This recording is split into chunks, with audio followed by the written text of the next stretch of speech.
Okay, so let's start really quickly with materials and lights. Now I'm going to disappoint you, I'm afraid. Materials, yes. Lights, yes, kind of. But in basic terms, it's everything but lights. Let me try and explain to you in theory. Why do I dare to say that it's everything but lights? Okay, let's have a look. We'll make a box here. There we are. I'll make it a neutral colour, okay. Now, let me go into light. It's photometric by standard, but I don't really care. I just want to use standard. And in the standard lights, I'm going to use Omni. I'm going to make sure that it's not inside my object. There we go. I can see it's here in front of the object. And now I'm going to do a render. Okay, Shift Q. And that's what I get. Okay, so that's amazing. I've got a light. Yeah, but now I'm going to use a different graphic application. Won't use its name. Okay, Corel Painter. I'm going to make a new environment, completely black. Okay, and now, as if I just made a render in 3ds Studio Max without any lights or anything, I'm going to make a grey square. There we go. A bit like my object was was rendered without lights. Now I'm going to go into the RGB values and I'm going to take white. It's becoming really interesting, huh? Okay, so light in RGB. So now if I use a paintbrush in airbrush mode, there we go, size. Here's the size. Let's change it. Okay, with a certain opacity, so 100%. If I click, there we go. I haven't used any lights, but could we say this is a light? What have I done? Okay, I haven't done anything really. All I've done is made a size of brush, size, there. I'm giving it an opacity, there we go, 100% white. Additive, because we're in additive colours in RGB. I've chosen the colours here rapidly. I've chosen my object. Okay, and 3D Studio Max, exactly the same thing. Okay, there's my object, it's received the light, and the light was an Omni. So, what do I find in here in Modify? Intensity, Colour, and Attenuation. Intensity, Colour, and Attenuation, okay? Okay. Right, multiplier. It's set as 1 at the moment. Let's put it 2. It's not advised, by the way. When I multiply by 2 and do a render, now it's twice as bright. There you can see it's completely saturated. Go back here in Painter and I click the paintbrush again, and there you go. I've just done it times 2 on additive there. All I've done is multiplied by 2. Okay, right, come back in Max. Fast. Okay, right, this is our course here, not Painter. Okay, let me take this one again, and now I can see far attenuation. This means attenuation over a distance. Of course, they could have put a size, but it wouldn't have been as impressive. It's much more impressive to say far attenuation. So I can see that in my view here, my front view, let me use. I can see 2 circles. The first circle and the second circle. Okay, let's have a look at this view, only this view. Okay, this is the size of the brush. 2 times in intensity, the colour. And now to there, that's the colour is going to be at 100%. Past here, it's going to be, the light is going to be 0. And this, in between these 2 areas, it's going to attenuate to not illuminate past that zone. Let's check. Let's do a render in the front view. Hey, there you go.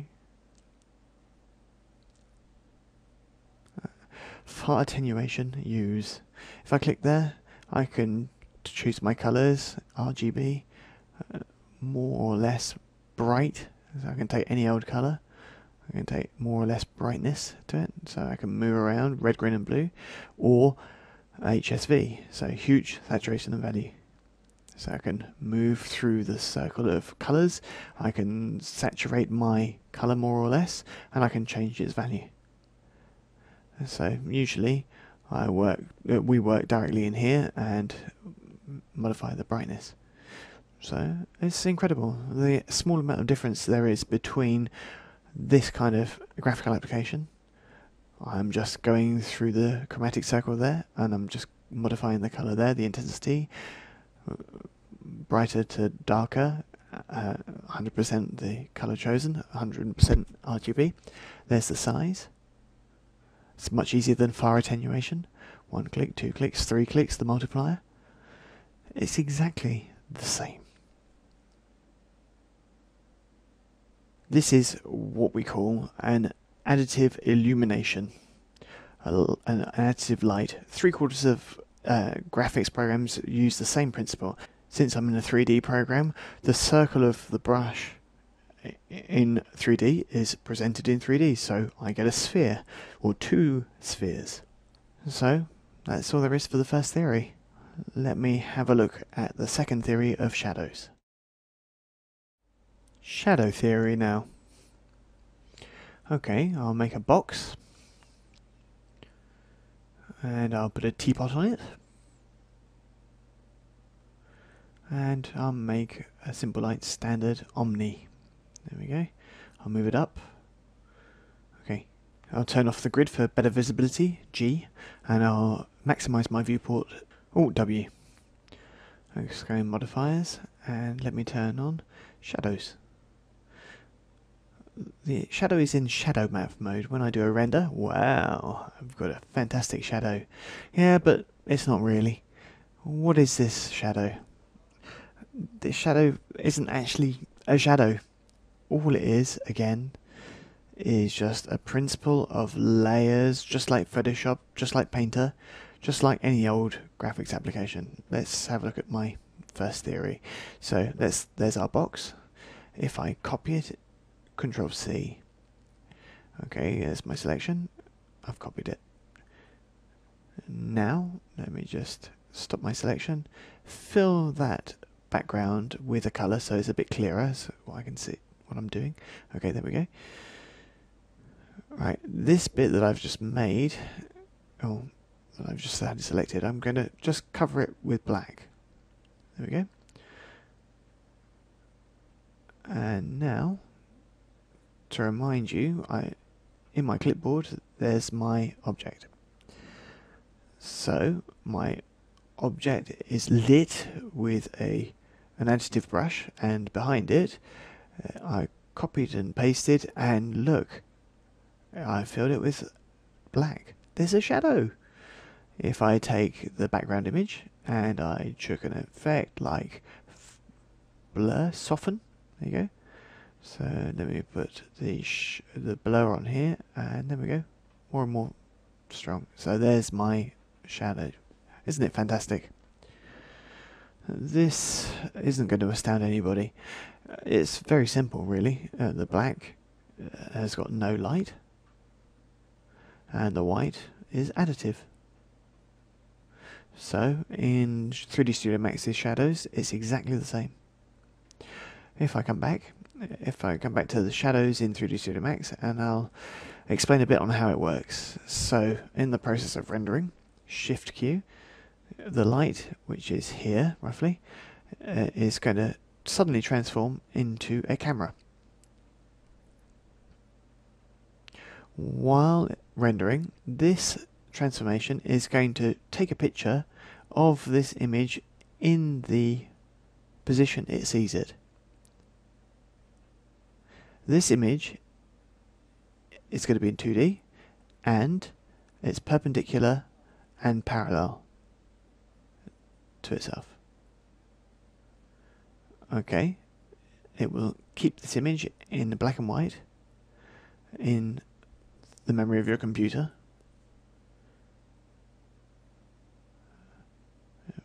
There we go. That's the image that's going to be saved in black and white. So all the object is going to be black and all the rest is white. Okay, this image, while you're rendering, is repositioned to the back of the object, just like this, just based on where the light is based. If I move this light, then obviously the shadow will move as well. But it's nothing more than just an image that subtracts the additive which you did before with the multiplier and the attenuation with the far attenuation. It's exactly the same principle as Photoshop's layers. The shadow is subtractive and the light is additive. This shadow is nothing more than an image. That's why it's a shadow map. This shadow map comes a little bit forward, which is the bias of your shadow, the sliding. Let's verify this. If I go into my shadow map parameters, I can see, oh look, size, sample range and bias. What do all these mean? Well, the size is just the size of the image that's photographed by your light and projected. This image is always square, so there's no point giving you two values. One will do, because it's 512. So 512 by 512. There you go. Since it's a square, it's the same on both sides. The sample range is the blur on the borders of this shadow. We could have put blur, but obviously it would be too simple. The bias is how much the shadow is slid.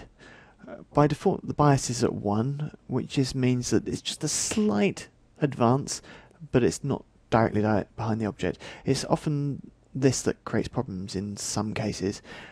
Let's have a look at my theory now by practice. Let's change my size to 20 pixels. That's what I get. The blur is 4 on 20 pixels. That's what you get if you put the flue to 0 or as close as. Now you'll see the pixelization of a 20 pixel shadow map.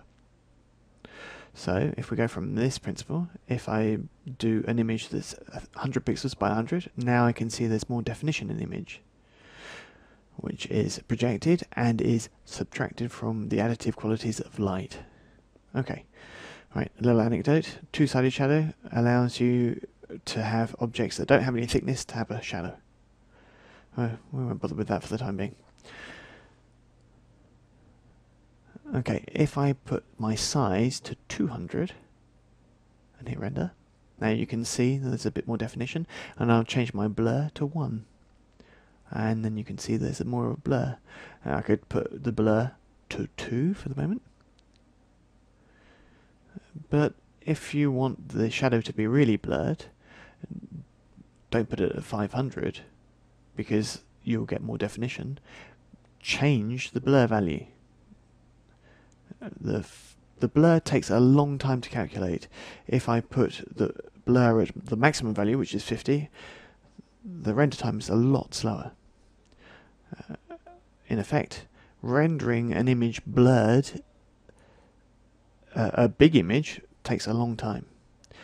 Is it not better to put a small image with a big flue, with a big blur, with a softer blur? It's too small there. So let's put the image to 100 and the blur to 10. And we've got exactly the same ratio between image size and blur.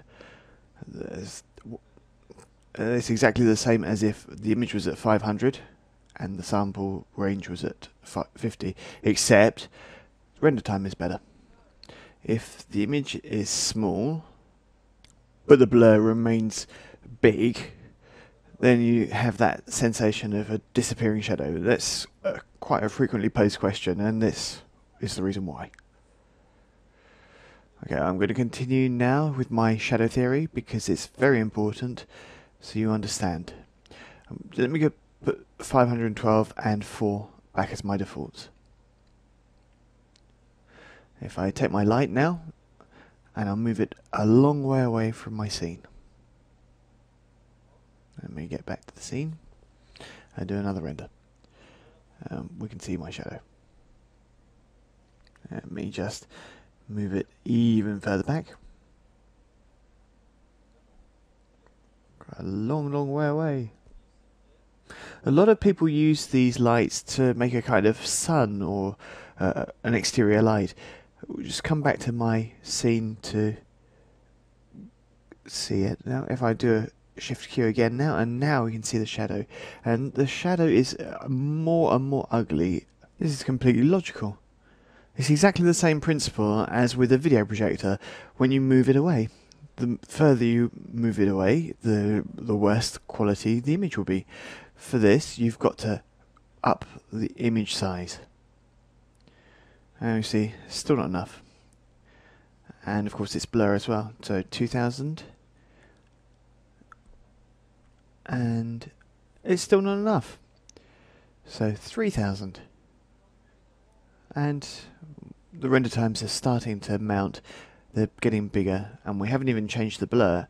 We wouldn't put this sort of light that far away. This is an object light. This is for a desk lamp, or a ceiling light perhaps, or maybe an outside light, or a helicopter that's not flying far away, but it's not to represent the sun. We'll have a look at those ones later on in the training. Sample range is the blur.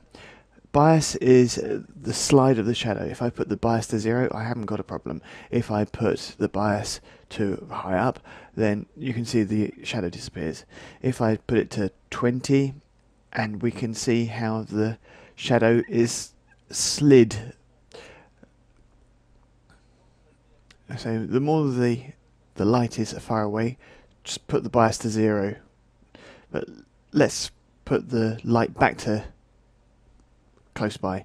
So if we go H to select the light, and now just do a quick align, and it's on the teapot, so then I can move it around.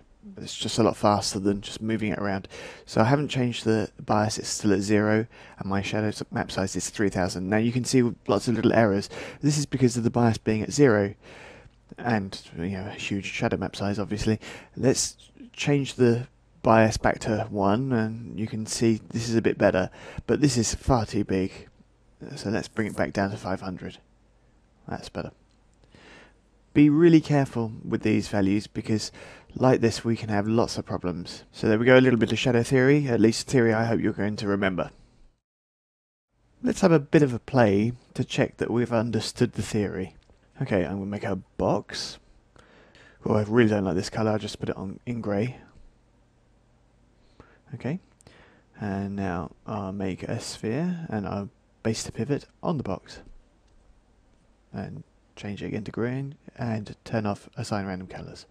Okay, right, now what I'll make is a standard light, an omni light, and I'll put it here. This light is additive. There we go. If I take shadows, now I can see, using subtraction, using a shadow map, subtract what I do in additive. If I lift my light so I can have a shorter shadow, there we go. Okay, there's my shadow. Now, let's imagine this. If I put this in a additive black, additive black doesn't exist, so I don't see anything. Okay, there's no additive black, so I'm not adding anything, so that's what additive means. If I go into shadow parameters and I change the color and I make a white shadow. Oh, there we go, a white shadow.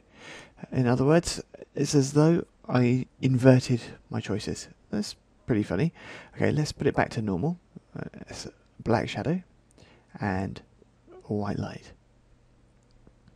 There we go. Right, if I duplicate my light now, just make a copy, and now I get 2 times the additive and 2 shadows. This second light, I'm going to change it to black. So, no additive. It doesn't light.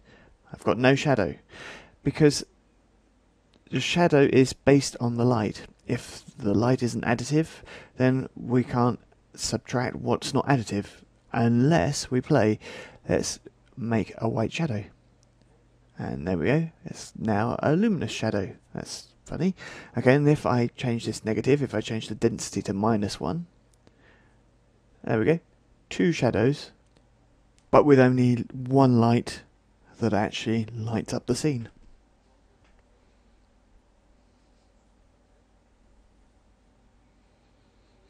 Right, if I change the negative here, going closer to 0 to change the opacity of that shadow. This is exactly the same principle as the layers in Photoshop. I invert and I play and so on. This is the principle of lights and shadows. Be careful. Lights, these are standard lights and shadow maps. This is just mapping, and all it is just an image in 2D, and because there's a perspective and there's deformation, we call it 3D, but there's nothing that leaps out of your screen. Okay, can I do something with the small amount I've already learned? Of course. Let's have a look. I'll make a box and a sphere.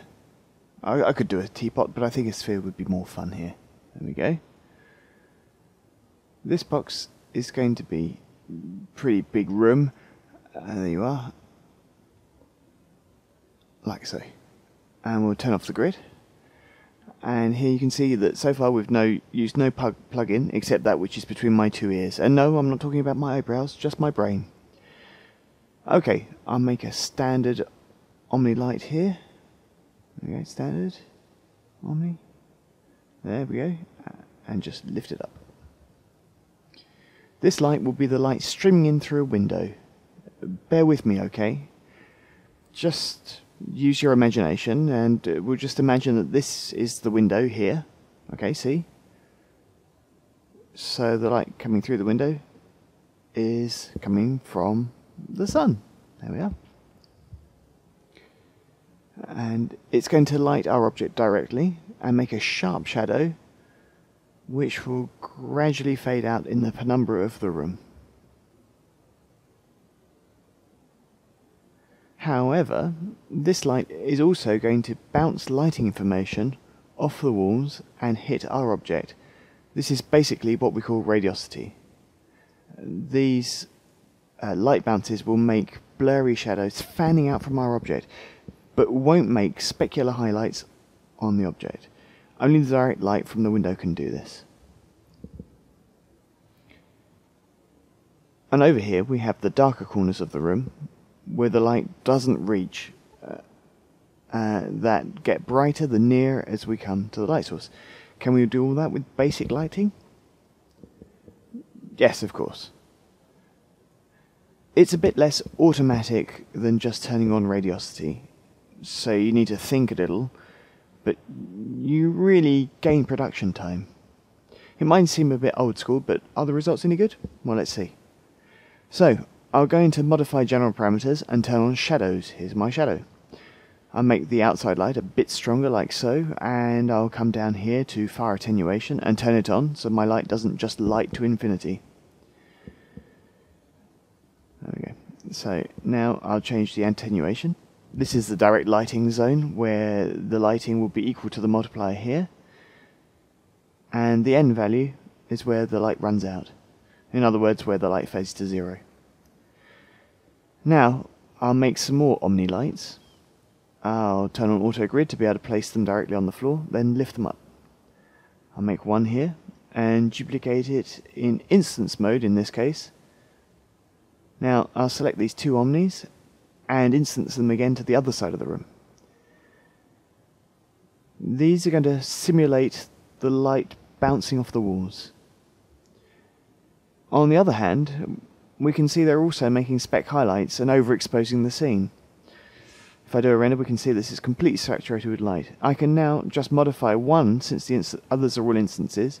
If I reduce the multiplier, I can see that all the other instances are also reduced. The only one that hasn't changed is the direct light, which is simulating sunlight. The lights acting as bounces off the wall are very, very subtle, but they do make shadows. There we go. The shadows are fanned out here, but these radiosity shadows should have a lot less definition than our main shadow. So if we go into shadow map parameters and reduce the size, here As you can see, it's very simple. So I'm going to just drop it down to 200, and I'm going to put a lot more blur. Let's drop the size down even more, I think. We just change it to 150. However, there's my blur shadows. However, I can still see some specular highlights, and bounce lighting cannot make those. So if we go into advanced effects here, we'll see that we can turn off specular, and there we go, no more spec hits.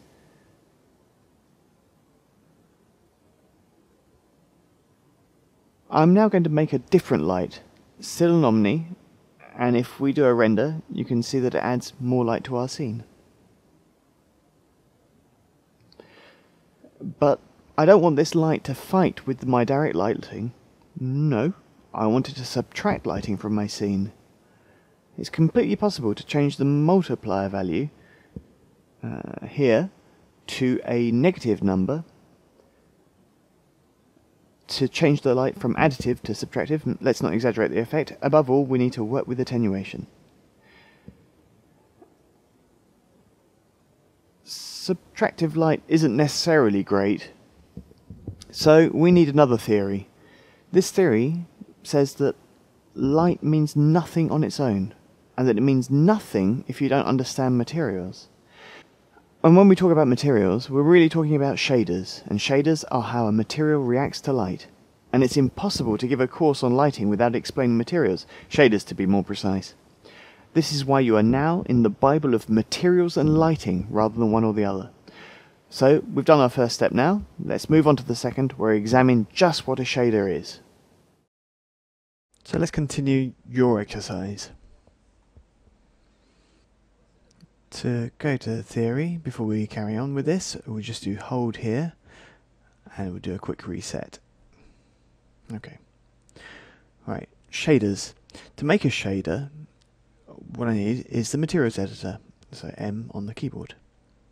I can see here that lots of thumbnails. By default, the thumbnails have a rim light. Let's turn it off. Okay, if you double click on the thumbnail, you can see a much bigger one, and you can make it as big as you like. Watch out, it's render, so it takes quite a few resources from your processor, but for my teaching it's really useful, but you don't have to put it this big. Okay, so what do we see here? Two principal zones on an object.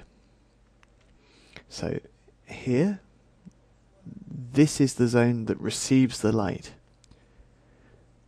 The light is simulated here, and you can see that this is the diffusion of the light. This is the zone of diffusion of the light.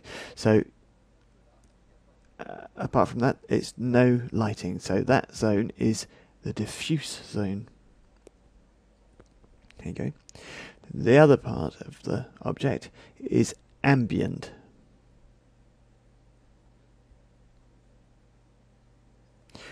It's the shadow, penumbra. Specular is inexistent for the moment. Specular is the little highlights, the little dings of light that come off the light and bounce back. Specular highlights are controlled down here with levels and how it affects the object. So specular level, the closer it is to 100, the more the highlight is like the light. If the highlight is at 100, then it will be exactly the same as the light. It will be the same bounce. If it's at 200, then it will be bounced back twice as strong. Glossiness is how much the highlight spreads. And soften, it allows you to attenuate the highlight. Let's have a look. Ambient, diffuse, we won't touch. Specular level, and I can see automatically a specular highlight. 100, 200, and I can just saturate it as I like. Generally, it's not often you actually see objects with specular highlights. Perhaps metals or some plastics. Wood and walls don't really have them. They're a lot more matte. So here it's to change your glossiness level, it's to change the size of the highlight. ambient. Ambient is never taken into account by lighting by default. Lighting only lights the diffuse section. So how do I light my ambient area? There are several techniques. Let me show you one. Let me take a simple sphere before we continue with our exercise. Okay, standard light, Omni. There. Okay, move. Now I'm going to use a material on the sphere. There we go. Drag and drop. Simple as that. So now I'm going to change the colours here. Be careful, when you change the ambient or the diffuse, normally they're locked together. I'll unlock them. And now in diffuse, let me do a hot colour. Oh, I did it on that one. Cancel. It's this one that's actually on my object. They're active when you can see the little triangles around. The triangles signify that the material is in the scene. When the triangles are white, that means it's the selected object. Let's continue. Okay, unlock, diffuse, choose a hot colour. I'll up the specular level. And the specular level is white, but you could change it to a colour if you want. Certain things like mother of pearl or oil on water send colours back, rainbow colours, even though the light is just white. Okay, ambient. Now, just to have a better understanding, I'll just put it on red. If I do a render, I can see that the ambient is not shown at all. It's just non-existent. In fact, with basic renders, 3D Studio Max, all the lights just do additive, so they only look at the diffuse. But perhaps we can change it. Let me put an Omni at the back of the object, and then I'm going to Advanced Effects, and here I can tick Ambient Only. If I do a render now, whoa, all the red. Obviously, colour intensity in the shadows is a lot less intense. So ambient, I'll reduce it right down, and there we go. And now if I change the attenuation with far attenuation, we can start seeing the edge. Now I can see that there's an attenuation zone, so if I change the start, I can see an ambient that's a lot more interesting. It's very simple. Okay, let's go back to my scene. Fetch. Okay, here's my scene. So, I'll select my light. Just as a reminder, modify. Don't put it on negative, but put it very low down. I'm just going to use far attenuation. And in Advanced Effects, I'm going to use ambient. Verify. Okay, that's what I get. Okay, well, in effect, my objects and my materials are all the same, ambient and diffuse, which is a bit bizarre. Normally, objects are generally darker in the dark than when it's lit, except things like velvet or others, which have a tendency to be uniformly black. Let's put that material on the box, and we'll call it a name. We'll give it Sol, which means floor in French. Now I'll put that one on the sphere, and I'll click on it, and I'll call it sphere. Okay. I'll turn off the locking of the two. On the sphere, I'm going to put a very dark bit on the ambient, and we can see that the sphere is now much darker. Okay, now let me take the box, I'll turn off the instancing, and I'll put it dark on the ambient bit, and there we go, it's just more subtle. So that's the one that's worked by this light. Okay, now let's modify the colours to give a little bit more aestheticism to our image. There's the ambient, and at the moment it's at 0.2. Don't forget that these instant lights aren't attenuated, so we can turn that on and that would be better. And now we can see that works a little bit better. Let's turn it down. And that's much softer, much nicer.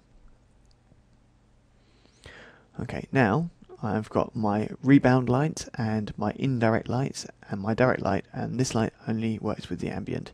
Let's go back to materials.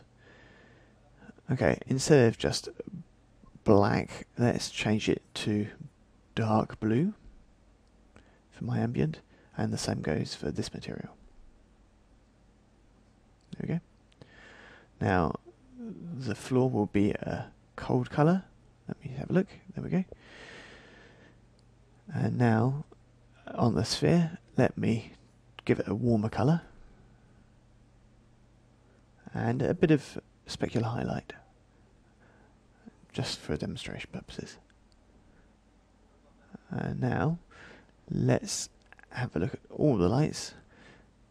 Let's take that one, the exterior light, and reduce it a bit. Make it. Let me take the ambient one and I'll lift it up a bit. Well, now we've got a more interesting ambient light in the room. Without any plugin, now I've got beautiful lighting. Basic, but beautiful. I could even go further.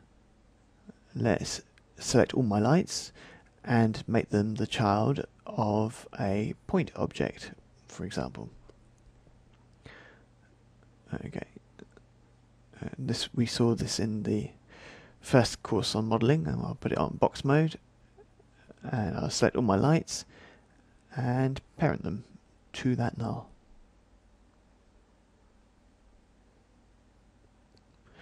Okay, what is that useful for? Well, now I can actually turn my lighting rig, change scale, move. There we go. That allows me to change the ambience of the room. There we go. Just to show you, just Shift Q constantly, and let me change the scale. So concentrate the light, and to allow us to get a more diffuse or more concentrated lighting for my scene. So there we go. Hopefully that's opened your eyes a little bit on a standard lighting scheme in 3D Studio Max. In practical terms, you've now done the second part of your exercise. Let's do this with your modelling. This is a scene that we learned how to make in the trainings for modelling. Very simple. When I did a render, there was nothing that was lit. The render was just Shift Q, it was just this. So now what we're going to do is place some lights. I'm going to put myself in perspective view, and I'll put very few lights. Take off the grid and use a standard light, Omni. Auto grid to put it onto my cyclorama. There we go. Just a simple light placed according to where the camera is, which is normally how we light things based on where we're pointing the camera from. There we go. This lighting will just be a global light. There will be shadows and there will be far attenuation so that I can see where I'm going to be lighting up to. If I hit C and then do a render, there we go. There's my render. That's not great, so it's because the multiplier down here is very low, so let's put it to 1 and do another render. There we go. Now I can see my shadows. The position of the light isn't great. So P for perspective, and I'll pull back. Let me just move my light a little bit so that I can have the shadows a bit more visible. There we go, like that. Okay, always according to where the camera is, so C, Shift Q. C is to activate the camera view, and there we go, there's our render. P for perspective, and now I'm going to create another light to backlight our objects. Okay, what's the point of this light? Okay, let's show you with an exaggeration of our lighting so we can see what's going to happen. This light is selected, C. I'd really like it if this light was placed in accordance with this bottle. it's not easy to actually move the light and see how the light is going to affect the bottle, how it's going to backlight the bottle. So if in the alignment here, we can go down here, align to normal. It helps us to place lights. So normals, we've already seen them. We can go back to the training on modelling and fundamentals. So to start off with, click on the light, select the light, and then click on that icon, and then left mouse button where the normals, and now the light will place itself automatically where you have clicked on a normal. Okay, now if I do a render, you can see that the backlight is there. It's overexposed, obviously. I told you it was going to be. So let's reduce it, and now let's have a look. And now we can see our backlight. This light doesn't make a shadow, and I really don't like the fact that it's lighting the cyclorama so much. Let's exclude the background. Okay, for this, there's a problem. What is the name of our object? Oh, I can't remember. That's not good. So we're going to modifier, and I'll rename our object. So all we have to do is go into Modify tab, rename, hit enter. Let's take the light again and exclude. There's my object. There we go. And I can say I just want to exclude the illumination or the shadow casting, but here I'm going to choose both. I hit OK. And now if I do a render, now my light is just lighting the object but not the background. That's already starting to look quite good. Let's continue very simply. I need 3 materials, maybe 4. 1 for the background, 1 for the bottle, 1 for all the cups, and 1 for the box. Okay, M on the keyboard, or that button. So let me drag and drop on the background and give it the name of fond, background in French. Drag and drop on the bottle, and I'll call it bouteille, which is French for bottle, and so on and so forth. So here onto my cups. So here might be actually better to select them all. And another technique, rather than dragging and dropping, I can hit assign material to object, and there assign. There we go. And now we can see that now they've all been selected. They've all got the same material. Tasse, French for cup. Last for the box, I'll just drag and drop, and I'll change its name to Boîte, which is French for box. Let me verify. Box, cup, bottle, background. We can see that that's definitely the box, and so on and so forth. The background, let's change its ambient to pretty dark, and its diffuse to medium. Now do a render. And here we are for the ambient. So we don't have any diffuse lighting at the moment. Okay, so now let's do a hierarchy of visibility here. So let's make this a bit darker. Okay, in ambient and diffuse. For the cups, I'm going to make them really much lighter, but I'll change the ambient down to darker. Let me have a look, and there we go. That's nicer. And then for the box, I'll just make it medium dark, darker dark in fact than the bottle, and we'll give it a specular highlight. Nice. Okay, we can already see that we are giving a readability to our composition. The bottle is perhaps a bit too light, so let's give it another specular highlight, but a soft one. Okay, there we go. Here we go. Just with grayscales, we can start to do something. I've got no ambient light, but let's do that. Let's go back to perspective mode, and I'll choose an omni-light, and I'll put it there. And this omni-light will just be doing ambient only. Fire attenuation, and I'll reduce the influence. There we go. Very good. Now the influence is reduced. Now let's reduce its intensity, this multiplier. Let me have a look at the lighting now. Let's move that one up a bit. And I've put the ambient light in. So hit render. Okay. Let me just put myself on the camera view and then do a render. There we go. The ambient is interesting, but obviously it lights everything. Obviously. Okay, so here for you, you've got to make sure that all your ambient areas are darker for the objects. Okay. My box. And now we're giving a lot more force to our objects in the scene. Already we're starting to give a more interesting shape to our scene and to the readability of the images of the objects in our scene. There we are, just with 2 or 3 little things. Don't forget, you can make several lights that could also give little shadows in that kind of fan shape. Let me reduce the influence of the ambient so that it just concentrates on those cups on the left. There we go.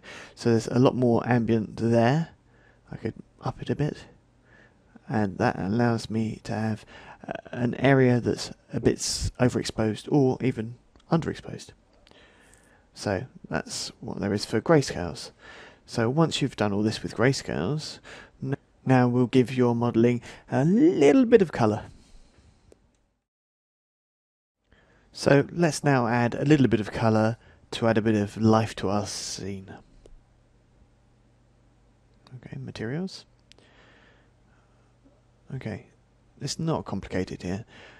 We've got the background colour, so let's just choose a colour, make it quite dark, and this is going to be seen in the ambient light. This colour's good, so let's do copy, and now, oh, I do copy again, let's go copy, and then paste, so we've got the same everywhere, paste, and here we do paste. If I now do a render, oops, big problem there, Control Z, it was locked, so let's do paste now. Okay, now if I do a render, all my objects have got the same kind of tone in the ambient area, in the penumbra. We can see that the penumbra is not great here, so let's just modify it a bit. So, it's a bit strong maybe. Now we can see with colours that we can see that this has that influence on there. Let's drop it down and we'll make it a bit bigger. And there we go, we've got a nice slight blue shift to everything.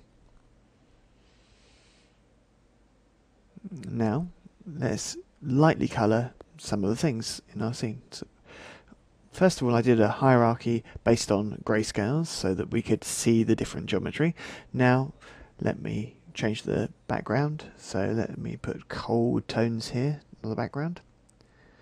On the bottle, it's a bit warmer,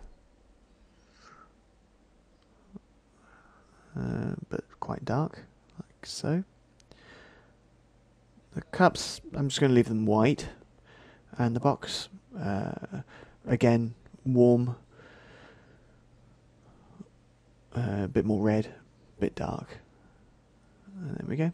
And like this, we can see that we've got a hierarchy in our objects.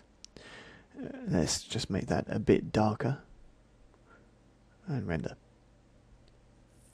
There we go. Just simply, with just very few colours, we've made it simple, rapid, and very clear. Next we'll add some fanned shadows. So I'll remake some lighting systems that give us some fan shadowed lights that will come on top of my scene. First step, here we go. And in our next chapter we'll move into the fanned shadows of indirect light. To create our fanned out shadows with indirect lights, let's move out of camera mode and go into perspective mode, P. Okay, and now I go back. What I'm going to do is fill up my scene with some fanned shadow lights which will simulate bouncing of light off different objects. So let me make an omni light here. And there's another one there. An instance. Now I'll take the two omnis here with control and rotate and hold down shift, make more instances. Okay, these lights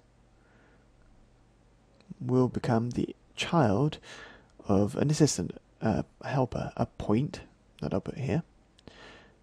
And then I'll take the 4 lights with control to do multiple selections, then slide this along to hierarchy. But since it's not obvious to click on the point, just hit H on the keyboard to show your scene objects, and like this we can see select parent. We can choose it from here.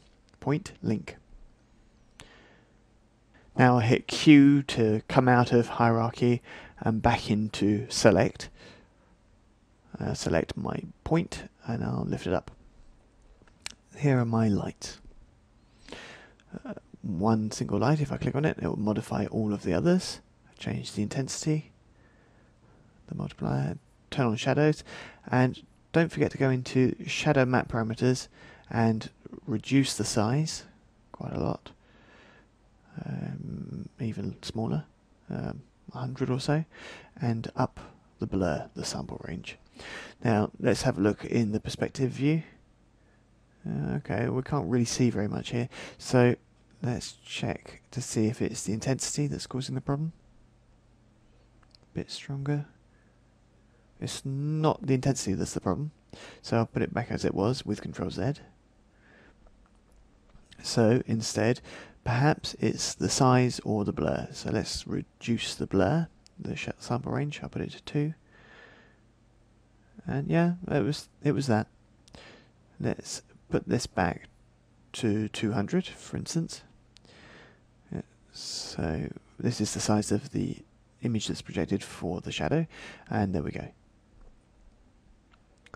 Alright, the density of the shadow is probably a bit strong, so we'll just lower that here, and that will give us a different density with slightly softer shadows. Okay, there's the point that I'm moving around that allows me to change the position of all these lights. Since this light is supposed to be bouncing from the background, from the cyclorama, let me select this one and I'll just exclude the background. There we go. And I'll put it in the exclusion zone. Let's do a quick render. And the background is gone, but so are the shadows. Okay, that's a bit of a problem. Okay, so exclude just lighting. Okay. And I'll check, and no, still no shadows. Have I made an error? No. The problem is that if you're removing illumination with this thing of additive and subtractive, if you don't light, you can't subtract. So let's remove that. Okay. Well, let's see what we can do. Okay, and it doesn't look bad anyway. Right, this is just theory, okay. So let's change our position of our lights and go in camera view, and let's just align it nice and quickly. Quick align on the box and then move it across and up, and let's see what it gives. And there are my fan shadows. Fan shadows, they're quite nice at different places.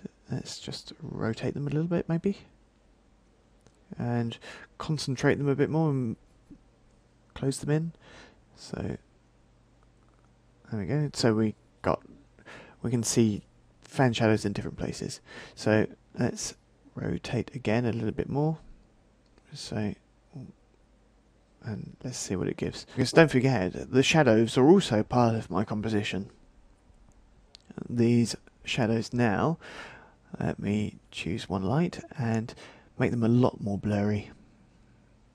Let's go down here, sample range, let's up it. There we go, and hit render, and that's better. Okay, here's a pretty interesting composition with several sources of light and blurred shadows. We've got direct lighting and we've got different blurred shadows. Is there something else that we can do to make the objects additive? Because they also bounce back light. Let's have a look at another exercise. Okay, so we're now going to add a little bit of auto illumination. That's to say, light that comes out of objects. Okay, objects all receive light and some of them bounce it back. Most of them do, in fact, send at least some light back. So they all have a little light ability. So we'll go back to the material editor. Here we go to the cups and we've got self-illumination. So we've got lots of different options. So if we put it to the maximum, it's just going to add light to the object, so you won't see the modelling anymore. So this value allows you to put just a certain percentage of light based on the colours that are there, the ambient and the diffuse lights. So if I've put auto luminous here, so they actually bounce back a little bit of light. So I can do the same for the bottle so we can understand it a bit better. And now we can see that it's just flat.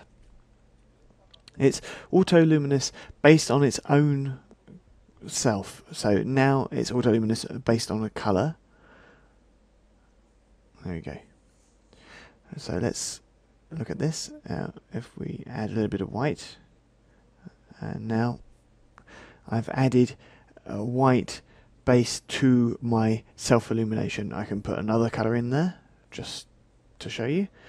I wouldn't do this if I were you. So let's turn this off and turn it back down again. No more than that. Okay, take the box and I'll just put a little bit of self-illumination on there. And now I can see that the objects are emitting some light. It's a really subtle effect sometimes, but sometimes it works really well. Once you've done a render like this, can we modify its general characteristics, its contrast, brightness or other? Well, obviously in Photoshop or other retouch programs, but also Max proposes a little thing here with exposure control. So you've got different types. You've got automatic, linear, logarithmic. MR is for mental ray, and this one for serial exposure. So logarithmic, if I do a render preview, we'll see what we get. Render preview shows it there, and if I do a render now, wow, that's overexposed. Yes, but you can change the brightness, up the contrast, midtones as well, change those, and the physical scale of the lights in case you think it's a bit laborious to do it in all the other places.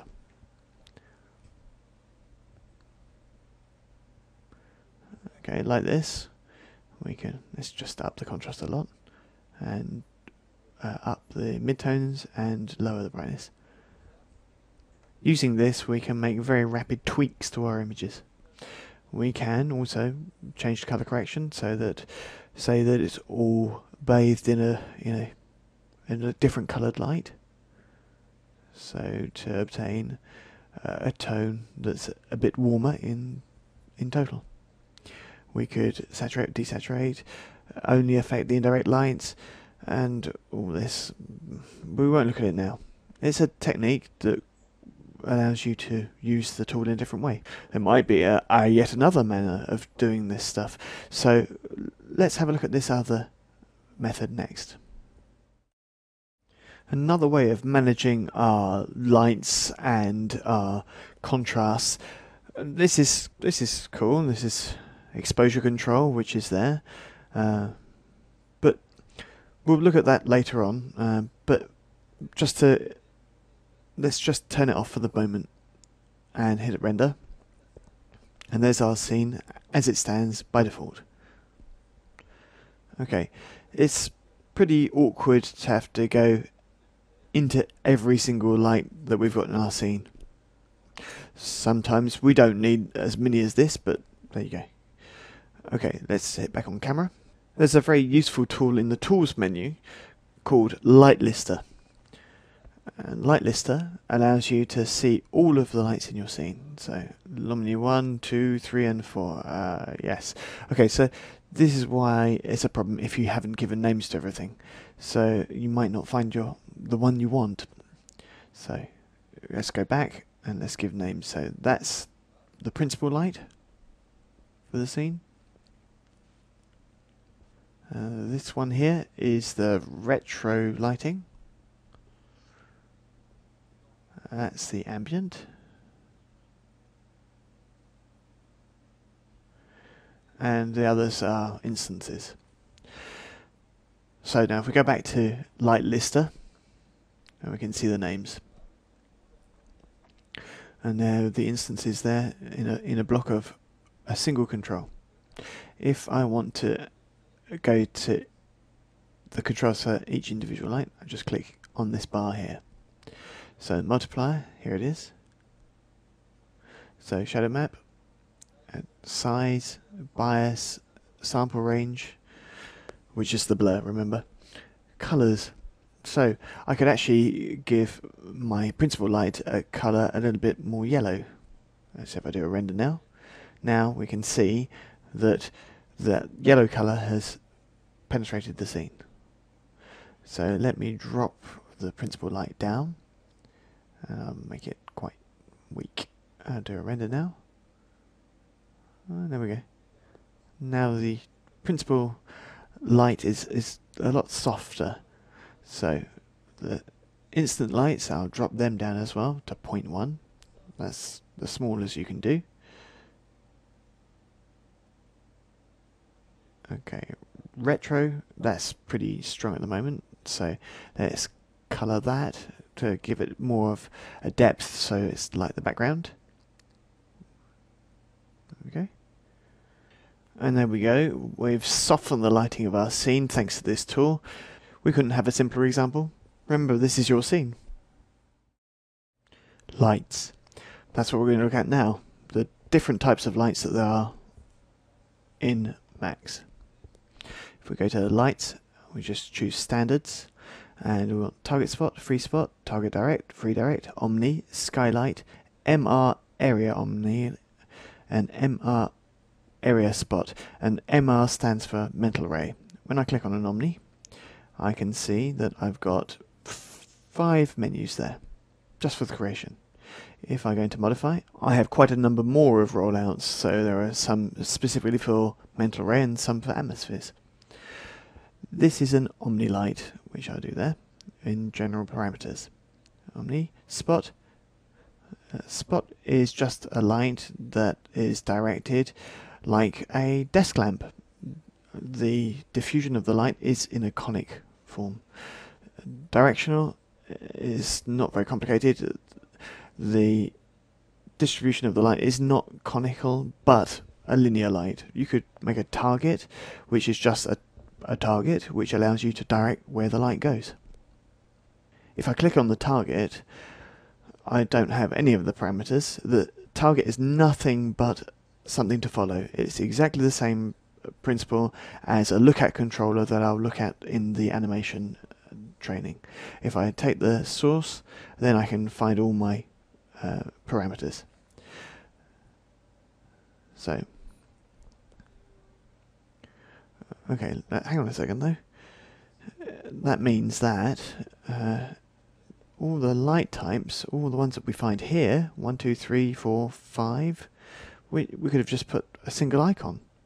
Well, yeah, we won't say anything then. Target spot. Target direct. Free spot. Free direct.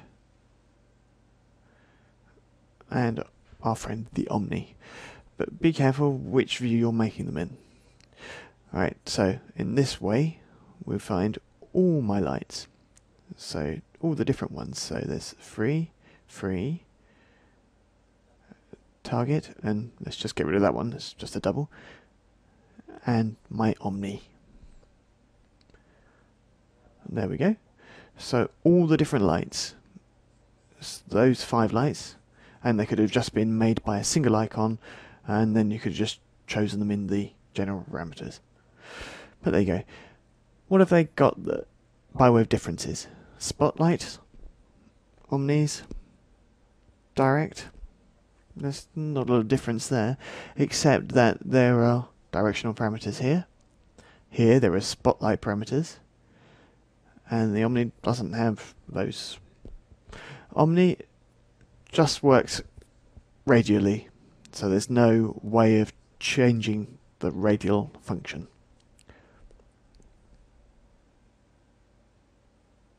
So next we'll have a more detailed look at the standard Omni light, then go on to the specifics for the other light types, so spotlight parameters and directional parameters.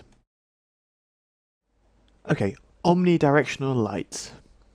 Okay, when you make a light, automatically it takes charge of all the lighting in the scene, which is great, which is to give you an idea of what it's going to give in render time. But if you want to work in this dark area or whatever, you can do Control L just to toggle the viewport lighting. Just for the viewport, not for the render. Okay, just a little tip just for you. Okay, now here's my light. Okay, modifiers, general parameters, shadows. Turn them on. There we go. Exclude we've already seen. Lots of types of shadows here. There's advanced ray trace, mental ray shadow map, area shadows, shadow map, and ray trace shadows. We're going to look at those later. We're not going to look at them now because we'll look at the intensity, color, and attenuations, all these other things that are to do with lighting right now. Don't worry, we'll come back to those things later. Intensity, color, attenuation. Okay, multiplier allows you to saturate the lighting. We've already seen this. 1 is fine. And sometimes it's also good to just put the multiplier down low. We'll just leave it at 1. Just default lighting. So, and obviously you can change colors as you like. Okay, the attenuation section.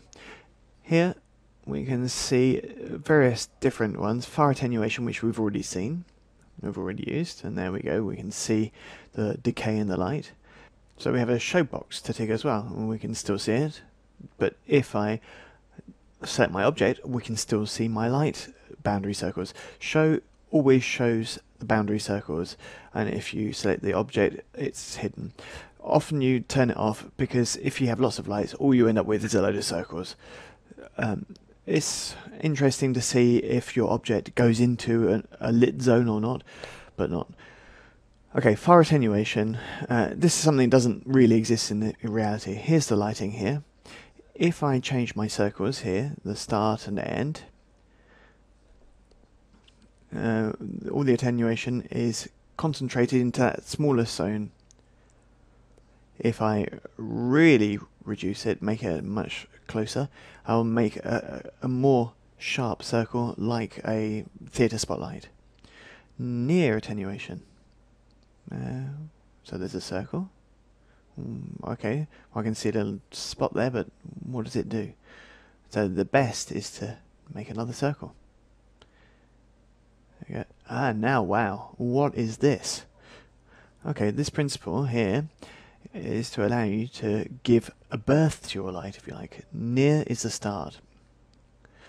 So 4 circles. So start and end of the creation of the light. If this is the start of the attenuation here, and I'm putting an S there, so it's not going to start until it hits that S. Okay, end is where the creation of the light ends, if you like. It makes a gradient so that it can start to use the multiplier here and the color. Okay, this part is starting from here, from the end of the start, if you like, and it lights all the way to there until it hits far attenuation, and it will start dying off then. So the first circle will continue up until there, that's the start here, and then the end circle is where the light doesn't.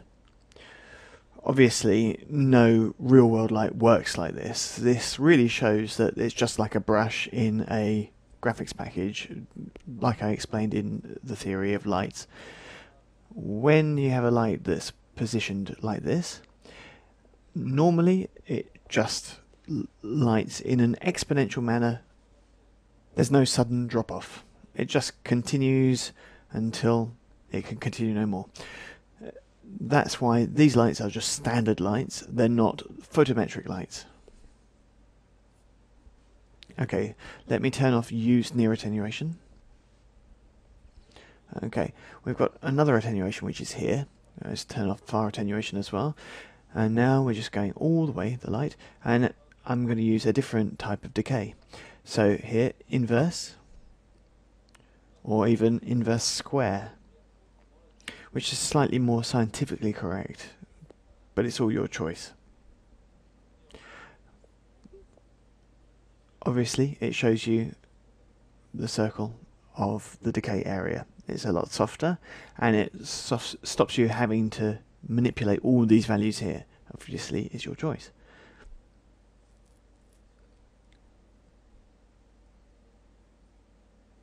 With two different types of lighting. None, and then you use your near and far attenuation.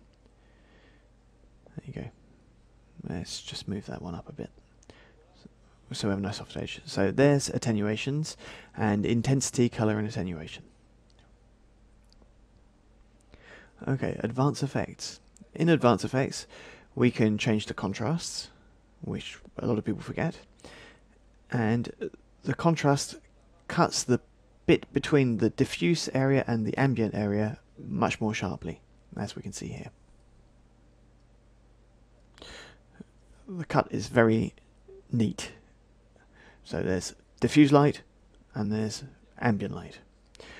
Okay, if you up the softened diffuse edge, you will change that. You'll make it softer. It's a bit hard to see when the contrast is so hard, so let's just drop it down to 50% or so, and there you go, you can see it now. And now you can see the smoothen, or the soften that it's been made. And now there's no soften. Let's duplicate the two windows so we can see. So, and now soften again. So now I compare, and we can see there's a much wider area of gradient of soft, and there is a bit sharper. It's a very subtle effect, but sometimes it's useful. Now ambient only, we've already seen it. Obviously this is based on the materials you're using, so it's only if your material uses ambient light trickery. Turn it off. Okay, nevertheless, I'm going to go into my materials editor so I can add a material to my person, and I'm going to just work very strongly with light. So I'm going to give it a specular highlight. So now I can see that I've got highlights all over my object. If I don't want it to do specular highlights, I'll just turn it off like that. You can also turn off diffuse. And now all you'll see is the highlights, the specular highlights. Let's turn it back on. In advanced effects, we can also project an image. That's to say, turn your light into a projector. So click here, and then click on here to get your image from your hard drive, or drag and drop, and the image is going to be projected. So let's go and have a look for an image. To bitmap, go to desktop, image, and I'll take an image that I used at the start of this training. There we go, and if I do a render, you can see the image is projected. The image is projected based on the sphere of the light.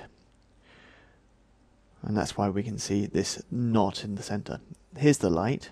The image is projected in all the directions that the light will send out. So that's like a sphere. And the image is distributed around this sphere. So we can see the seam up this side here. And at the two poles, we can actually see how all the pixels are squished together. That's what explains this knot here. Okay, what is in advanced effects?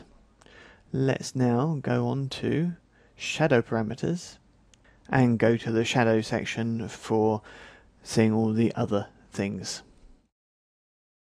Let's have a look now at shadow parameters. Okay, here's my scene and there's my light, which is already there.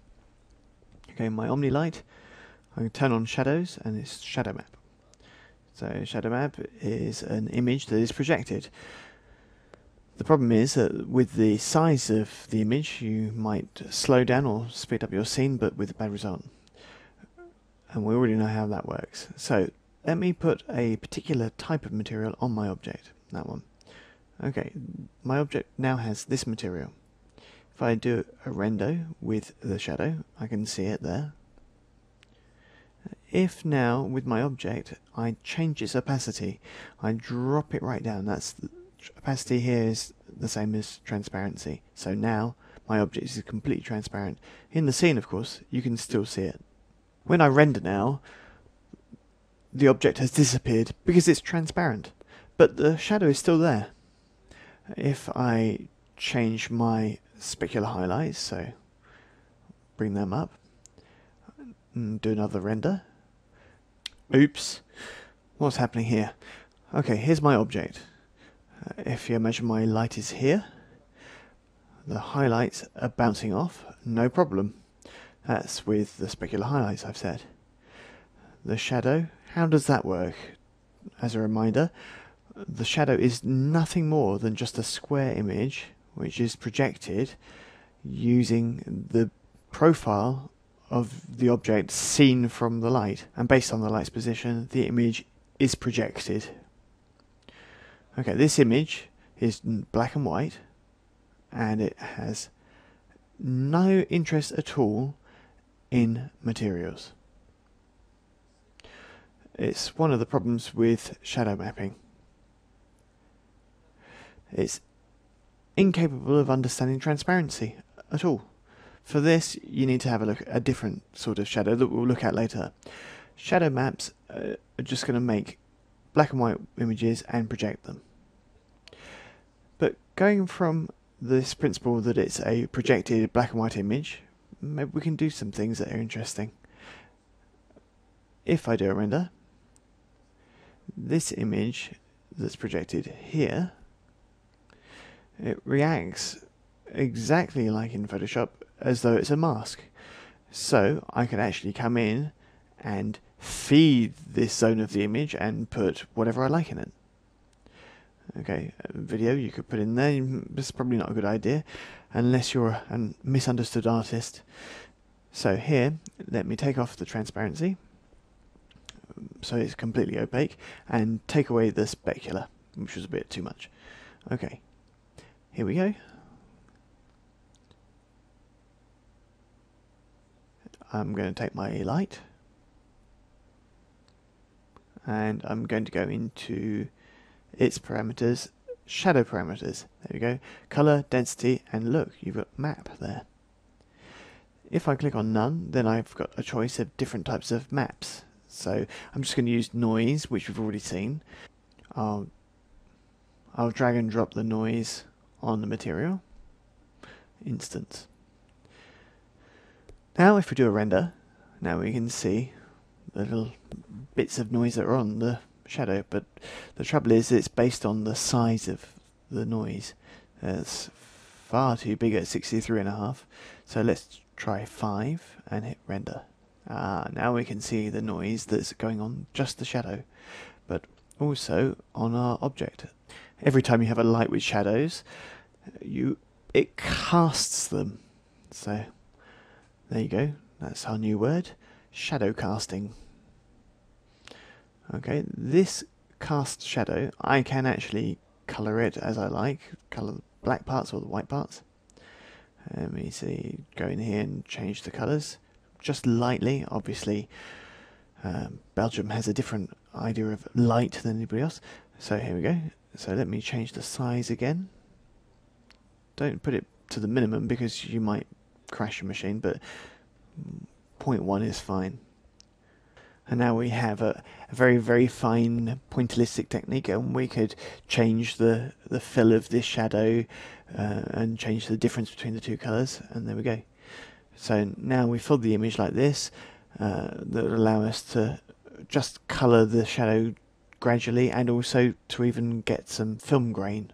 If I use the far attenuation method of decay, then the shadows will be put on here and decay as a gradient. There we go, very simply. Its coloration will be influenced if I up my fire attenuation. I can see that it affects the coloration of my light, because the more the light is intense, the more I see the additive colour.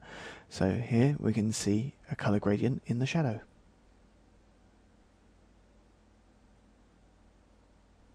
This can be useful for instance, giving more detail to a shadow, or strength, or even just to personalize your shadows.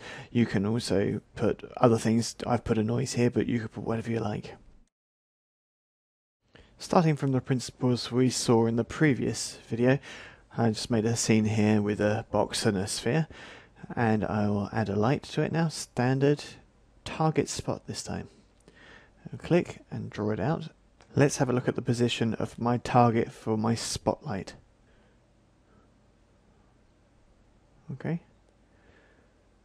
Right. Let's analyze my scene.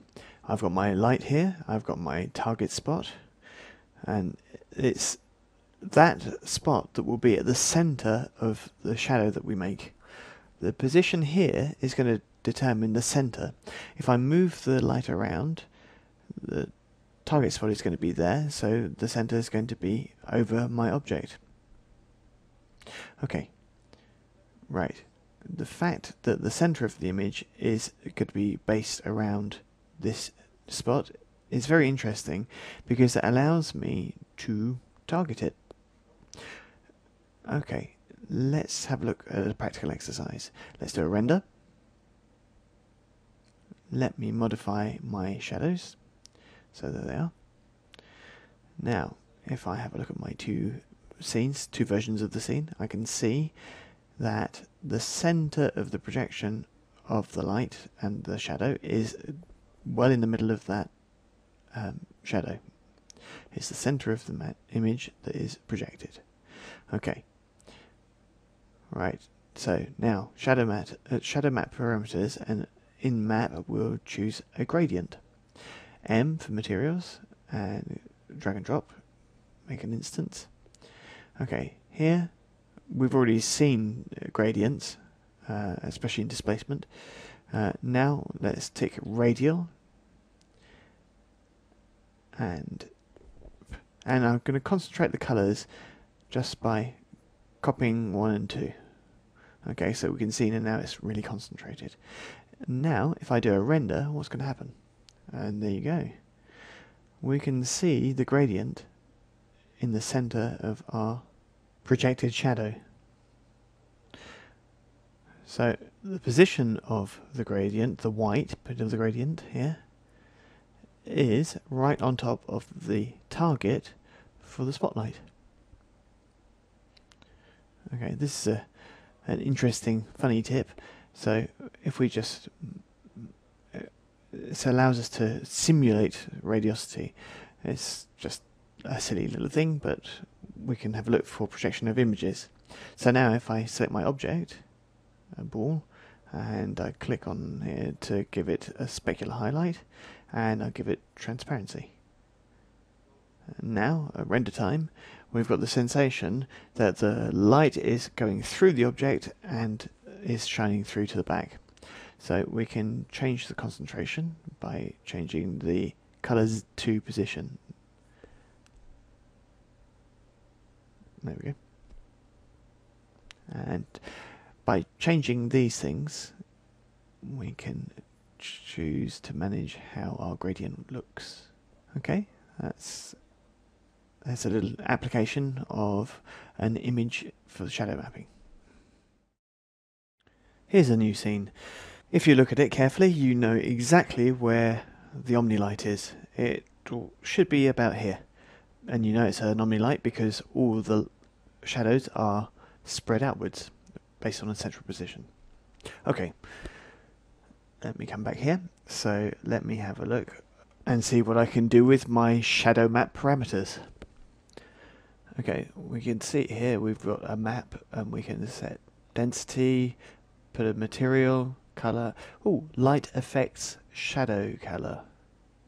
So we'll tick that, and you will imagine that the light color will affect the color of the shadow. Well, you'd be right, but for this we'd need to change the color of the light. Obviously we're not going to make a lot of difference if we've got white and black, so let's change the color of our light. Let's try blue. I can sense this is going to be gorgeous. There we go. And now my shadow color. Let's use yellow. I'll turn this off first. There you go. You can see yellow shadows. If I tick this, now this is the effect that it's had. Slight green tinge, which allows you to have a slightly coloured shadow and to change the colour of the shadow based on the colour of your light. Obviously, watch out for this. It's a question of taste. Okay, we've got a very simple scene here. We've got a light and a box, and we've got the shadows turned on, shadow parameters, and we've seen the top bit, and now we've got atmosphere shadows. What does this mean? Okay, atmosphere shadows, if you use an atmospheric effect like a fog, or flames, or smoke, or whatever, this kind of thing, generated by 3D Studio Max, doesn't actually have shadow maps because it's not geometry that can be photographed. So I'm going to create an atmospheric apparatus. So go into helpers and choose atmospheric apparatus and make a box gizmo. There we go, just draw it out. Make it thick. I'm going to ask for this box to contain some atmospheric effects. There's nothing simpler than this. Box is selected, which is going to limit the effects in size. And now I'll go into modifiers, and here we can add atmospheric and effects. So here I'm just going to add volume fog. Okay. Now when I do a render, I can see my volume fog. I did tick shadows, but I don't have any shadows in that picture. So why don't I have any shadows from that light? Okay, tick atmosphere shadows, and now I do. We can change the opacity, and we can actually change the amount of colour that we've got in our shadow. Take advantage of this to show you something else. So take my box, squish it down, and now move it up. As you can see, once you've made clouds, if you've changed the size, all you're changing is the effects. So we can see that I've got shadows here on the ground. There we go. If you want to reduce the opacity, you will reduce the amount of shadow effect. So to see the difference, let's click here on the two little people for cloning our render view. Okay, and now we can do a comparison between the two. So turn off shadows, do another render. And there you go. You can see very clearly, especially in this corner down here, that there are shadows. Okay, this will also depend obviously on your density of your shadow. So if you want to change the settings here, just click the setup button, and here you can see plenty of settings and there's density there. So let's put the density right up.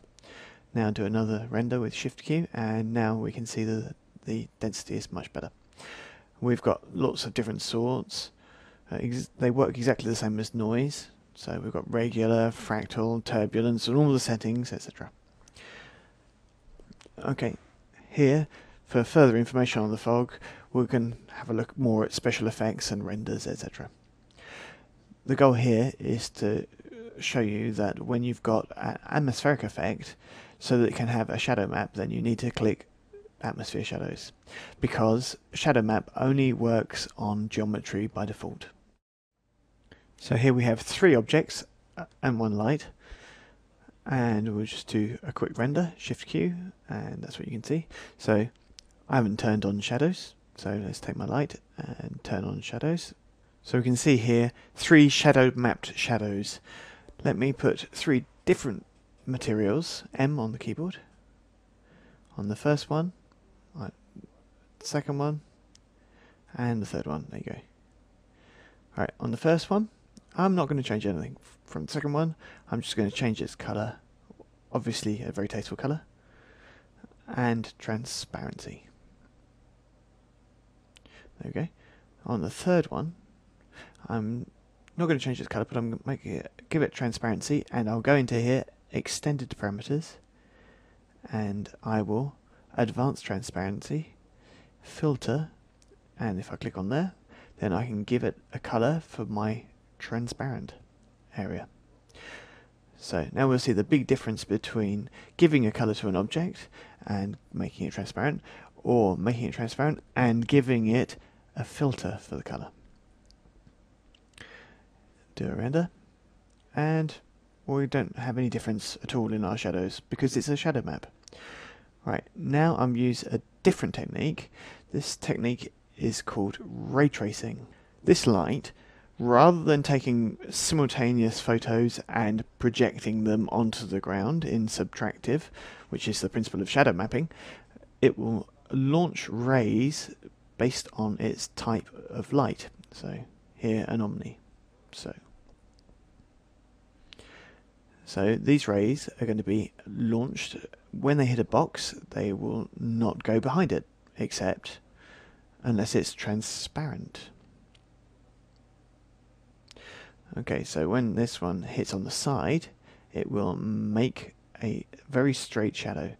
With ray trace shadows, you just cannot have soft shadows, because the ray tracing is going to cut this area very cleanly. Either it will be shadow or not. So when it hits a transparent object, the advantage is it continues to go behind based on the transparency of the object. So if this object has some kind of filtering that we did here, then the ray that passes through will have its colour filtered by the object, and it will project it into the shadow.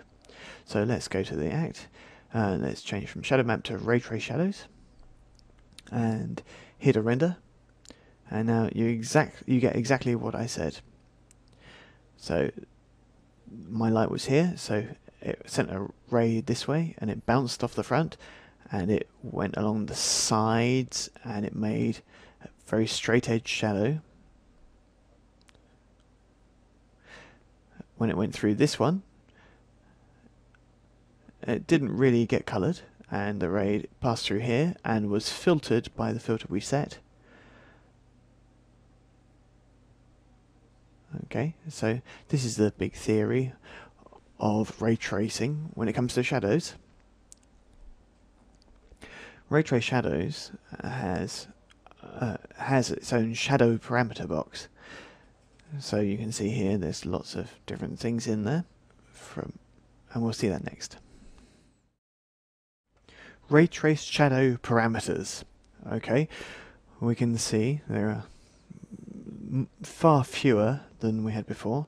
So two-sided shadows for give shadow for things that don't have thickness, that we saw before, and max quad tree depth. And this we've got from 10 down to 1. Sometimes it can increase some quality in ray trace shadows, but be careful. Ray trace shadows are great for different kinds of lights, especially spotlights and lots of them, but you shouldn't really use ray trace shadows with omni lights. Oh, I've got an omni here.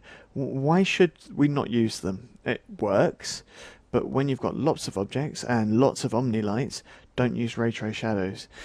Why? Because when I've got an omni light, we know that the light is shining out in all the directions, okay, in spherical directions.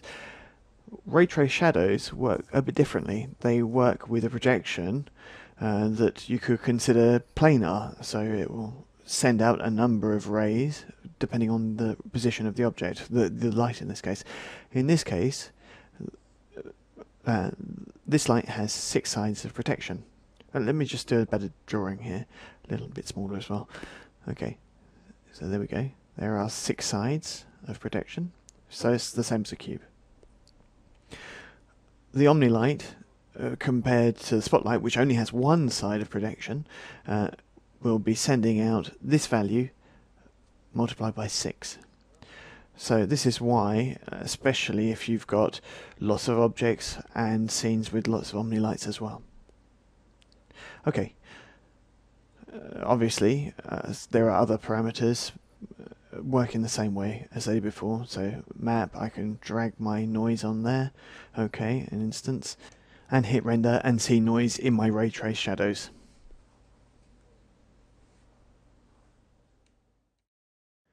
Other shadow types. Okay, so here's a scene, pretty simple. We'll take a standard Omni for the moment. Okay, I'll just put it directly in front of my scene. There we go. Now it's lighting my objects. Now have a look at it closer up, and let's add some shadows. Shadow, there you go. I've got my shadows, and they're distributed like this. Let me just move the board back a little bit. I'll do another render, and we can really see them now. Now, we saw that you could duplicate lights to make kind of a fanned out, a spread out version of lights, of shadows, sorry. So you've actually got area shadows, which does pretty much the same thing, as you can see.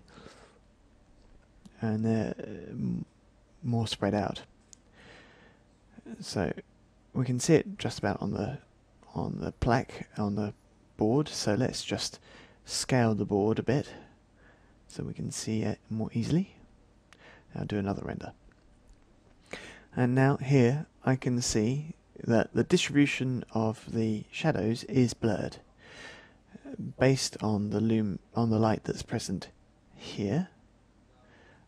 There where the light is direct, and as the light spreads out, the shadow blurs out.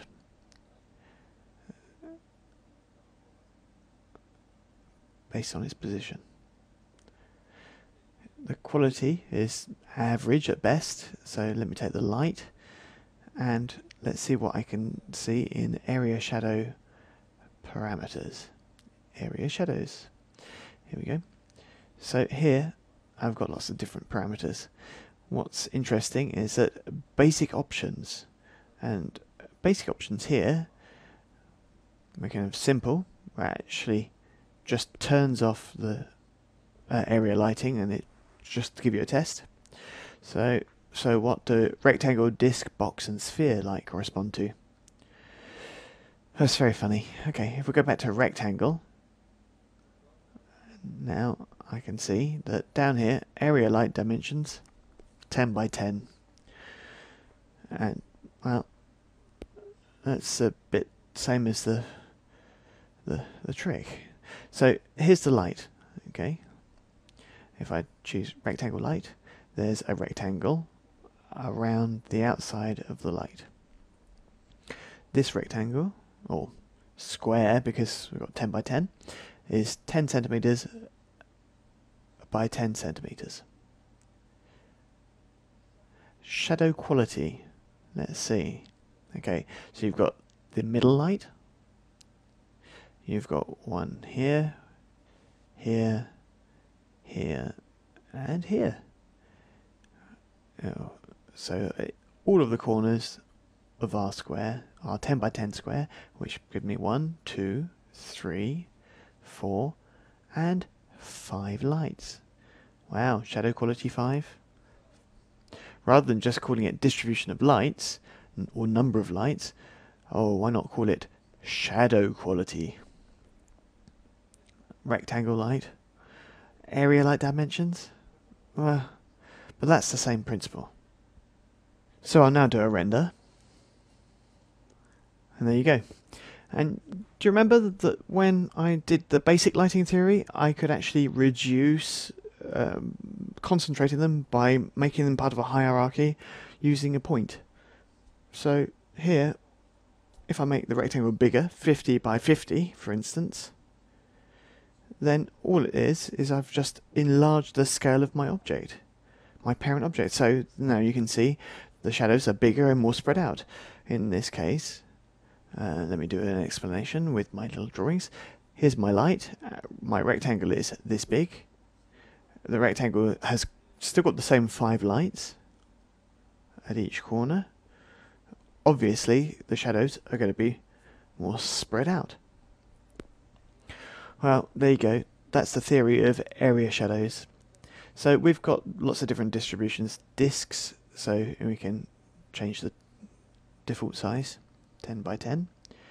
Obviously you can make an ellipse with this, and I'll do a render. Okay. I can change it to box light or sphere light. Watch out if you choose a 3D form, because then you've got the height of the box as well to look at. But then you're going to be increasing the render times appreciably. The quality is a bit better, but the render times are enormous. Personally, I very rarely use them, except maybe with Mental Ray, but it's really for exceptional cases because of the weight of rendering. Don't forget the integrity, the sample, all that kind of thing. All it is just the quality of the blur between the images of shadow that are distributed. That's all they are. It's just one image of a shadow which is duplicated with another light, and put to one side another light, and doubled and doubled and doubled, and all they are is these lights distributed on your 2D or 3D object. The blur between all these shadows is generated by this. So now let's look at rectangle light. Let me do a render again. Okay, rectangle. I'll double up my render view, and I'll change the shadow quality to 10, let's say.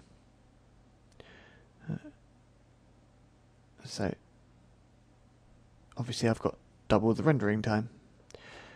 I've got more duplication of the lights. I've got a better quality in different places. Look, if I zoom in with the mouse wheel, you can see, yeah, that's better on this one. We can see here, especially if we go down to this area where the shadows are stretched out, and we can see that it's a bit finer, a bit better quality. Well, it's okay. It's great if you have lights that are moving apart, but let's just go back to our standard size. Oh no, 30 let's choose this time instead. 30 by 30. Shift Q for render. There you go. These little errors that you can see here, you can modify them with different parameters, like we can change the shadow integrity.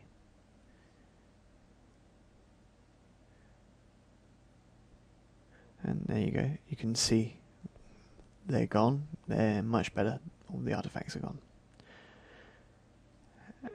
But obviously, if I want to see this render time, it's pretty impressive. So there's my render time for the last frame, and then when the render time will change when this image frame finishes. There you go. The quality is much better, but now 29 seconds. That's roughly 30 seconds, 3 times as long. For what? Let's have a look. For 2,000 polygons. That's all. Other shadow types now. Here's a scene with a few objects. A floor, kind of a frame, a hollow frame, and a simple plane. Let me take my light, and I'll turn on shadows. By default, shadow maps. Let me put my light a bit higher, and rotate around my scene so I can see my shadows better. Okay, there we go. Right, what I'm going to do now is change to advanced ray trace shadows. Advanced ray trace shadows, it works exactly the same as ray trace shadows, but it has some extra speed for some parameters. On the other hand, let's have a look. let's put these materials on my objects, on the windows, if you like. Two different materials. On this one, I'll make it transparent with, in the extended parameters, a color. Okay. Right, if I do a render, oh. Okay, let's turn down the transparency. And nope, no better. Okay, transparency, you can see it in the window, but advanced ray trace parameters, there's several parameters there. Simple, one pass, two pass, anti-aliasing, so two-sided shadow, shadow integrity, let's up the quality, some other things there that we'll look at later on. Optimizations, transparent shadows on. There we go, that's what we needed.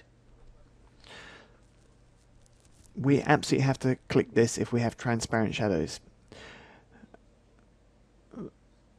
Otherwise, another way to say is that we've got lots and lots of different parameters in ray trace shadows, advanced ray trace shadows. Let's go and have a look afterwards, but let's have a look at this now. Let's go back to this material. I'll make it transparent as well. All completely transparent? No, maybe. Okay, a bit of highlight. So it's quite transparent, as we can see. So here, rather in extended parameters, rather than color filter, I'm going to put an image. I can put whatever I like. You can feed it with whatever you want. So here, I'm going to take this painting that's, I think is quite well known. So I can see the image of the painting that's projected behind, through the window. If I have a look from behind now, move the box a little bit so I can see better. Okay, hit F. I can see that the painting is projected. Okay. I'll come back to this material, and here I've got subtractive as well, which subtracts based on the transparency from the additive of the light. Additive, which adds to the additive of the light. So it's always the same. So filter gives me the color. Okay, that's what there is in our first adventure in advanced ray trace shadows. Let's now work just with this one frame, which has got an image, and we'll go a bit further with advanced ray trace shadow. Let's continue with our advanced ray trace shadow parameters. So here we go. We've got shadow parameters down here, and then we go down, and we've got advanced ray trace parameters. Positive anti-aliasing. Two-sided shadow, we've already seen that. That's if the object doesn't have any thickness, so it allows things like the teapot to have its shadow complete rather than having it split. Two-pass anti-aliasing, what's that? Anti-aliasing is getting rid of the stair-step effect. By default there are two, and there's the render time. If you do simple, the render goes much faster, but if you have a look really close up, here we go. Here's my simple anti-aliasing, which is just on the borders of our objects. Okay, so now if I choose one pass anti-alias, and we can already see that it's a lot better blurred. Let's compare the two. Left simple, right one pass. There you go. Obviously that bumps up the render times a lot if you use two pass anti-aliasing. The second pass actually goes over the top of the anti-aliasing to give a little bit more of a blur. Sometimes you can ask yourself why you need it. One pass can do for a lot of things, and watch out for the quality you want. We've seen before that if you forget to turn on transparent shadows, then you're very optimized, then it doesn't actually look at the transparency at all. Here you can also lift up the anti-aliasing. You can change the values of grey to which anti-aliasing is applied. This is for interior anti-aliasing, not necessarily the borders. Supersampled material is oversampling of a shadow that's projected. If you turn it off, it goes a little bit faster. And what it actually does is it renders an image much larger and shrinks it down and to reapply it on this scene. It allows you to improve the anti-aliasing effect. Reflection and refraction. It's so that all these subdivisions, all these second pass of calculations, etc., are taken into account in reflections and refractions. The shadow will be obviously taken into account, but there's no point redoing it if you're reflecting things. Generally, it depends on what you want to do, but you might want to turn it off. Coplanar is for when you have two faces, two polygons that can have the same transparency, who could be close and put one on top of the other for a shadow. So it's so that you can just go over two polygons that are one on top of the other for shadows. Watch out, this can cause your render times to go up. So let me show you a bit. Let's draw it. So if you have an object that looks a bit like this, there you go, and then you give it a revolution, a turn. Obviously here we'll see the problem is going to be when the light goes through it, we can see that it piles up the effects here and here, so to make a shadow here it might be awkward. So skipping allows you to skip over this kind of effect, this zone that there is between the two faces. Generally it's for objects that are curves and that kind of thing. The principles that you see here are exactly the same as the quality principles that we saw before with other shadows. Okay, so we've seen all kinds of shadows. So without, of course, mental ray shadow map, which you need to go and see a training about mental ray to see. So we've seen advanced ray trace shadow, with lots of transparency, anti-aliasing, and so on parameters, which takes quite a few resources. Area shadows is the one that takes the most resources. It's good for fixed scenes, fixed images, not animation. Shadow map, it's probably the most basic of the shadows. It's the probably the most interesting for a rapid production and alright for realism. Ray trace shadows is probably the simplest of the shadow types because you can only control render tree options. Shouldn't be used with spherical lights like the Omni. It takes transparency and projected colours into account via the material filter setting. Okay, so just a reminder, we've seen diurnal parameters, exclusion, we've done that. Intensity, we've done multipliers, colour, decay, attenuations. Advanced effects, we've done contrast, soften diffuse edge, the possibility of having a projection image, which we've seen, but we'll come back to, don't worry.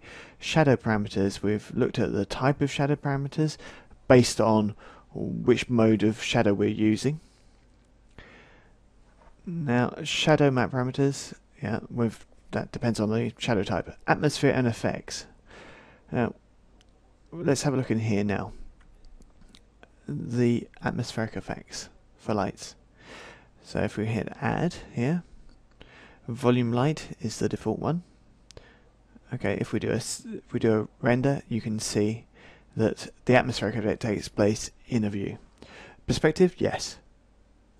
If I do a camera, if I'm in the camera mode, I do render, I can see it as well. However, if I now go to front view, hit a render, no volumetrics. It's not taken into account in a 2D view. So 2D views, that's to say front, left, etc. If I hit V, then I can see all the viewports. So I've got front, 2D, back, 2D, top, 2D, bottom, 2D, left, 2D, right, 2D. We could say all these three were 3D, but no. They are views with the ability to have deformers in the depth of the scene. I'll say it in that way because the Z-axis are seen in camera and perspective views. Those ones really are 3D views, and they've got a Z-axis. So 3D, Z-axis.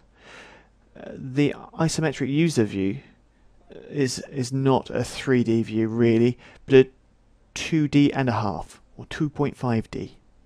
So if I change the front view into a user view, like so, and hit render, you'll see no volumetrics, because they're only seen in 3D views. So perspective, yes. Camera, yes. Okay, so we have a volume light selected, and if we go up here, it inherits the settings in far attenuation. So there you go, you're affecting the attenuation of the volume light. The color of the volume light is based on the color of your light. Nevertheless, you can also use near attenuation. Example, let's change my far attenuation and make it very thin. So there's a very small zone of gradient there. Near attenuation, let's make that big and make it pretty big as well. Here I would advise you to go and see the video that talks about all this attenuation. So now I do this, I can actually see pretty much in my perspective view kind of what it's going to give me. So what I can see is that there's a zone with no light here, and we'll have some light starting here, and now there's my 1.0 multiplier there, and then the light will die off gradually here, so that by the time it gets here there's no light again. Okay, right, now if I do a render in the perspective view, then we can see the atmospheric works pretty much the same way, but we can see that there's a kind of a hole in the middle. So if I take this light, and an interesting thing here, we can also scale the light down uniformly like this, or let's reduce these zones here, so we'll make a thinner shell. There we go. Now let me have a look around. Yep. You can also scale in a non-uniform manner, there you go, to create interesting effects. Okay, let me cancel everything I've just done and turn off near attenuation. And now I'll reduce the influence in the scene and have a little bit better degradation in volumetric light. So here I can see that volumetric light is available everywhere. So let's go back to volume light and then setup, and see all these parameters here. So I can see all these same things as I saw in the fog, etc.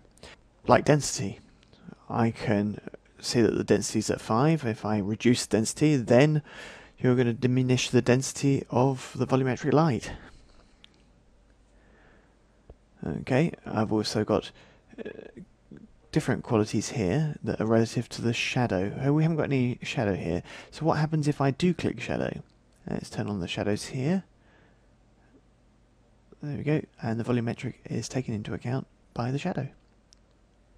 No, the shadow is taken into account by the volumetric. The quality is not great. Let's have a closer look. And we can see there are bit steps there. So I've got different types of quality. I've got medium, I've got high, and the render times might go up, will go up. So low is 8, medium is 25, high is 50. So you can actually put whatever you like in there. So there's 20. Let's up it to 100. And you can see that the quality is good, but the render times go up. So let's put it back on medium. Attenuation. You can also change the attenuation here. I don't really want to because I usually do it here on the light menu. So you can put noise on. Then that will give some effects of noise. So let me choose automatic there for medium and then make it go faster. So noise is interesting as long as you actually give it some noise. So then you can see it. Okay, so this allows you to have irregularities in your volumetric light, a bit like a fog that's lit up by a light. So different types of noise, fractal, turbulence. Okay, we can link it to the light. So we can also change the values change the noise as we like. Before we leave these types of volumetrics, we're going to have a look at a little tip. Let's reset. And now you can wait for a volumetric light tip and an Omni light. Okay, the little exercise as promised. Here's my scene. I'm going to start it off from scratch. Let's make an Omni light. Here we go. I'm going to put it right inside of my model. There we go. Inside his head. It's a bit daft because it's inside. It's even dafter if I actually turn on shadows. And now, you've got very odd shadow shapes because the light is trying to make shadows outside. But I'm not going to use shadows now. What I'm going to use now is use atmospheric effects, volume light. Let's do a render. Okay, there you go. Okay, and I'm going to project an image in my volumetric light. In Advanced Effects, tick map, click none, choose my image, choose a bitmap. I could take whatever I like, including video if I want, but other types of image. So I'm just going to take, well, I'm going to take the sunflowers, why not? Okay, I'm going to do a render. Okay, so I've got the image of the sunflowers that is now projected in the volumetric. It's projected in the volume based on the principles of attenuation. So you can see here that I'm attenuating my image a little. So it's coming from the inside of the model to the exterior of my scene. Why? Because as I already explained, volumetric light is based on the attenuation you give.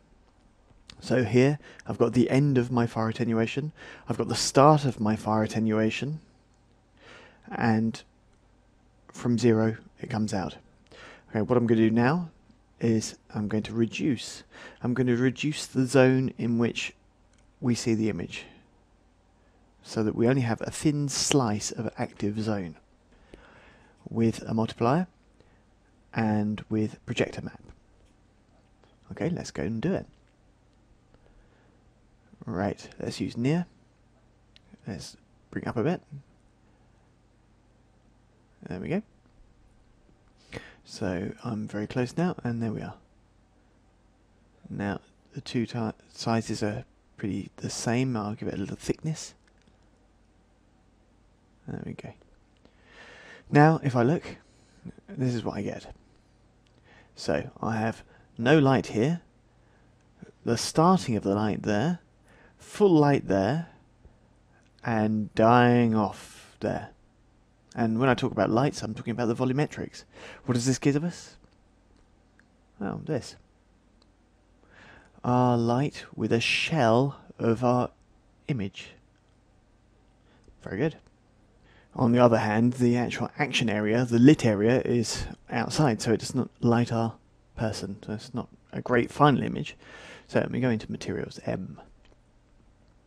Let me take the projected image and I'll put it there. Instance. Okay.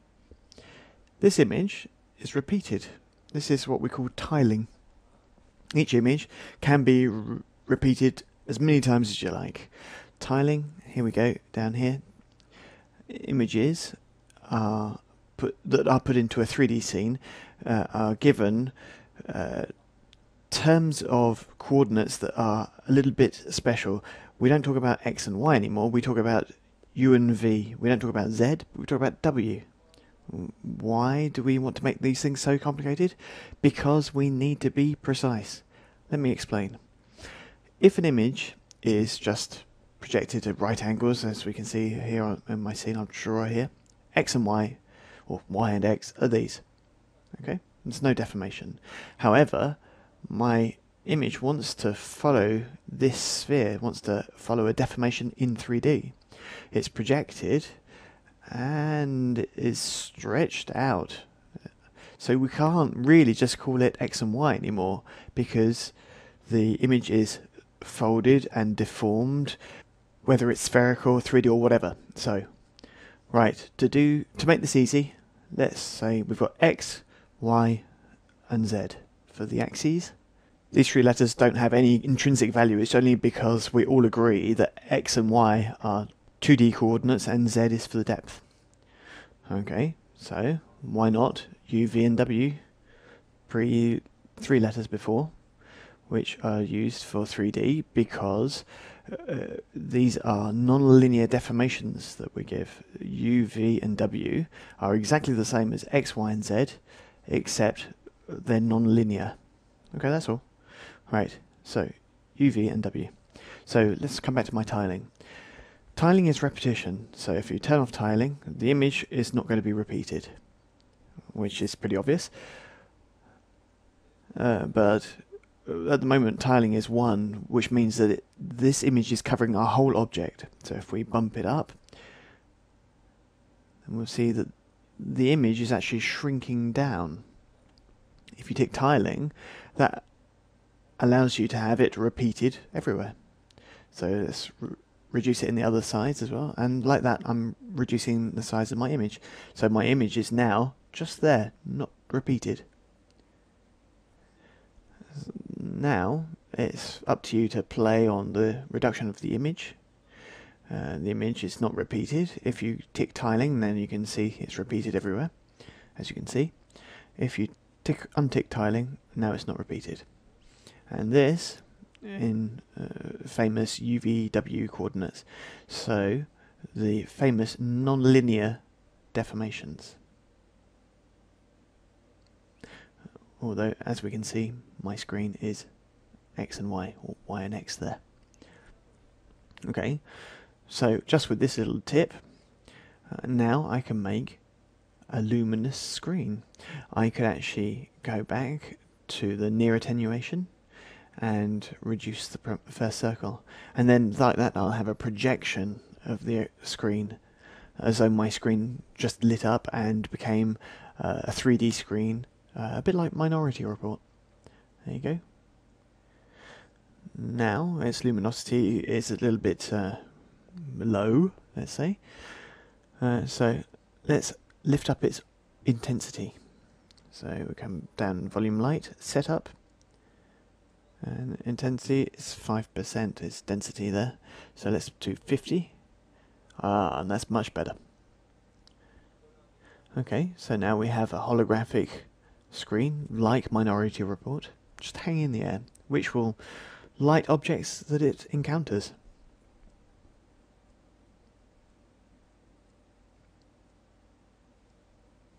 So I'll move it over here. Let's change its scale, it'll be easier to manipulate then. And objects that encounter it should be lit. Obviously that's not the case here. It's not very easy with this type of object. Okay, so what I'm going to do is just make another light. Well, you can have as many lights as you like in a scene. So there we go. So as long as this light here is just a bit lower down in brightness. There we go, that's better. Little tip here, you've got an eyedropper and you can choose a colour from your render frame. So you can pick a particular colour, drag and drop, and copy that colour there.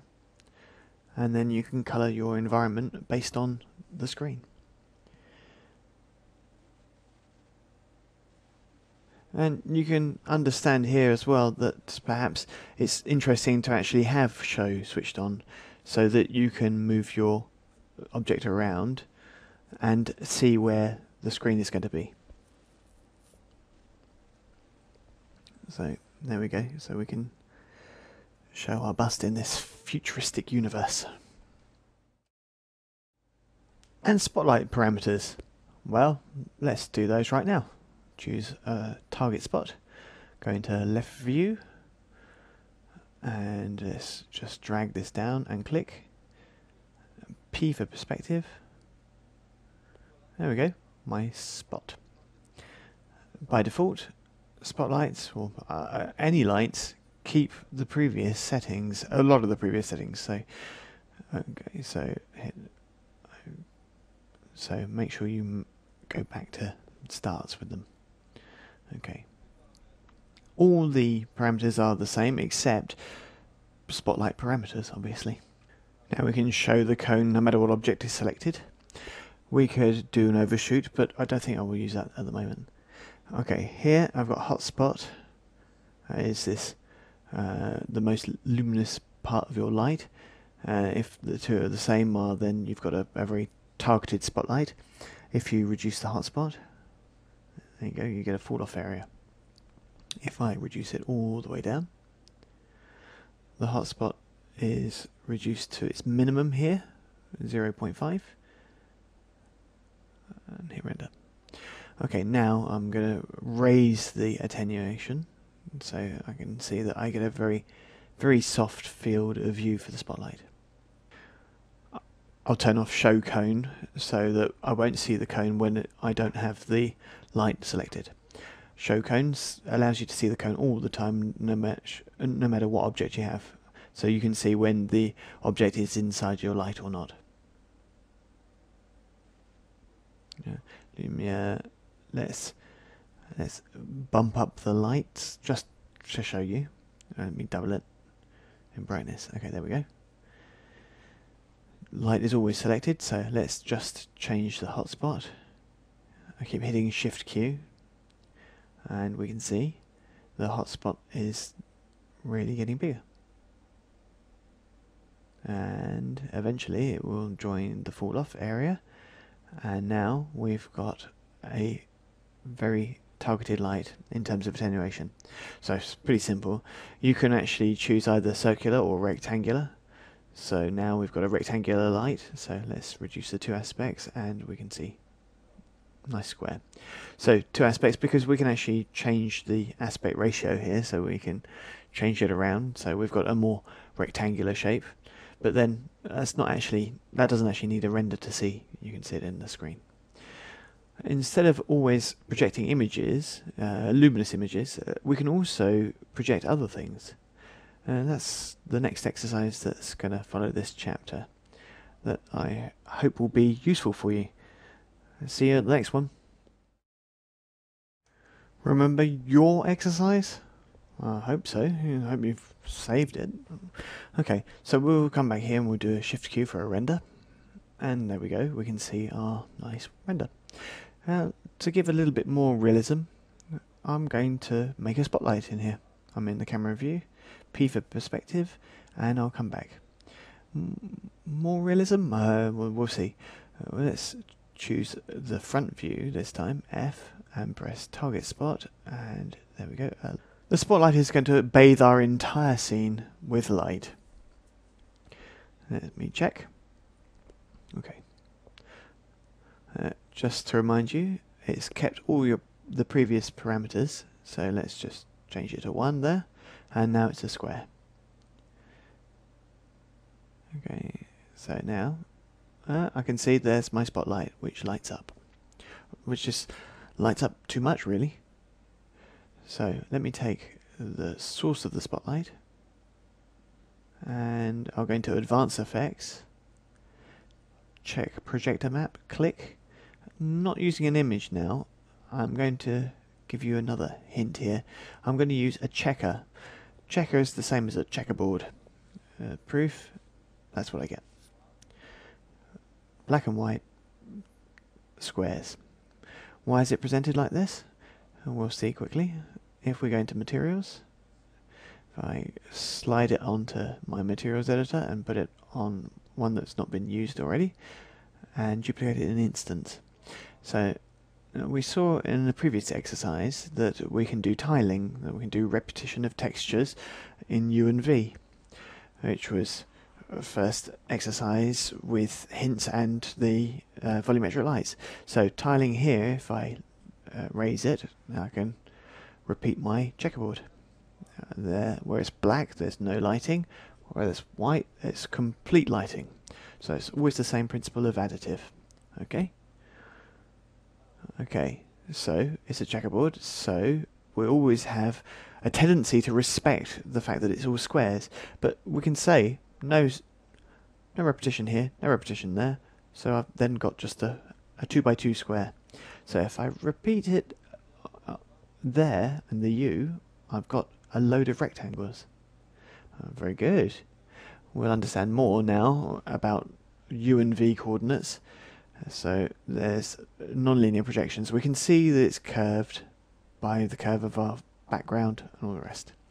So it's much better to use U and V rather than X and Y. Offset is the sliding of your texture images, your texture coordinates. So let's just slide our image towards the top. It's not really the top, it's not really Y, it's... Okay, there we go. Now, the fact that we've slid it like this, that means this zone here, that's going to be at the top. It's going to be here. It's going to be off our view. There we go. Now we don't see it. Let me just change the tiling so we've got a few fewer bars. And let's put a little blur on it, or a little blur. Okay, now if I do this, I've now got lighting, which is made of rectangles that follows one after the other with a bit of blur.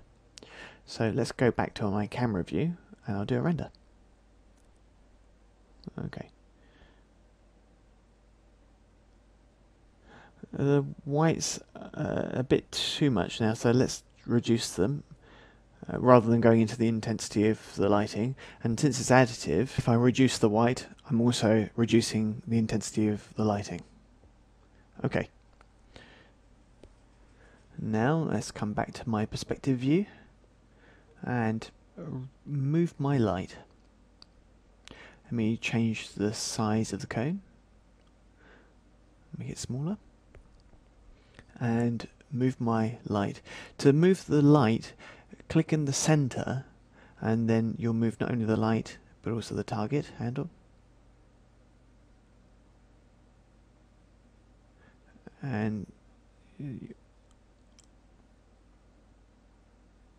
if it works equally well on rotation as well and scale, just like we've already seen with the camera. There we go, scale, that works as well. Right, C for camera, do another render, and there you go. Now I've got a projection of prison bars in our scene. A little first approach, but we'll go a bit further in the next chapter. So, my exercise in prison, part 2. Right, so we can see my light here. If I go into Materials Editor, I click here or press M on the keyboard. Rather than lights here, I'll put the white back here, and I can see that it's really going to saturate my view because it's additive, remember. Rather than doing a colour, let's put materials it's without limit really. So I could take an image here. Let's have a look at the icons, and I could take an image that represents leaves. So there you go, and now you can see the lights. You can see the leaves behind the bars. What's interesting now is that your bars tend to have a distance closer to your scene. So let's turn the blur down or off. There we go. The bars are going to be closer than these falling leaves, so the shadows from the bars should be quite sharp. Now if I go back to the leaves, I can put a blur on there, and this gives you a kind of depth to the scene. With nothing more than just the shadows, you've got some kind of understanding, a story behind your scene, and you can understand the distance there is behind the bars. This notion's pretty interesting because it allows you to give more depth to your scene. Let's move on from this principle and take my test scene that I've got with a bust. Let's close all these. There we are. And let's do exactly the same thing. Target spot, left view, click, there we go. Let's add an Omni light in there for general lighting. Okay, P for perspective. Let's move that over here. It's a global light. It's going to make shadows and it's not going to be too strong. This one is a spot and I'm going to put it over here. There we go. And I want to change the aspect. Oh, what aspect do I want to use? Well, you can actually use the aspect from an image. So bitmap flip, you take the image and you hit OK.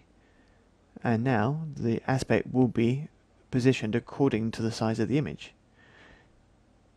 If I change the hotspot beam, the size, and there you go.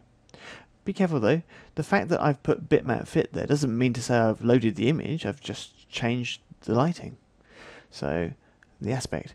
So, to get the image, I go down here, projector map, bitmap. And now I take the image. Okay, there you go, it's projected. Okay, if I go into material editor, drag and drop the image in instance, obviously. And now I will blur the image out. Perhaps too much. There we go.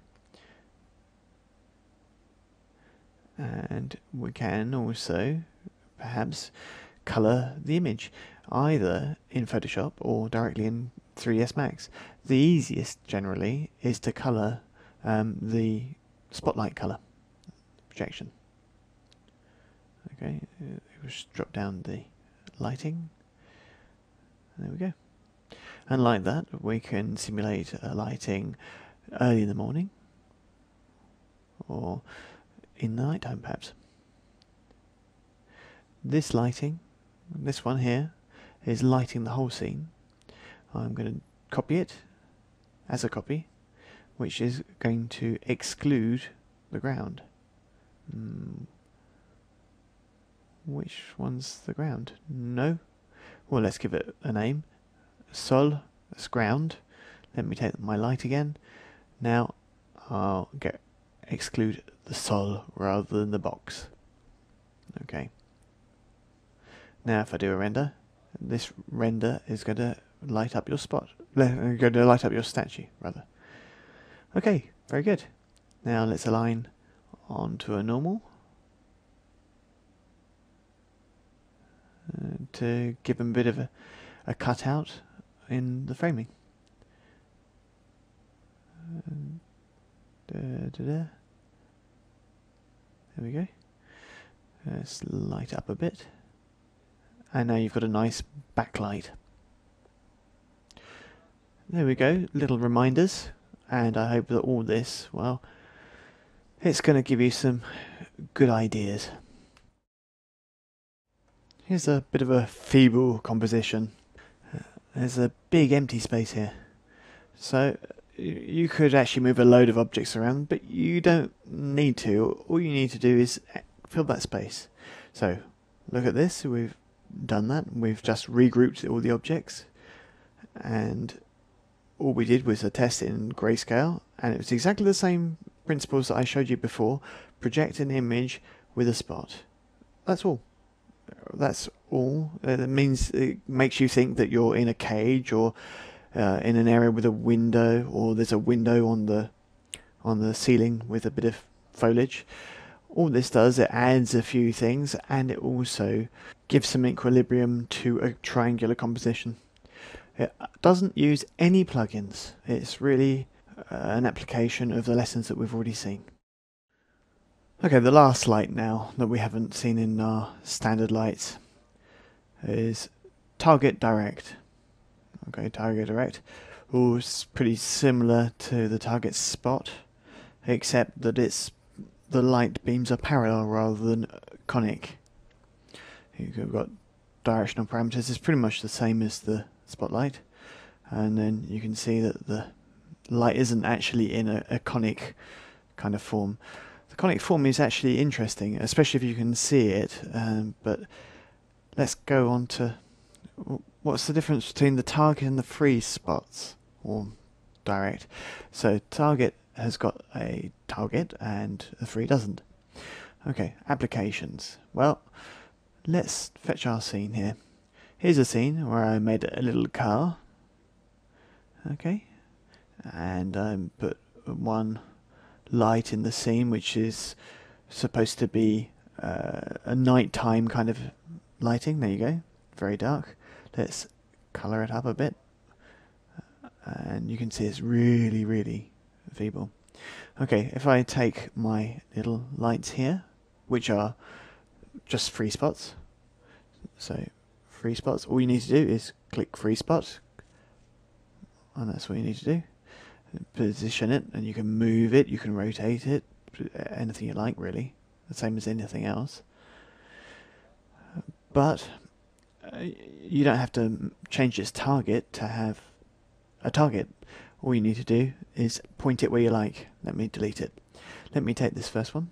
The other advantage is that obviously you can manipulate it more easily than anything else. So it's yellow headlights like the old ones that you used to see in Europe. Okay. Now, just make sure that your headlights are pointing in the right direction. You don't want to get the police out. So these two lights, I'll take them and I'll parent them to the car. I'll do the same thing for the four wheels, lest they fall off. And now, if I take the car, I can move it along and the headlights and the wheels follow along. Simple. And it's best to have good headlights, because it's good to see teapots on your road, because at night, to paraphrase Ben Franklin, all teapots are grey. Okay, so we make our lights, we cast shadows, but we're still not doing very well, are we? Not really. Let's go, my light here, an Omni. Oh, and there we go. I lift it up. I tick on shadow. I've got to render Shift Q. I've always got to do a Shift Q to see what I want to see. No, not anymore. Max 2010 has some very interesting things. I mean, really interesting things. By default, in the view, shadows are deactivated. How can I optimize the render of my view, my display? Let me do a bit of theory first. Let me get closer to the box and I'll do a render, and I can see there's a huge hotspot on the box. The render of 3D Studio Max of display, in its viewport, you need lots of subdivision to see luminous things, because it works a bit like a vertex paint. It's OpenGL from before. So it's this that will be used to create the hotspots in our OpenGL view. So we have to have some faces that will throw back that bouncing of light. It's pretty much the same theory as vertex paint, which is why I always show vertex paint in my training. So let me go into smoothing mode and let me see the smoothing on the box. Oh, 2 by 2. Let's drive it up, but we'll hide the edges. Okay, so you can see it's changed. If I put lots of subdivision and lots of subdivision in the other sense, now we can start seeing our light in the scene, which corresponds more or less to the render. But it's a bit heavy, a bit. You know, now we've got to subdivide lots to do it. Not really at all, it's just to show you the theory. Okay, in 3D Studio Max 2010, they've really improved it, so that the render is the same in the render and in the viewport.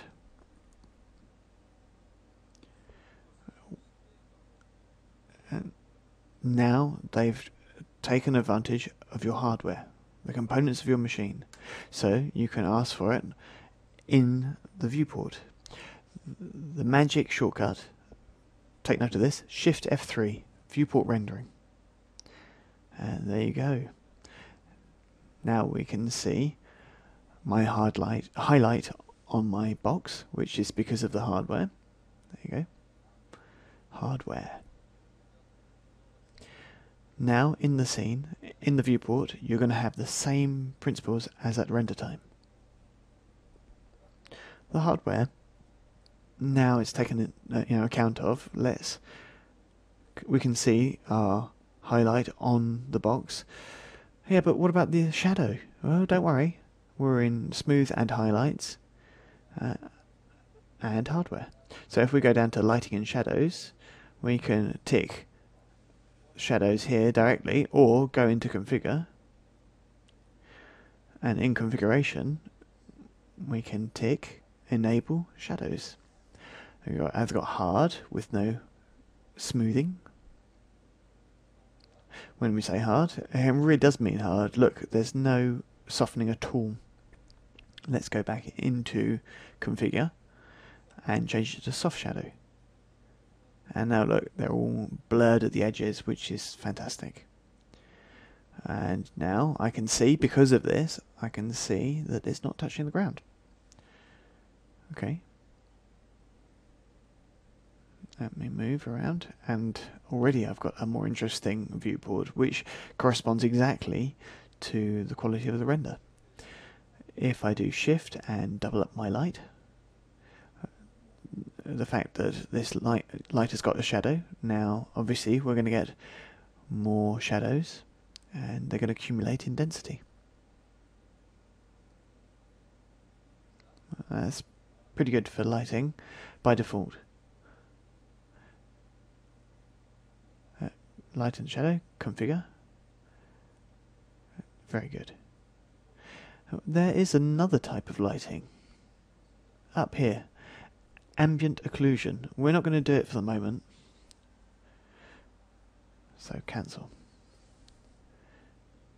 You should know that the lights that you're using here are direct lights with cast shadows. That's all the theory that we've already looked at. To see if your graphics card can manage this kind of thing, they show lights and shadows in the scene. Help, diagnose video hardware. And there you go. Viewport shading quality best. And that's mean that we've got no problems. Generally, when you do this, you're using the DirectX properties of your graphics card. We're now going to look at other optimization using indirect lighting, ambient occlusion. Ambient occlusion, or another way of saying it, indirect lighting. We kind of simulated it with a load of shadows overlapping one another. We're very limited in terms of making realistic images, so let's just delete that light. This one. Let's turn off the shadow so we can understand the ambient occlusion a bit better. This one is making direct shadows. If I look at my object, it's actually quite a lot more complex than we've got around us in our houses, for instance. if you turn off the lights, and you'll still see that there is some lighting if you're in daylight and not in February in a cave with no light or shut in a cupboard. Then you'll have no luck. But imagine you're in a room, it's full day, and you've got a window open and the light comes in. The light comes in and there's a direct light which will make a shadow. But this light will also bounce off the walls and other objects and bounce all over the place and make some very complex kind of calculations to bounce around. This is what we're doing. So if my object is got a little distance between itself and another object, it will create a break or help to the indirect light. So there will always be its direct cast shadow, which is easy to understand, but all the bounces in the scene will attenuate gradually. It will make an occlusion then based on all these bounces of light. This occlusion is taken into account from the distance of the object to another object. So we can see directly what it looks like in the scene by going to Highlight, Lighting and Shadows, Configure. And we'll enable ambient occlusion with different types of quality and different amounts of sampling radius. So see what your graphics card is able to do. If I look now, I can see that I've got a shadow which is underneath my object. If I lift my object and I move it down, you can see there's a shadow generated by its distance. The ambient occlusion is taken into account here. Let's verify this with a teapot. There we go. And we can see immediately that ambient occlusion is taken into account here. If I look at this display of ambient occlusion, it's here, sample radius. I put it back down to its standard at 20-ish. Okay. I can still see there's a little shadow, but it's a bit more simple. Okay. If we do a render, we could expect to see that we'll see this little black spot, but we don't actually see anything. Why? It's very simple, because in my light, all I've got is direct lighting. And I can only do soft shadows, shadow maps, in terms of direct shadows. I haven't got any bouncing of the light. So, obviously I need to duplicate my lights, huh? No, not at all. That's what we're going to look at in the next chapter. It's a lighting called Skylight. The Skylight will create automatically a cover over your scene and bounce all the light around. Let's have a look at the next chapter. The essential parameters for Skylight. Okay, so here we've got a teapot, we've got a skylight. I'll click the skylight. You need to go into Light Tracer, and there are the essential parameters. When you do a render, it takes a little bit of time, and we can see even on a fast machine like this one, it still takes 6 seconds for a simple teapot. So I wonder why would anybody be interested in it? Well, why is this? Because the parameters by default are not really made for a simple object, but for a complex scene. So here's the idea. Okay, so the skylight surrounds my scene and sends some rays in. I already said that, but how many rays exactly? Each ray is a kind of light which is going to hit somewhere, which when it's got occlusion, so it's going to make a little shadow there. That's what we find here. So the light hitting there, so we can't see here, so it's a little bit darker. Although the rebounds of the light could go in there. So, right, the number of rays. How many rays exactly? Come on. The number is this number. Rays per sample, 250. From there, you see the size and the blur for each one that's sent. That's not very interesting, but how does it work? It's actually sent, and when it hits somewhere, it doesn't send back one ray. it's not one ray that bounces back off the handle here, it's a cone which contains the same number of rays that we started with. So, just imagine the exponential effect here. Let's verify. 250, 6 seconds for rendering. Let's just put 100 and do a render. And we're not going to see that much difference, except I've gone down to 2 seconds for my render time. 3 times less. That's not bad. Cone angle. If I reduce the cone size, in theory, what's going to happen? Well, when the light bounces back off again, it's going to send off a cone that's much thinner, much more pointy cone. So, it's not going to have so many rebounces, and you're going to get more of a contrast on the darker areas. Let's do a render to find out. There you go. So we can see that it's a lot more concentrated in the darker areas, but it's also a lot less rounded in the big zones. So let's open up our cone again, and now we can see the opening of the light is much better. So let's try and error this. We can multiply the informations here if we want to in the skylight. So I can find that I can multiply, I can use scene environment colors, or put an image even. We'll look at that later on. But this allows you to multiply your color bleed, color filter, and all the rest.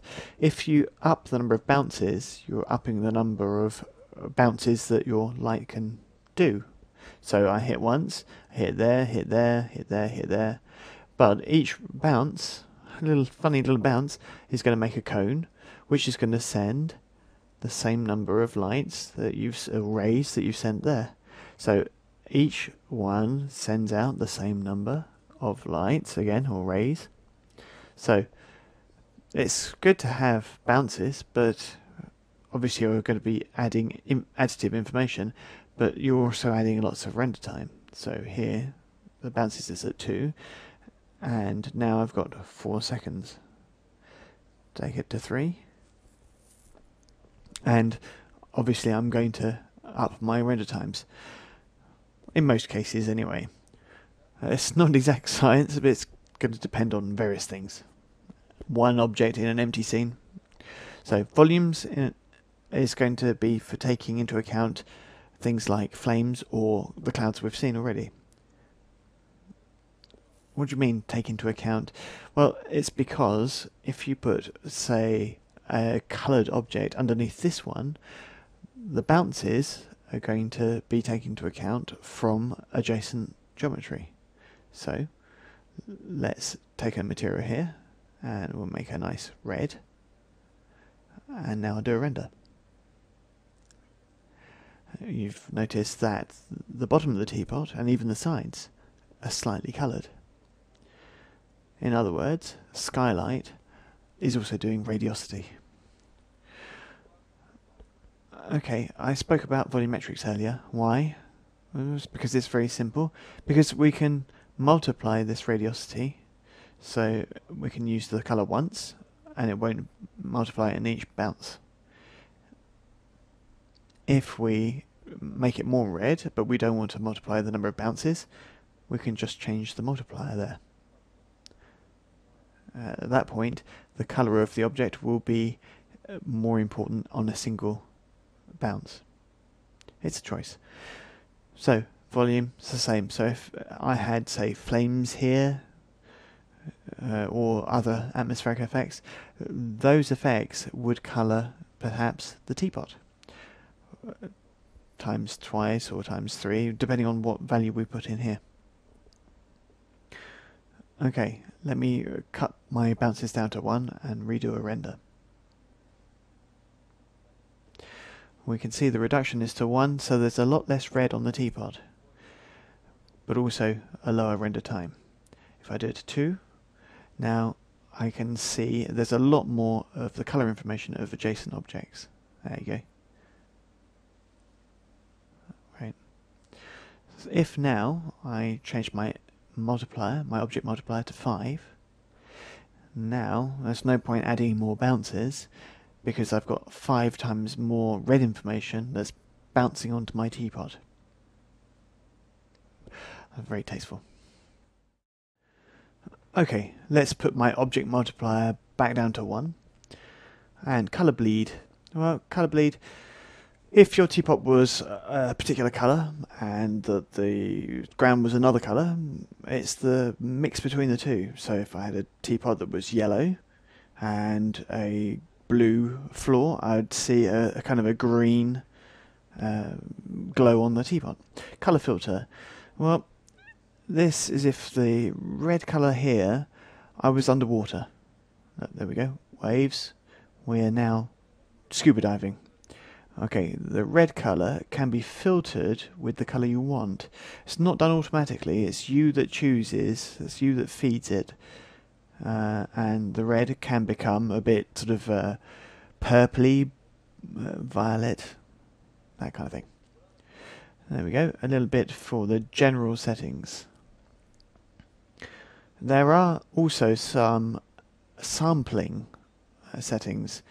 Every time you see them, it's for refinement, improving your quality, especially a way of concentrating your information. It's not very simple to understand. So there's the Show Samples button, so we'll tick that, and now hit Shift Q to do a sample, and I can see all these red points are the samples that we're using. There we go. Alright, so there we could change the sampling. So now I can see that my sampling spacing is different. It's going to depend on lots of different things. So let's change the bounces to 1. Change the subdivision contrast there and change the subdivide to 8x8. And now it's much faster and I can see the subdivision is reduced. When I've done that and untick Show Samples, then I get my render. That allows me to understand a little bit more why I've got certain things that are down to the sampling and down to the number of samples we're using. These are parameters for optimization of quality for Skylight. Let's take our old first scene. There we go. Our cyclorama scene, but without the spot. If I add a skylight to this scene, what am I going to get? Let's try. Skylight, put it in there. Go into rendering, light tracer. For this scene, I think 100 samples is going to be enough. Let's hit render, and I'll just wait. There we go, skylight. And it's taking all my geometry into account and bouncing light off it with skylight. I'll double up here. Now I'll turn it off completely. So no plugin. At this point, now the skylight plugin, because it is a plugin, it's a separate module, is now deactivated. Let's do a render again. Ooh, a bit bright. Skylight being in the scene is probably causing problems, so let's just, if we deactivate it, let's also delete it or render it inactive. There we go, that's much better. There we go, without skylight, with skylight. It's that simple. We can see that there's a lot more richness in our scene when we're using skylight. We can see a lot more of the colours that are in all our materials that I seem to have lost. Let's see how we do it when we've lost our materials. We click on material, click on the background. There we go. The ambient bits there are a lot less localized. They're more uniform to the whole scene because the skylight is going to englobe the whole scene instead of my single lights which were localized. It's up to you, obviously. It's up to you to use the techniques you want. Okay, so the skylight takes quite a while to render. But skylight, what is it, really? To remind you, it's just basically modeling ambient light. This kind of thing is more or less visible in comparison with direct lighting. So let's redo this theory a little bit. There's my teapot. Let's make it light, standard, skylight. There it is. And an omni-light. Let's move the omni-light and turn on the shadow. Skylight, I won't change anything. Let's go in light tracer and change it to 100 and make a render. I can see the teapot and I can see the shadow cast. If I now go into my light and I take it and move it over here, I do another render and we can see the shadow that's moved. If I move my light, I can keep doing renders with Shift Q. I can see the shadow that keeps moving as well. Which shadow? The cast shadow, the one here. If I take my object and move it, I'm going to still have the cast shadow that moves based on where the object is or where the light is. This is pretty interesting to note. It's the cast shadow that moves, and that's in relation with the object. Instead of, there's the direct light and you can see the shadow moves, and because it moves because of the position of the object or because of the position of the light, but only because of the direct lighting. With the skylight, the illumination there, it doesn't change, it stays on the object. It's more or less visible because of the intensity of the light. If the light is completely black, then obviously we won't see your model. But what you've modelled, the light on your model, is not going to move. It's the cast light. Could we maybe put it into an image? Here is modelling light. Could we convert it into an image and apply it to an object? That's pretty interesting. That's what we're going to do. Let's turn off this light for the moment and let's just look at the skylight. Okay, there it is. Okay, my teapot is selected. Okay, generate mapping coordinates is turned on automatically by default, but I'm not really bothered about that at the moment.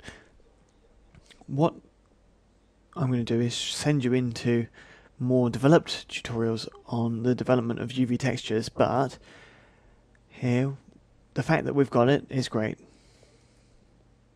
Okay, so we're going to render, and we're going to render to texture. It's 0 on the keyboard. So what is it then? What is this? It's to put certain things that affect your object into an image.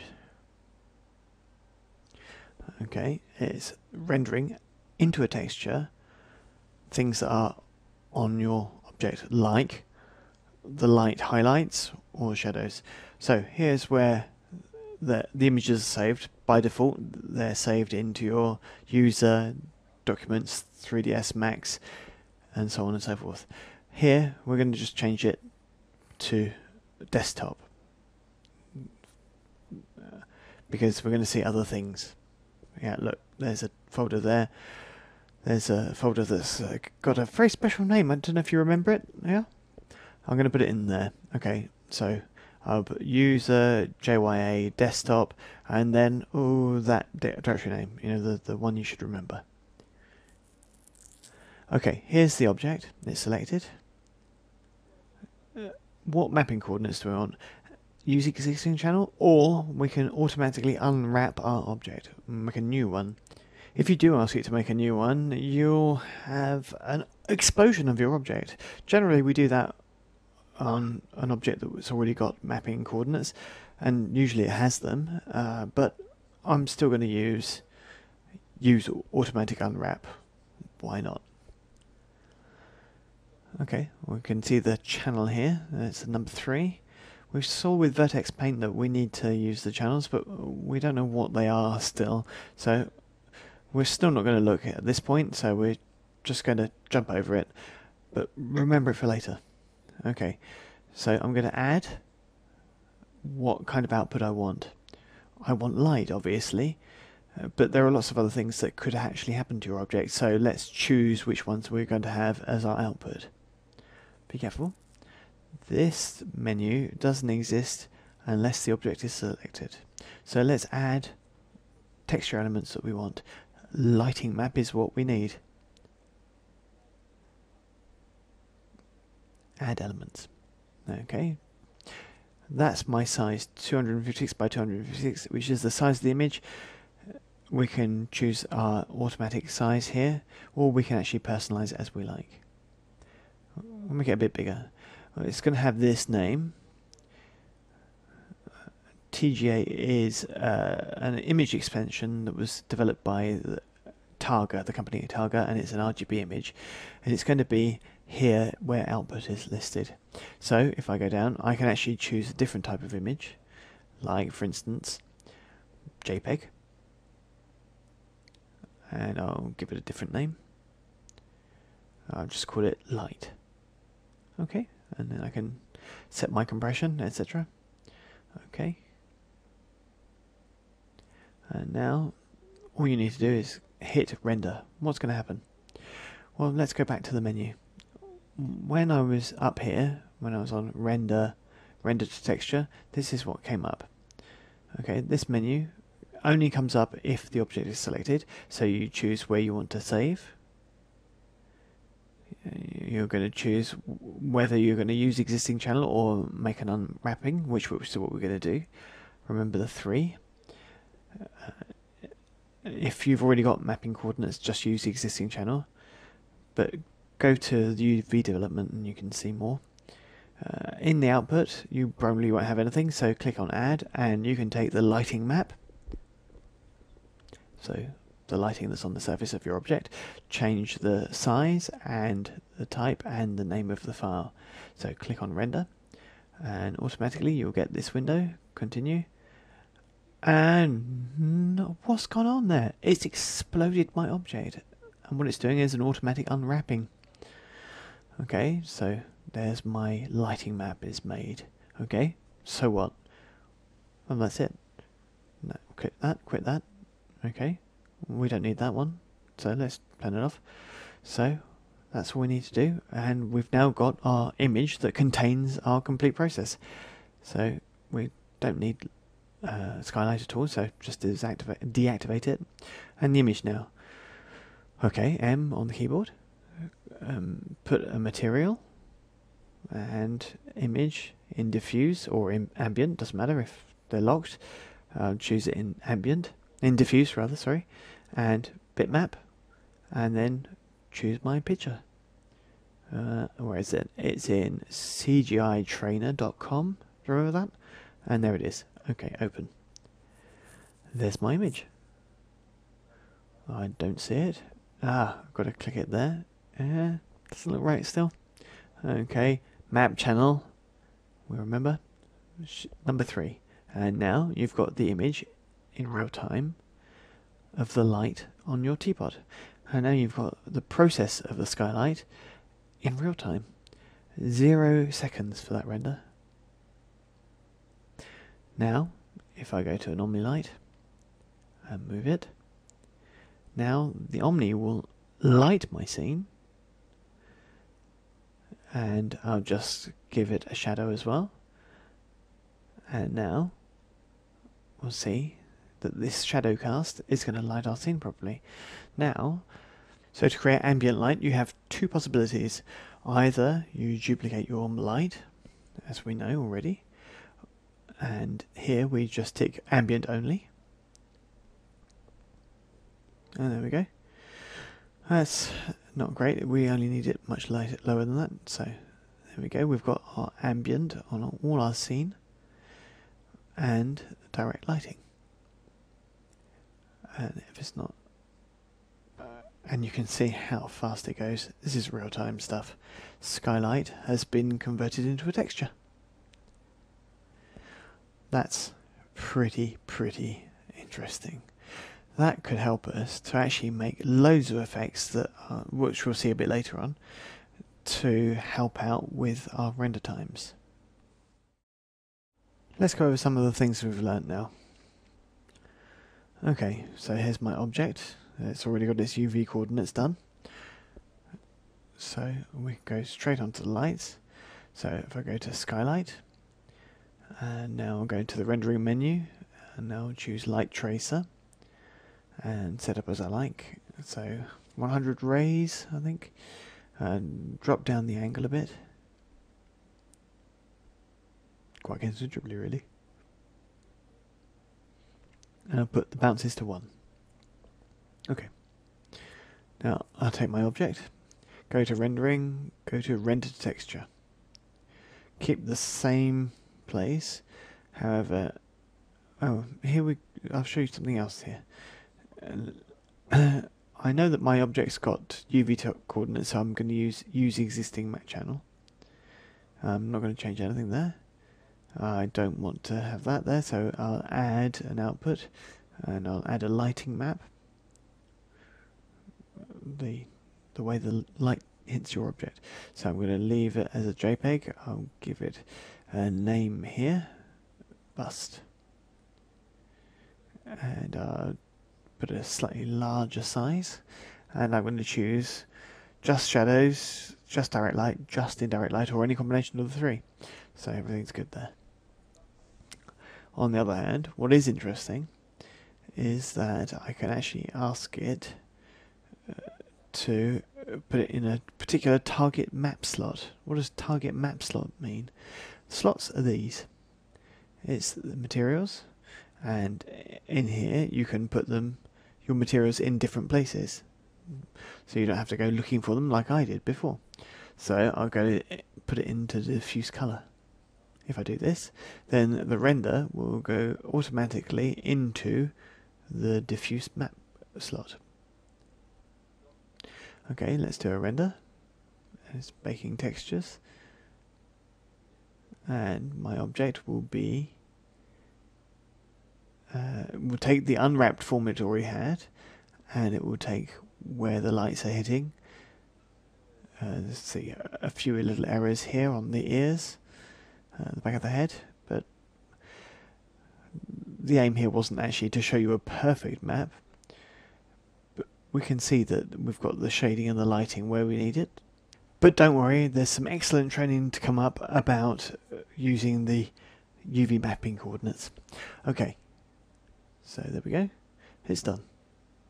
So now if I close that, get rid of this, don't need it anymore. I'll go into rendering light tracer, and I can just get rid of that as well, no plugin. And now, where's my map? So, the material here is a default material. Okay, if I want to actually get the material I want, you take another one, an empty one, or the same one, and take the pipette and click on my object. And now you can see that you have a choice of either your standard material or the new material, which was rendered. So, to see it, don't forget to click on there.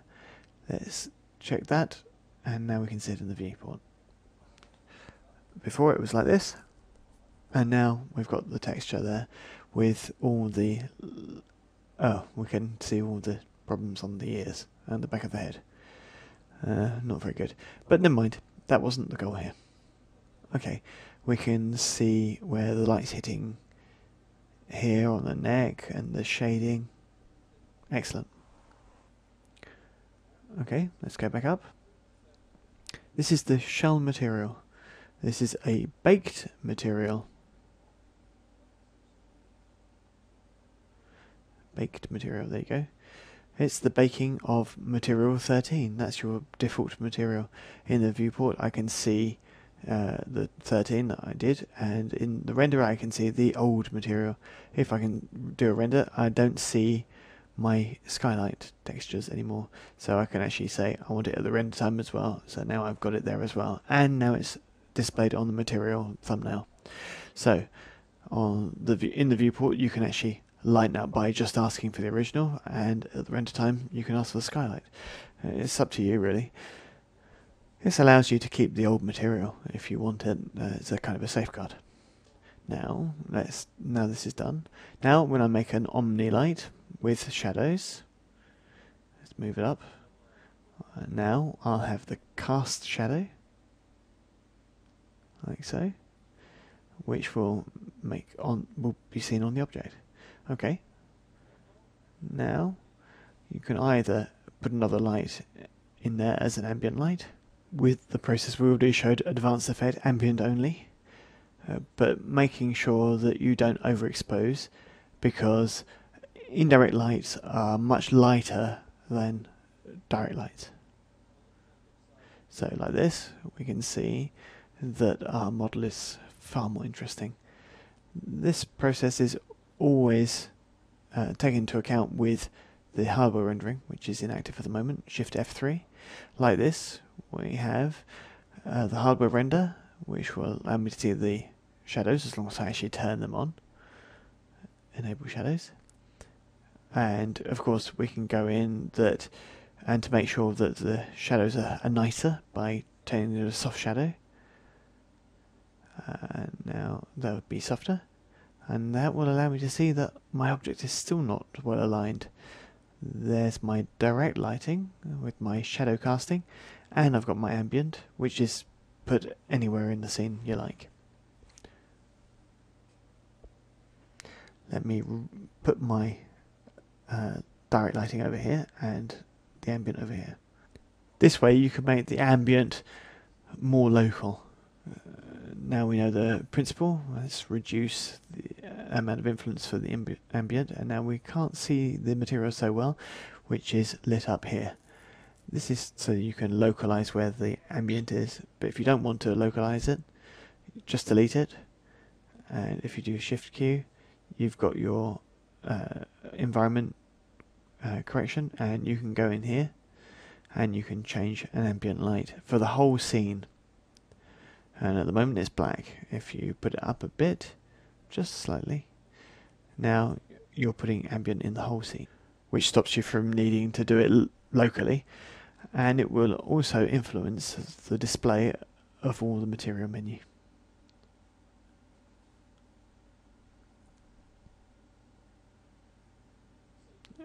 All this is animatable, obviously, so you can start from early in the morning until nighttime.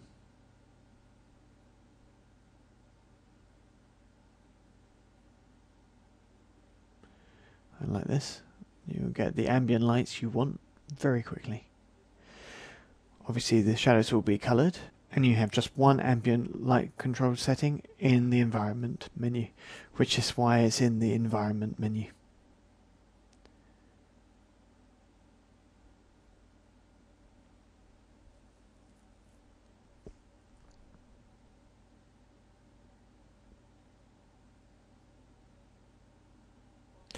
To optimize the display of your textures that are used in the scene, go into Customize Preferences, Viewports, and you can configure driver here. This is what's going to actually sort it out. So put it up to the maximums when you can, and that will improve your display no end. Once you've got images, you'll see the images are much better, especially when you're placing textures.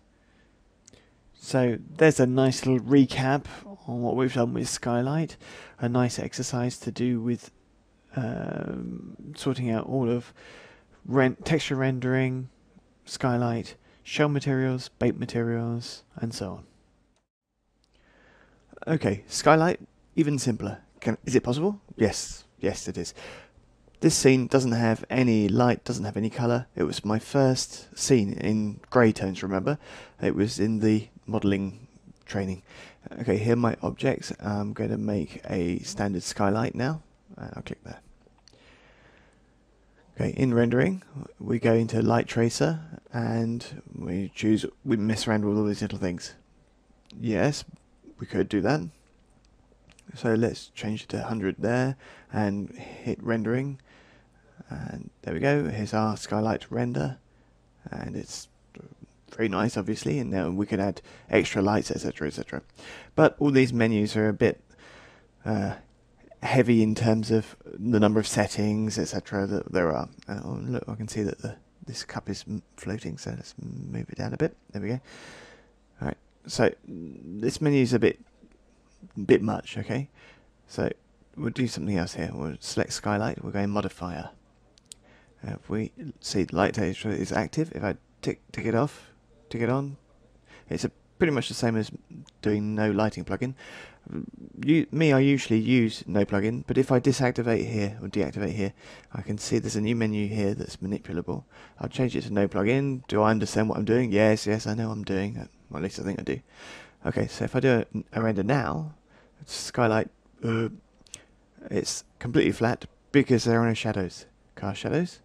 Now render.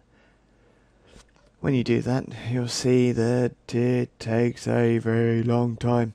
To stop the render, you can either click cancel there, or you can hit escape on the keyboard. The resample, raise per sample, is 20. This is a much simpler menu than all these settings that are here, as long as you don't use the plugin there. So change the raise per sample to 5, hit render, and now we can see it goes a lot faster. Obviously, the sampling is not as good here, not as complete. But let's change this again. We could change the bias, but I could end up having problems with our shadows, etc. There you go, you can see it. So I'll just put it back to 1. Raise per sample, I'll just change it to 10. This is a way of going very fast, and afterwards we can add some other kinds of lights without problems. So here it's not using light tracer, it's just going to be using its functionality at the base, which is skylight, and it's going to basically just use lots of different types of lights that englobe the scene and produce the shadows like this. We can also change the sky color. We can put an image there which will be really blurred and just color your environment. We can do that, or we can use scene environment if you're using a background image, and we might see that later on, especially in the textures and UV development, but that'll do for skylight. So we've now seen all the different types of light, except of course MR area spot and MR area omni, which are just for mental ray, and therefore a bit off topic for us since there is training specifically for mental ray. So if you'd like to know more about mental ray, I'd get the separate training for it. I'm going to stay with standard lighting, but I'm not going to use any of these. I'm going to use another process using an object to light other objects. Yep, it's possible. So for this, I'll make a box, and I'm going to make a sphere base to pivot, obviously. There we go. So that the object light, let me put material on it, and I'll check self-illumination and choose a nice color, obviously very tasteful. There we go. And now if I do a render, nothing happens. Okay, so I need this object to light the rest of my scene. So how do I do it? To do this, you need to do a process that understands the lights that are emitted by objects. This process is called ray tracing. How does it work? Well, it's vertex coloring. That's why I looked at this stuff earlier on in the fundamentals and in the modeling DVD. Vertex coloring. Vertex color in modeling, I said to you to come and have a look at lights, so here we are. So each object has normals, as we can see here. Very good. Normals which are always oriented towards the exterior of the object. So here the normals are a bit small because they're hitting the box. So imagine that each normal becomes some kind of marvelous paintbrush that can additively paint my environment. Okay, so here it will paint with a bit of a certain force, very strong down here, and less. That's exactly this principle that is used. So these are the normals of the object that are going to be made into paintbrushes, perhaps not quite so big, and the colour that's going to be used by these paintbrushes is going to be nothing more than just this glowing colour. That's this colour that's going to colour our environment that it encounters. Based on the size of the automatic normals, when I hit something, an object, so I'm going to be it's going to be a lot stronger here and less as the normals have to be longer to hit the other objects, and will stop when they no longer hit. So that's how it works, but don't forget your object has to be subdivided. So let me show you how it works. So go into rendering, radiosity. Radiosity uses ray tracing. Yeah. Okay. We're going to start the radiosity processing parameters. Okay, automatically. Hey, there we go. So that was marvellous, but nothing happened. Okay, it's because my object is glowing, but it's a standard material, so it's not been recognized by the advanced lighting here. Because my glow is included in my standard material here, because this is a basic material, it needs to be included in material X that will be recognized by radiosity. So material X is called material advanced lighting. So what we need to do is click there and click advanced lighting override. Double click. Do I want to keep the old material as a submaterial? Yes. Okay. And now I've got different icons. Don't worry too much. I'll just explain them to you now. Okay, the old material is here. If you want to modify it, just click there. So reflectance, scale, color, bleed, transmittance, luminance, indirect lighting, bump scale. Wow, oh dear. Don't worry, let me explain. The exterior light is symbolized by blue lines, which is great because that's what my marker is. And materials are symbolized by black lines. Oh dear, I haven't got a black marker. So the process is hitting the surface and is being mixed with the base material and bouncing off. Here, the process is hitting the surface and is bounced back by the surface. The process is hitting the surface and is modified by the color of your basic material by entering inside. So reflectance scale. So how the exterior or the here we go. Look, we're used to this. How the exterior materials bounce back and get joined with the basic materials. So here it's how the exterior materials are bounced back by the surface, but not mixed with the base material.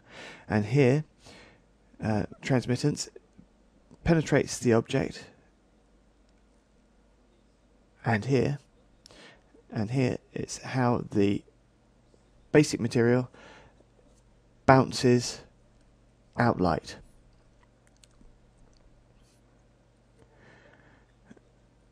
How that emits light in the scene. Okay, it's good that all these icons are here because all these terms aren't very obvious, obviously. So let's put a value here, 500. Let's do a render, and there's nothing still. And why? Because we need to calculate the process which understands the principle of vertex paint. Start, and now we can see in our viewport we've got it. Hey, that's pretty good. Not really, no. It's completely normal. Because here's the theory. How does it work? How is the block subdivided? it's not. So how do you want vertices to be painted where they don't exist? Oops. Okay, so here, let's click the box and subdivide it a certain amount. So let's have a look with F4, and we can see the subdivisions are a bit more, maybe. Okay, there we go. And now I'll recalculate, reset all, and recalculate. And result now, there we go, we can actually see it. We can remember that in Vertex Paint we had a blurring, and here it is.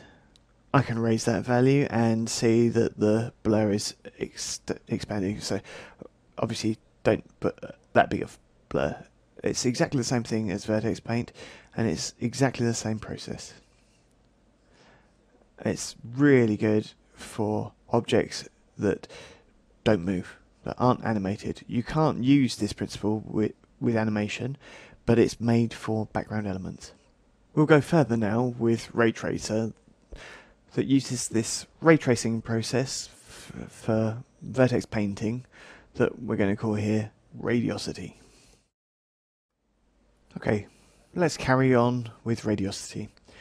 Here's my scene. Here's my box that I'm not going to subdivide for the moment, just so you can see what's going on. Okay, now I'm going to make a line. I'm going to do a helix, which is going to go around my bust. Let's just up the number of turns and enabling render, enabling viewport, and give it a bit of a thickness.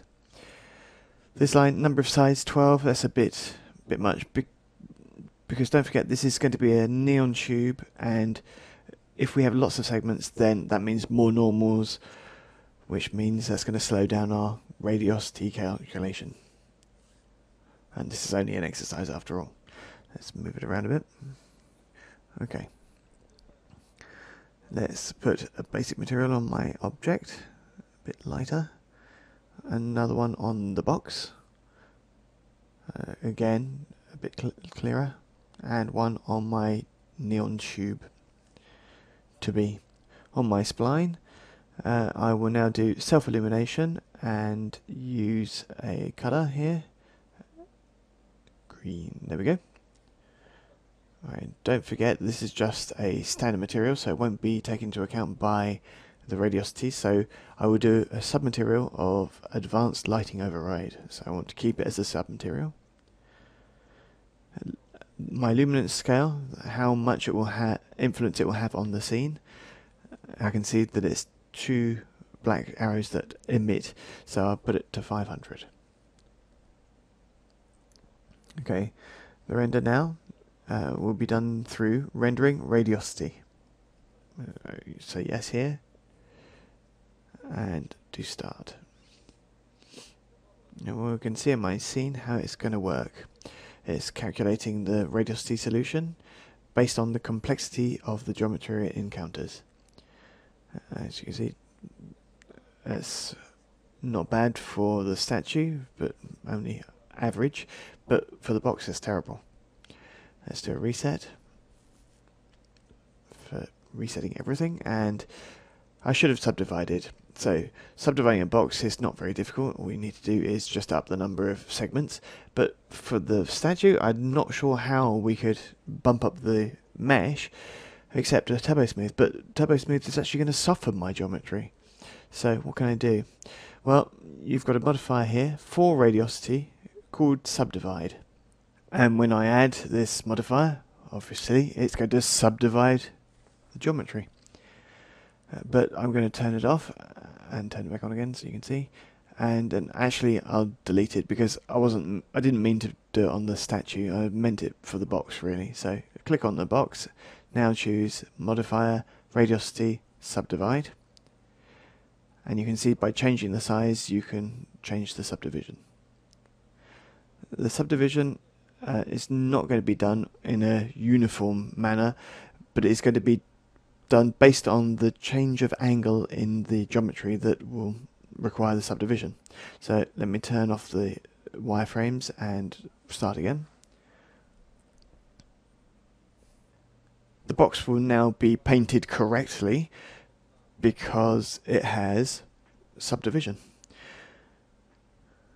The blur is here, and now we've got a lighting based on a line. If we do a render, since it's vertex paint, it's automatic, we don't have to do anything. We can add in some extra lights by default, so just an omnidirectional. But be careful, this omni, you really got to drop its values down. The multiplier is too high, much too high. Let's drop it right down and put a shadow on. There you go. I'll use attenuation, and I'll adjust its attenuation here in the scene. Put it over here. Let's reduce its intensity a bit more. Okay. Because of the intensity that you're putting, you'll see that you are going to be lighting the scene more or less. It's already got a lighting which is the neon tube at 500, which is surrounding your object.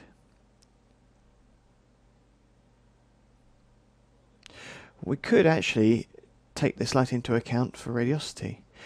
Let's have a look. If I keep the object, if I keep the light in there, if I go back into radiosity, I do a reset the scene, and I do a start. And now it's going to take into account everything in the scene, including the light. Radiosity will take into account everything. So let me do a render now, and we can see it. Radiosity of the light is taken into account. If I delete the light, you can see it's still there, which could appear a little bit strange, but it could also be a cool thing to do. But if you move the light, if I put it over here around this side, move it there, so it's really in a different place, and now do a render, and you can see that both light impacts are there now, which is going to be strange. If I move it right round to the back, you see, I've lit front and back now. It's a choice. It's your choice. Let's just delete all this. And right mouse button on the light, object properties, and you can actually go into advanced lighting, and you've got exclude from radiosity processing.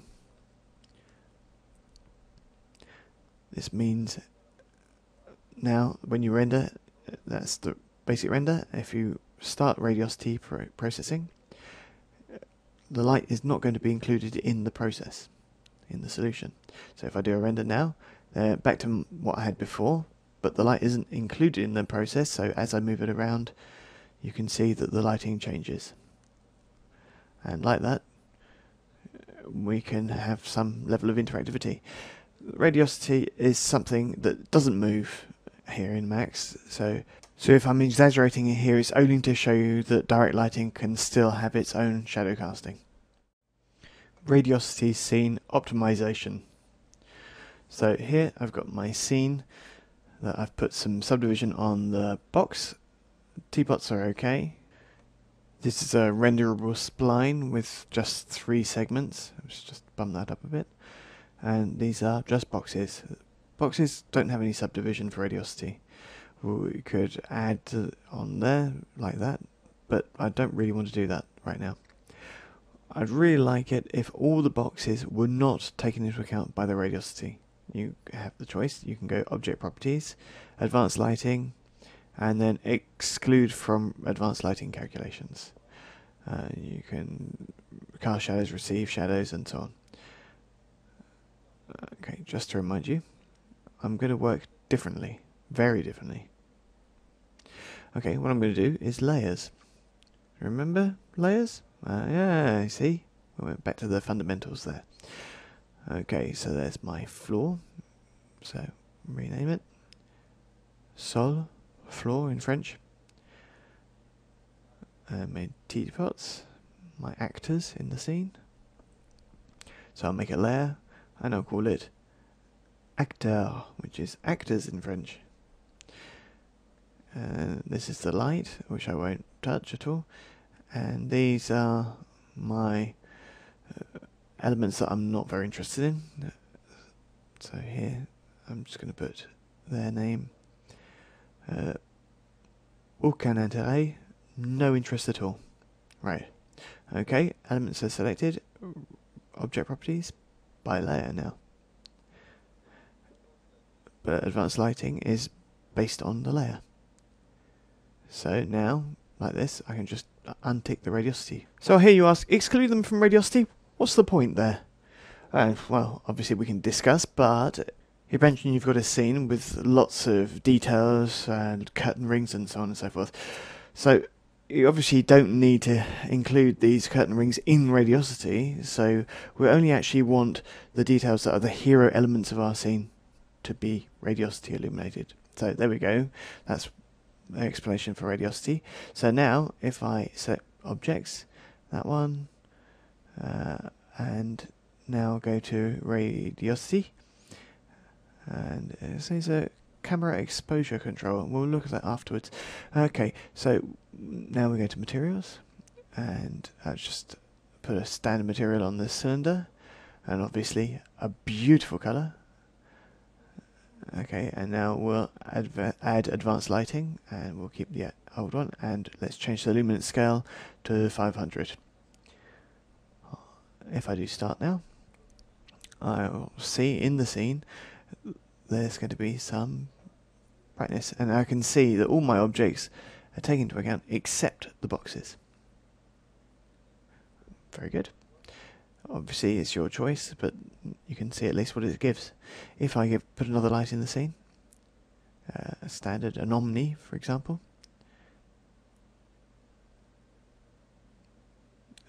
reduce its influence. Remember to change the multipliers down if you've got radiosity in your scene. Now the omni is lighting the scene, and we can see that the boxes aren't influenced by the skylight. So let me take the omni out and come back to the render.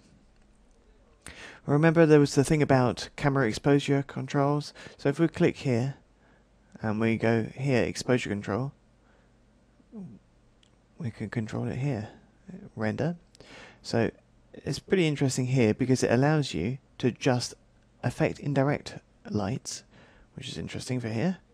So the brightness of the scene overall. Okay. Contrasts and midtones.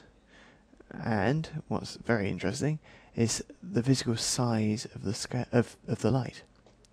And like that, we can actually modify the physical scale of the light, modify the emissions of the light that have been generated by the object. For you to play now with this to get the scene, a render that is really interesting. Okay, the display here, if you want to see it a bit more blurry, go into radiosity and we can up the blur there. Okay.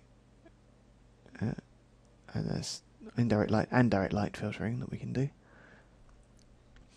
Exposure, we've done it before, and you can do it here, and you can see that there's some redundancy in max. This is interesting. Now you can also do some light painting. It's nothing more than just painting on vertices, add, subtract, or pick light. So let's paint here. I can actually paint luminosity directly on my object and then do a blur. Doesn't make a lot of difference. It's up to you, obviously, but it doesn't. Maybe it's just like a last tone touch-up thing. Let's just try and delete that. No, let's just clear that because it's ridiculous. Okay, don't look too much into that, but it's there anyway.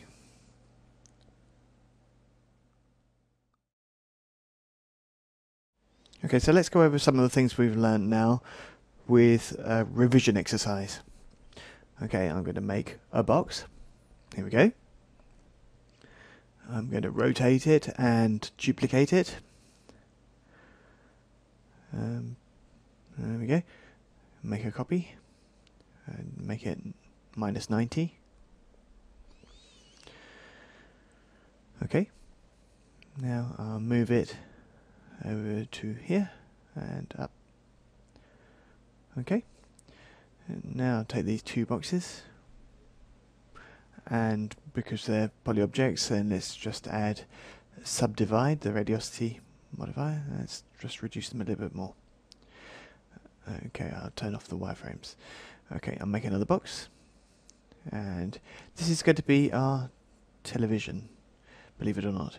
Okay, now let me just inset and insert again, and then move, and there's my TV screen with a bit of imagination. Okay, now I'll do an observer, a viewer. So TV block is a bit problematic because it's not subdivided.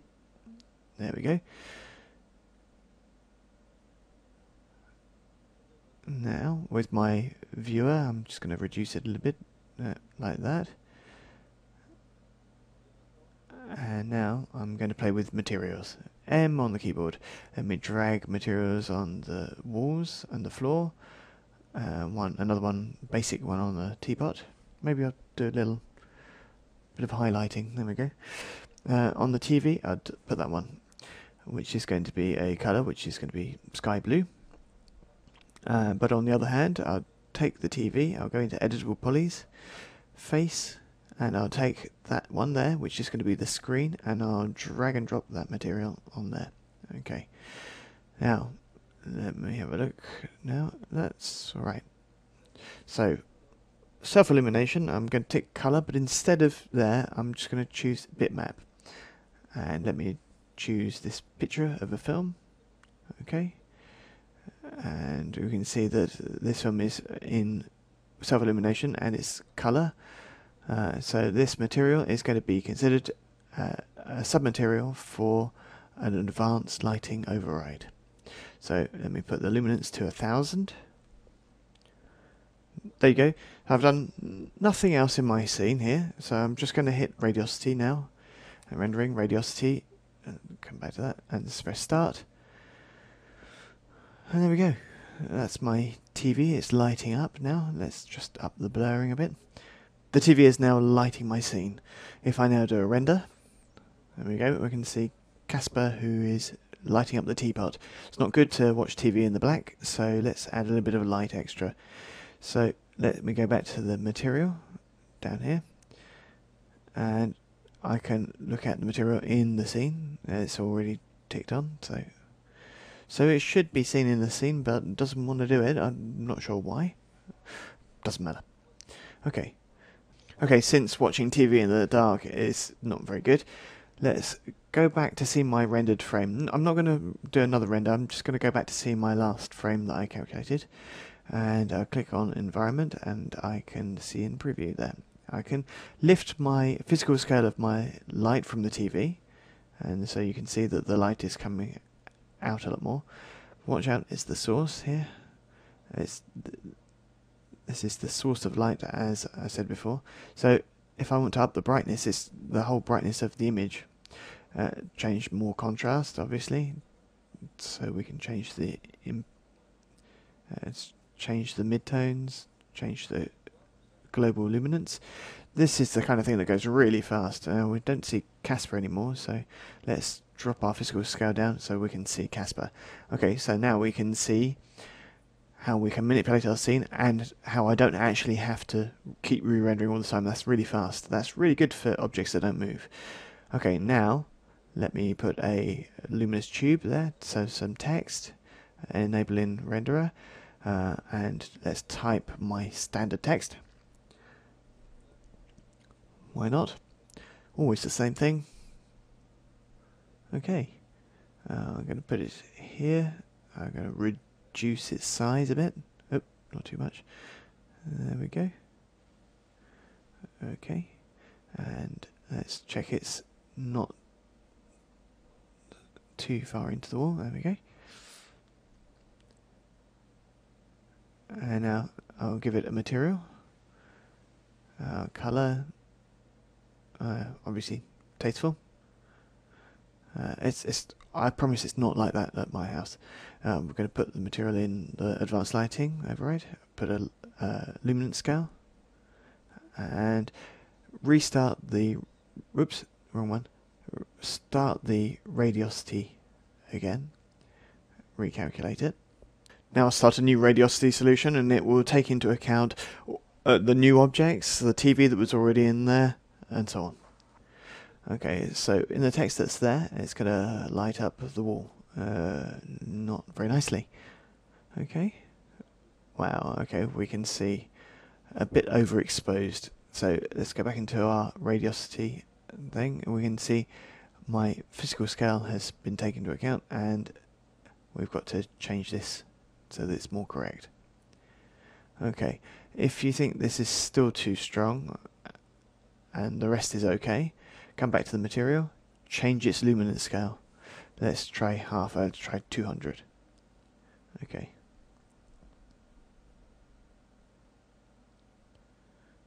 And now we'll try our radiosity solution again.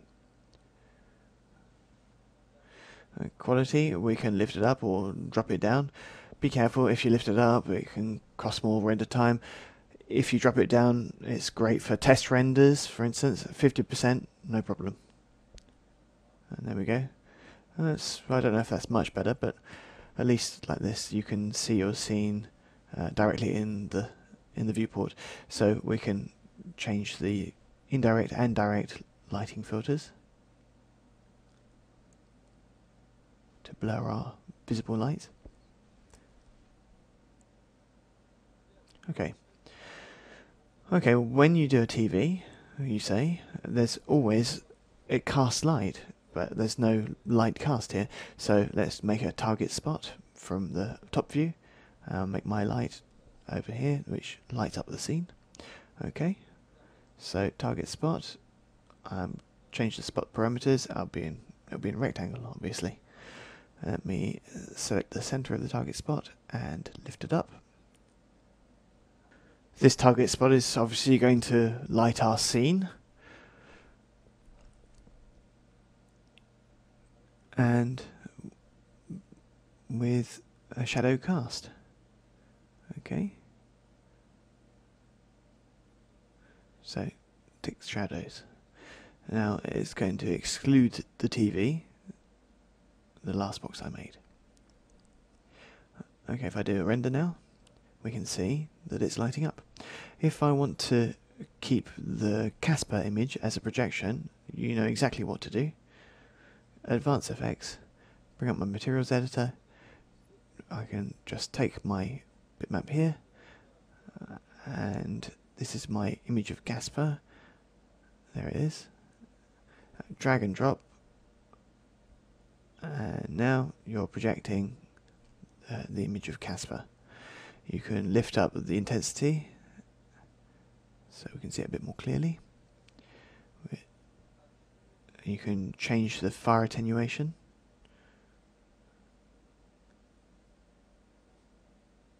There we go. And now we're not having the image going all over the room, so the shadow casting is on. Let's spread that a bit further. Now this light, going to object properties and exclude it from radiosity. I'm going to exclude it from radiosity, and I'm going to get rid of this green, which no longer interests me, by starting radiosity processing again. So we'll make a new solution. And there we go, redo. And then we've got it. So like this, we've got Casper and shadow cast from the TV. And as you saw, all the manipulations I did, they went pretty quickly when you know the tool well. Okay, in addition, I could add some other things, like simulation of the radiosity from the teapot. Let's turn on a little bit of self-illumination, just a teeny bit. There we go, so that it shows it based on its lighting, or the texture that's here. It's very subtle, but it allows you to cut out a little bit from the scene to give a bit more readability to your objects. So this is really fast for rendering. As you saw, to render this, 1 second. Let's go a bit further now with making our lights. And you notice that you are making objects quite a lot, so like this one, that we copy. So there we go. So this is pretty much the same as we've done all along the line. So the same for the lights. So create a standard Omni light, and I duplicate that, and again exactly the same, and it gives a numbered name. So to find the one you want, it's just not easy. So let me take all my lights and I'll put them here. I'd really like to rename them all. Okay, well, you've got a tool here which allows you to rename objects. Any object, does not just lights. So basic name, light, space, with a prefix. I'm going to put personal light, so perso with a space again. All my lights are renamed, so I'm going to number them as well. Rename. Now have a look at what's happened. I can see, if I go into modify tab, perso light 04. Prefix perso, light base name 04 number. So perso light 03, perso light 00, perso light 01, and so on and so forth. As you can see, these numbers are being added automatically. Let me select all my boxes. There we go. Just my boxes are selected. And our base name, well, they're for the decor of our room. So prefix, well, they're boxes. Well, or if I put columns instead, col for column. A bit of space there. Rename. And I can see what this is given. I take 1. I can see its name over here. 01, 02, 03, 04.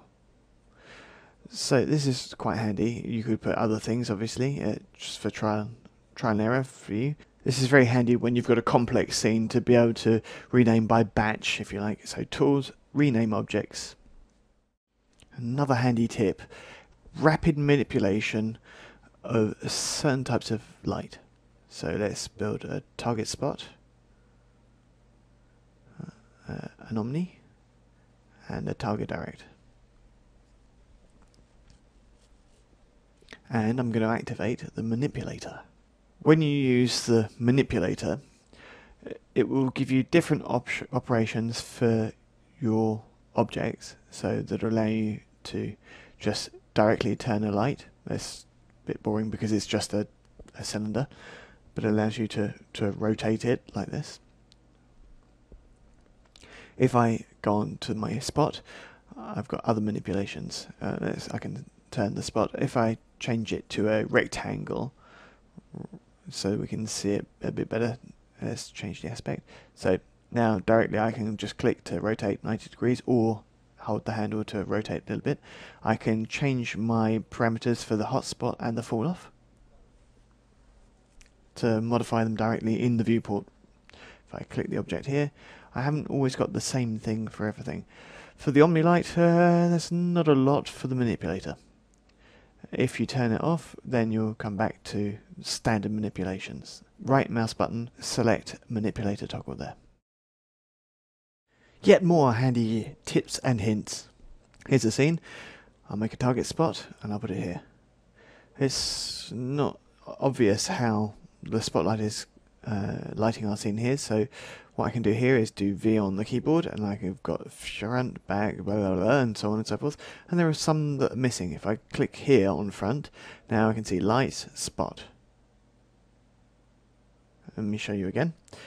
If you hit up front, then you hit light, spot, and you can see the light and the view through the light, which allows you to have a look through the view to actually see what you're going to be lighting up. And that works with almost all the keyboard shortcuts. Obviously, by definition, moving is fine, rotation isn't great. On the other hand, you can take the target and you can move that around. So you can move the point that the light is aimed at. When you go to create a light, by default, it's always on photometric. And we always have to switch down to standard, and there are all the lights we've already seen, which are very rich and allow us to do lots of different things. So what's the difference with photometric lights? Standard lights work more like an additive brush, as discussed many times already. On the other hand, photometric lights are based upon more traditional real-world light settings. These settings are expressed in lumen, lux, or candela. Candela, for example, refers to a luminous intensity of one common candle emitting light. You have two main types of light. Two types, again, it's easily said, target light and free light, and the difference is that one has a target. Okay, the MR Sky Portal is a mental ray thing, as always, so go and have a look at mental ray training. For photometric lights, target or free, which are the same, so I won't say it anymore, you have to be really careful about the scale of your scene. As I said before, if a light is 60 watts and you put it in a matchbox, then that's just going to be overexposed. However, if you put that 60 watt light in a hangar, an aircraft hangar, you just won't see very much. It's the same problem here. So before you start with photometric lights, I would advise you to go to Customize, Unit Setup, to just check your units, so that you'll understand a lot better when you make an object why it's lit, how it's lit. So I'm going to make this. This box is already 3.5 meters wide, and now it's 2.5 meters high. So I'm going to see it full screen, and I'll convert this object to polys. I'll take this face on top, I'll insert it, and then I'll extrude it. So, there we go. Now I have a room without a ceiling.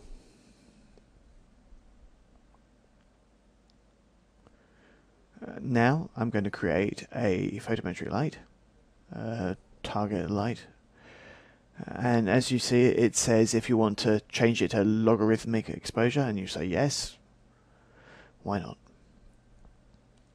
And so we'll go to left view and make my light,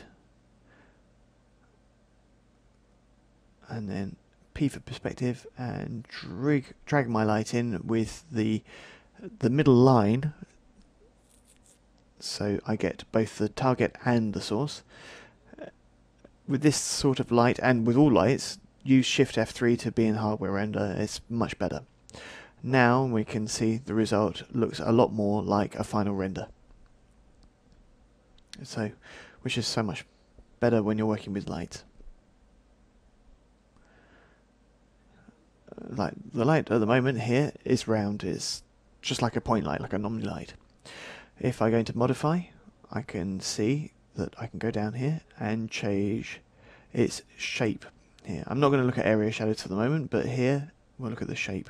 So right at the moment it's point, so I can do a line, so I can see the line that's in the scene. So I can make the line bigger in various different methods. I can use the length here, or I can just change its scale.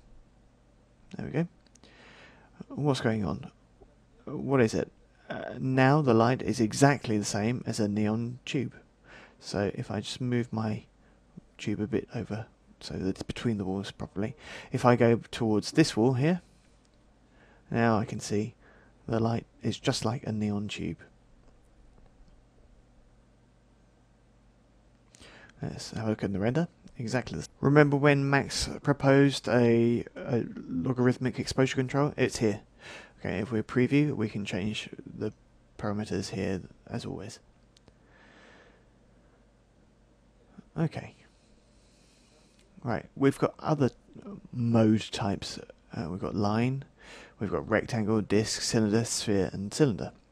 We'll stay in line mode just for what we want to do. Okay, we've got fire attenuations as per usual, and I'm not going to look at all that lot, all the things we've already seen. So let's have a look at the intensity, color, and attenuation. In this case, we can see that we're in colors, but you can see that they're not expressed in the same way as previously. So now they're in Kelvin, or in a type of lamp. For using these, make sure you get to know your local DIY store so you can see how the different lights work. Fluorescent, halogen, and the others. Okay, there's an incandescent light. If you don't really know very much, you've got to do trial and error and see what you get. Kelvin, very interesting. It was discovered by Lord Kelvin, obviously, and the principle is very simple.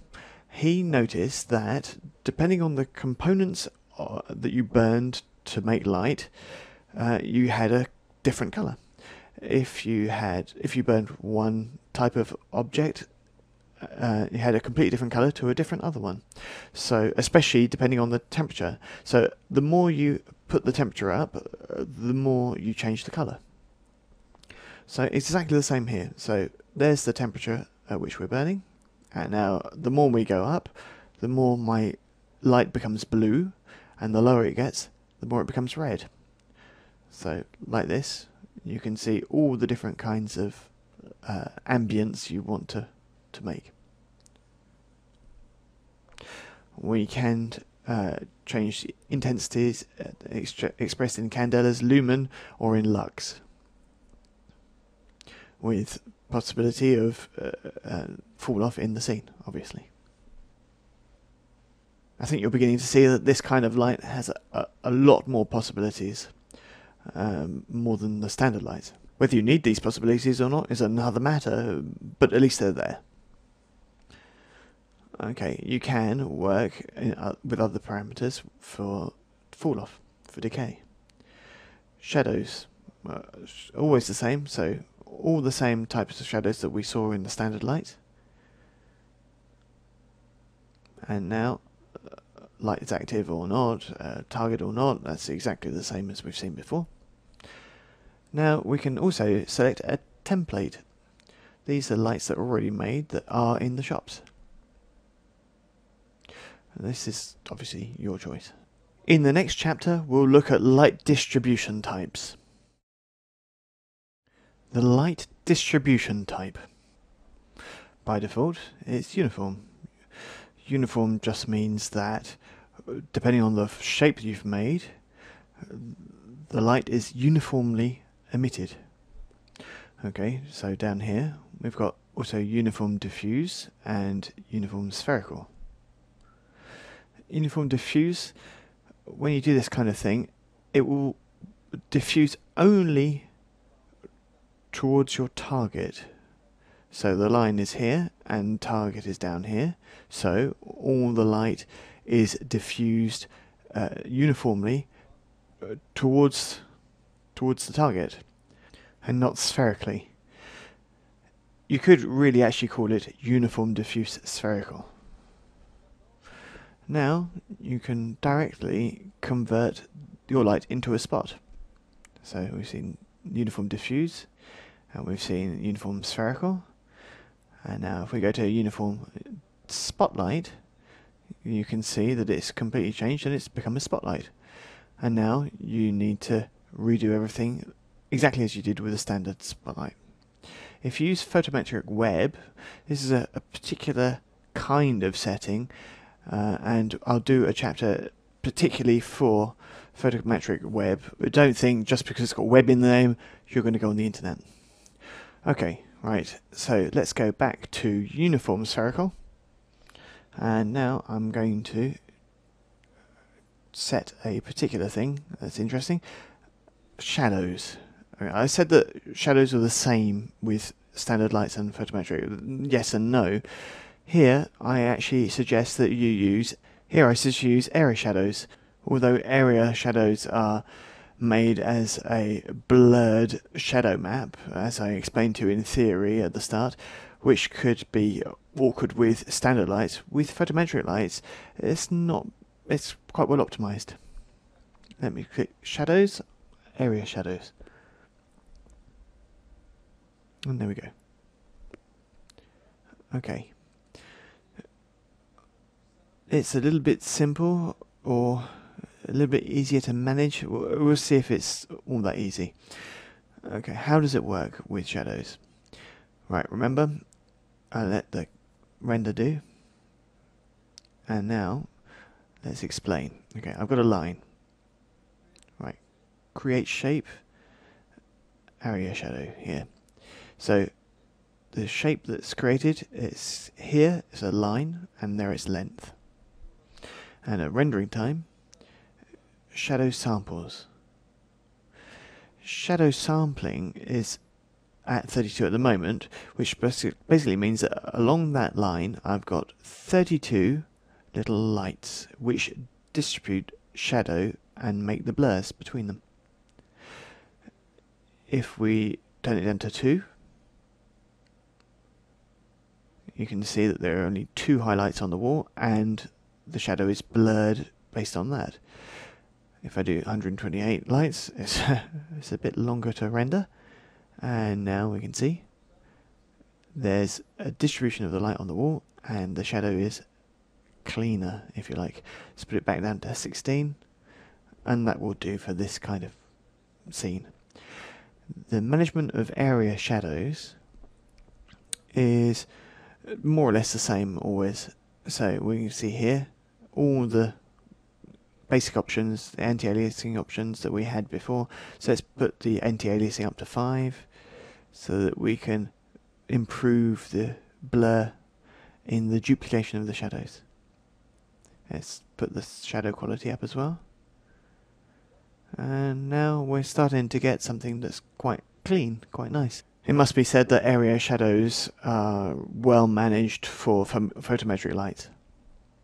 Okay, you can of course go back to standard shadow maps, and now you'll see your standard shadow map. And the light will always react in this kind of way. So there's a simple approach to light. So there's our little look at light distribution types before we move on to photometric webs. What is IES? IES, the Illuminating Engineering Society of North America, are lights that are for designers or architects, interior architects, for putting lights from real-world lighting catalogues directly into your Mac scenes. You can download IES catalog files, even wireframes that correspond to the web of light that you want from the internet. These are offered by the manufacturers of lighting systems, and this allows the designers to check the lighting in a scene or even do a simulation depending on the lights chosen. This principle, we're going to have a look at it now. I've just made a 3x7 meter box and it's 15 centimeters thick, so we could say that it's a corridor wall. Let me just make some photometric lights now, target lights. I'll put them in the front view to place them. I'll click on the center of the light. I'll move my light forward a bit. There we go. Alt W, Shift F3 to see in hardware render mode. Now select my light here, modify.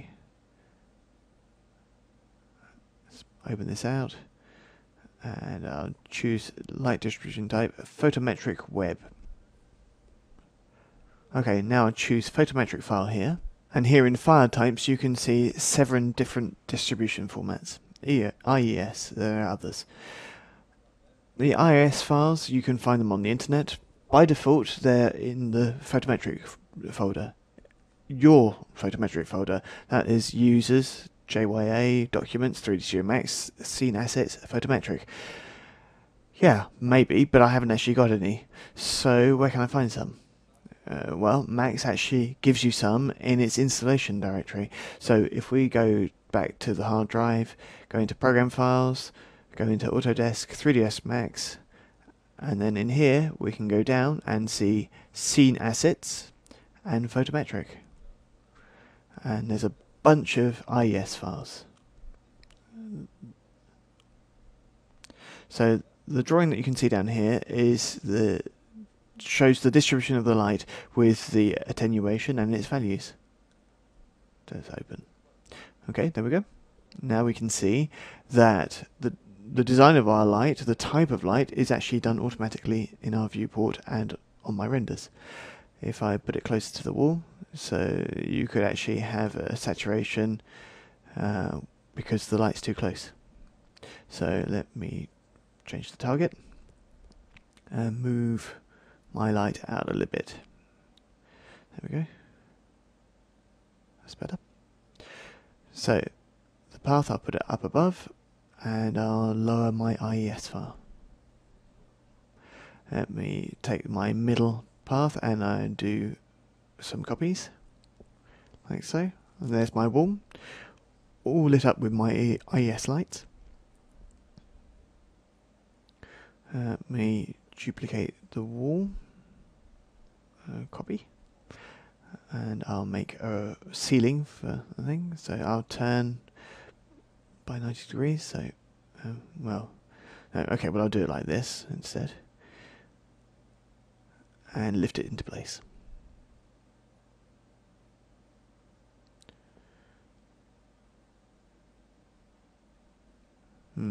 My rotation wasn't very good, so let's just put it more accurately and move it over.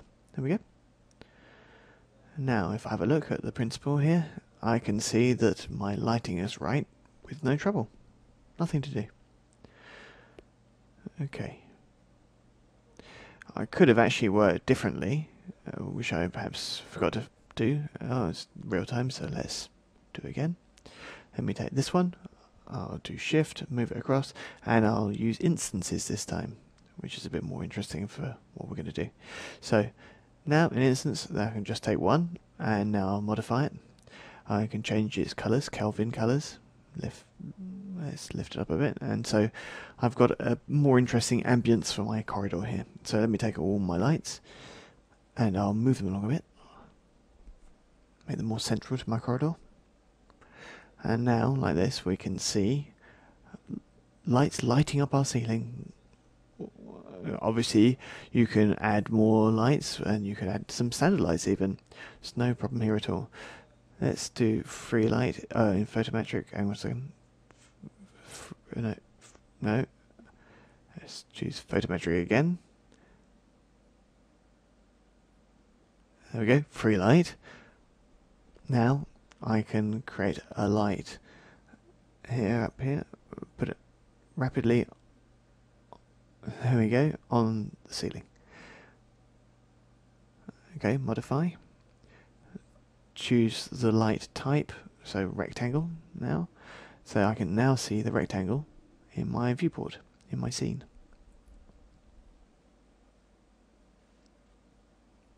Okay, I'll just change the shape of the rectangle like this, and move it along down to here, and then I'll make some copies, well, instances. Okay, 4 times. There we go.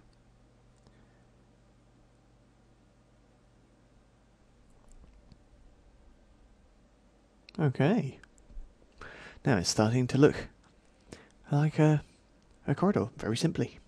Let me duplicate my ceiling for down here to make a floor, and then the other one for the other wall, and there we go. And now do a render. So there you go, there's my lighting, made very, very fast, just without any trouble at all. No setup needed.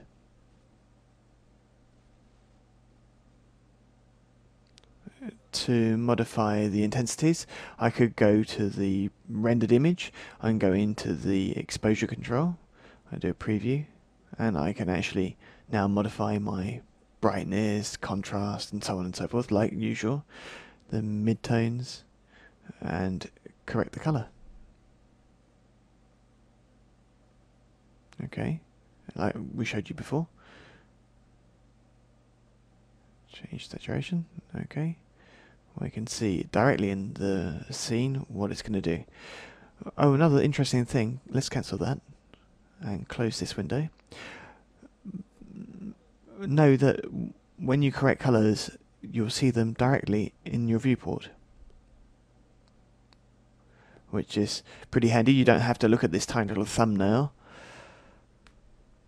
So this type of thing, you'll be able to see these sort of options real time once you are in hardware renderer mode. So shift F3. You won't see it if you're not in hardware mode. Cancel. Let's just turn all this off. Change.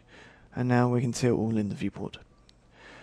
We can say that these lights visible in the scene are a bit awkward. So let's just do H. Select just my lights. Control A, OK. And now go into Manage Layers, make a new layer which contains all the lights, and then just hide it.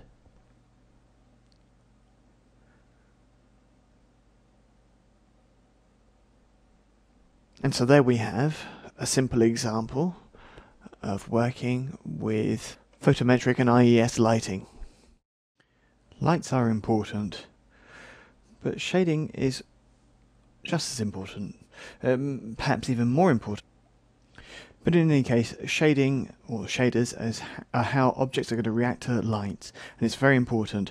With average quality light and a shader that's not very good, you're going to get a rubbish picture. If you have an average light and a really good shader, then it's going to be really good, and if you've got a great light, then you've jackpot. So what are shaders? So if I hit M for materials, or I can click on the icon, I can see here that shader basic parameters. I've got one shader here called Blin. I've got lots of different types of shader, and we won't have a look at all of them necessarily, but we'll have a look at the ones that are interesting. Blin is the main shader. It mixes plastic with metal kind of look. We've got an isotropic. We're going to start in the order. So an isotropic is a non-uniform distribution of light. Okay, what does that mean? So there's my Blin, and as you can see, my light is distributed on the light in a spherical manner, uniform. So it's a round highlight. If I choose anisotropic, then I can see here that I've got a control for anisotropy, which allows me to squish my highlight. The thumbnail here is not in 2D anymore, but it's in 3D, which allows you to understand the crushing of the light a little bit better. You see it here. So I'd like it if the crush took place elsewhere. No, you can't. It can only be there, but you can change the angle at which the highlight is made simply by changing the orientation. You've got glossiness, the same as in the Blin, and the specular level. Just as a reminder, specular level, if it's at 100, then the bounce of the light back off your object will have the same intensity as the original light. If you put it at 200, it'll be doubled, etc. Okay. Let's go back to metal. Metal's a special kind of shader, and especially in the way it crushes the highlights. So if you go down there, you can see with glossiness, you can see how the center of the highlight is crushed. It's the only shader that offers you this kind of thing. It's a bit special. You haven't got the color of a specular here. It's only based on what's in your scene. I'm going to go to Oren Blin. Oren Blin is basically material with an extra bit. This plus was developed by two Indians. As Indians from India, not Indians from America. And these two Indians were called Naya and Oren, and they called their shader Oren Blin. Let's turn off the backlight so we can understand their material a little bit better. What is this material's benefits? So let's change my roughness down to 1. Oren Blin adds an advanced diffuse section to the settings. Advanced diffuse allows you to change the diffusion level and the roughness. And roughness is on the edges of the object, so it's how the light will stick, if you like, to the edges of your object. And diffusion allows you to put some strength of diffusion here. So let's have a look. If I lift up the diffusion, and you can see diffusion is now harder, or diffusion is softer, if you like. It can be like a specular, but it's over the entire diffuse zone. If you change the roughness, you can see that the light is more around the edges of the object than the center.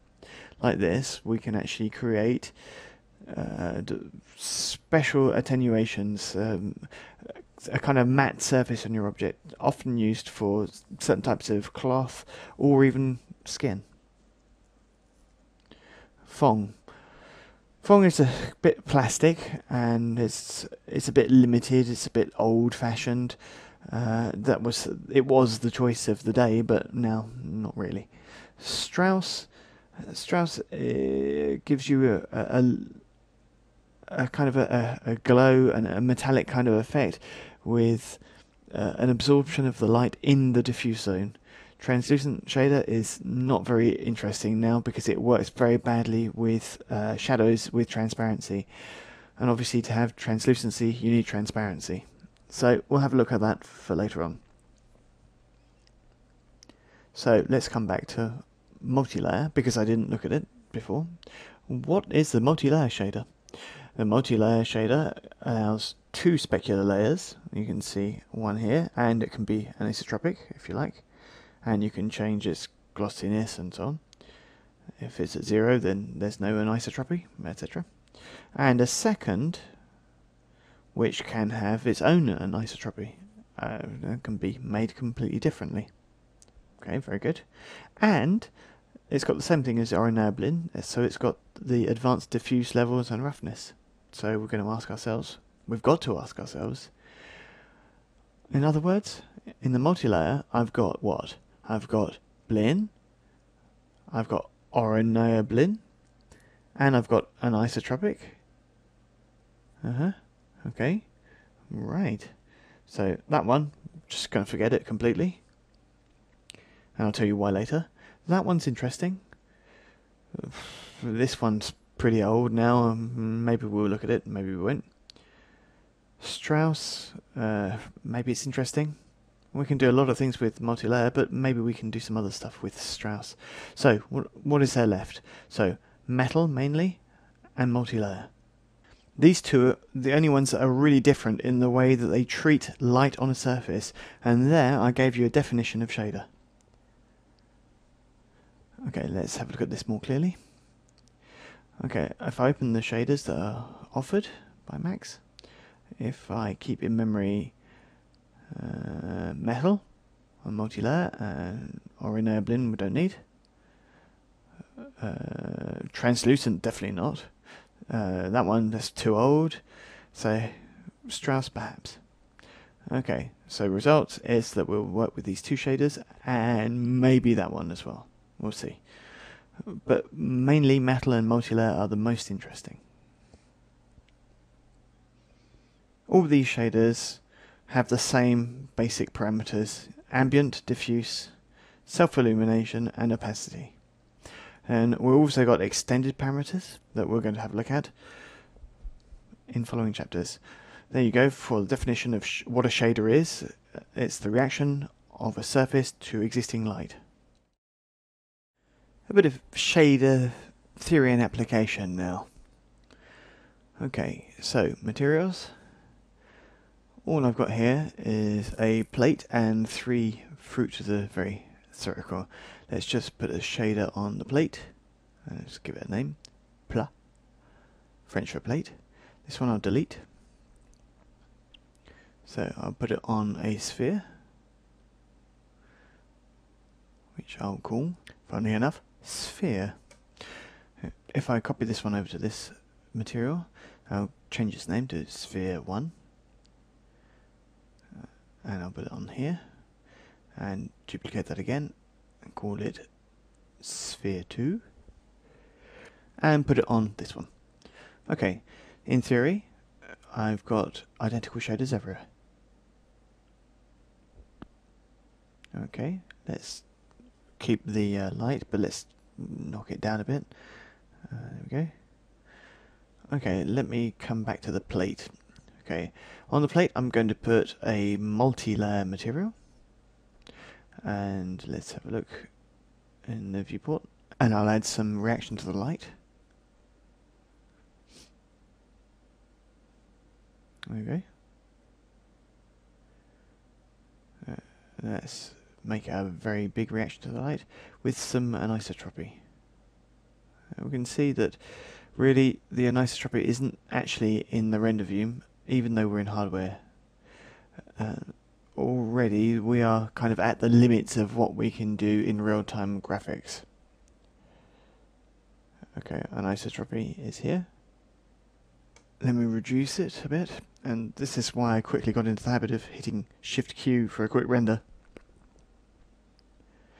Let me change the orientation of the anisotropy so that we can see if it suits us better. Yep, okay. So we've got a nicer distribution of the light for the curve of the plate. Okay, and of course with the change of angle of the light, because the light is inherits how you're looking at it and how you're looking at the object. Okay, I can add a second specular lever, which will give more information. I could colour it or give it noise. If I colour it, we can see where it is, where the second specular layer is.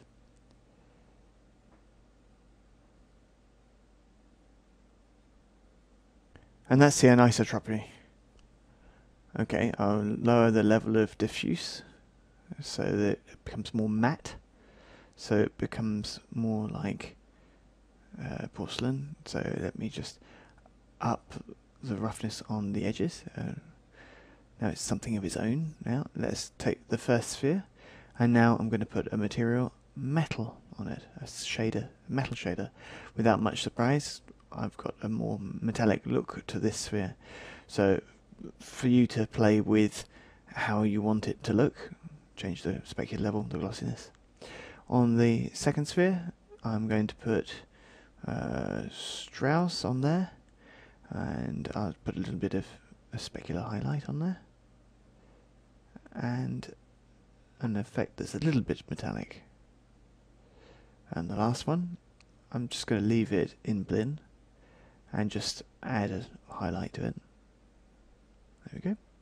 Now, 3 types of shaders, which even without textures, without nothing else, we can see already that we're producing different results. We can see that it's the specular highlights that cause the main difference in the materials, and that's how the scene functions. Limits a reach for real-time renders in the display, so you might as well turn them off. Shift F3, because all it does is slow down your machine, really. For really complex scenes, it's really good for actually positioning shadows where you want them, but once you know where they are, well, if you know how they work, then you don't need to keep it on once the shadows are set as you like. Down here, we've got advanced transparency. Let's take this traditional sphere down here, and I can see extended parameters. On Blinn, as the same as with all the shaders, you've always got extended parameters that are all the same. Well, let's go and have a look in here. We'll have a look at the extended parameters here for the first example. So color filters we've already seen, and we can also change our object in wireframe. We'll have a look at that afterwards. What interests me here is advanced transparency. With light, we saw the color filters, we know how they work, and we saw the image with them so that it works with ray trace shadows. What does the fall off mean? Fall off in, fall off out? We've put it at 100%. We can see that with fall off in, it's 100% transparent in the interior. For my light, I might want to put a ray trace shadow light. Okay, there we go. As soon as you start playing with transparency like this, in the viewport, your object disappears. You could click on a wireframe to see it, but it's not very useful. So you can go here, smooth and highlights, and you go down to transparency. None, simple or best. So we'll go down to none here, and now we can see our object. So it's no longer transparent in the viewport, but in rendering it is, obviously. Fall off in, what's happening here? The object is transparent in the inside of the object. Now, if I click out, then it's going to be transparent at the outside of the object. How does it work? How does the fall off work? Well, the fall off works like this. Okay, let's say the viewer is here. Okay, the fall off works as a gradient distributed over perpendicular and parallel to the viewer. This gradient is always going to be from the interior towards the outside of the object. That's why all you need to do is say in or out, and then you will change the order of the gradient from black to white, from white to black, as it were, with a certain amount there. The gradient is always put from the inside to the outside, and this is based on the orientation of the observer. In effect, if I now turn my scene around and I put transparency in again, and if I do that, you can see that the transparency is always in the center of the object. It's the principle of a fall-off, of an automatic fall-off, like here. All materials offer this as a setting. So we can play next with fall-offs. Don't worry, it's some of the things that we're going to look at. It's very important for attenuation. So the settings for all shaders propose various different options. So here, ambient, diffuse and specular, and we can lock ambient and diffuse together for colours, and we can also do the same for if they're filled with an image. We can put images on with these little squares or other information, so like noise for instance, or others. Noise and others, well, let's have a look. You've got a list here of lots of different types of feeds for different areas of our shader. Opacity is transparency, and options for highlights. Intensity, glossiness, and a bit of a softening if you want to. Extended parameters, we've got transparency and wire. But what does wire mean exactly? So let me take this material, which I haven't used yet, and I'll put it in wire. Now I can automatically see in a wireframe. When I do a render, I can see it. I can see the wireframe render of my object. If I put the same material on all the objects, I can see that not everything is as wireframe as you might imagine. So if I do a render, you can see that they look as though they're in wireframe, but are they really in wireframe all around? What we don't see is the back faces of our sphere. So let's have a look at our sphere closer up. Okay, here we can see them well, but the other side isn't taken into account. So if you tick two-sided, then both sides are taken, so the wireframe is inside and outside. So let me hide the other objects so that I can just have a look at this one sphere for the moment. To hide other objects, right mouse button, hide unselected. When you do a render, the other objects won't be taken into account. Okay, if you do a specular highlight, now it's going to have an effect on the wires, of course, as long as the wires are thick enough. So how do you specify the thickness of the wires? There are several techniques. Either it inherits from the size of the image, or it's based on the units in 3D Studio Max. Wires are obvious in terms of the segmentation of your sphere, of course, but the thickness, how do you work it? Okay, well, here we go. Extended parameters. We'll go down. Wire size. We can have it as 7, and there you go. 7 units, or by pixel, or by units, and that depends on the render of the scene.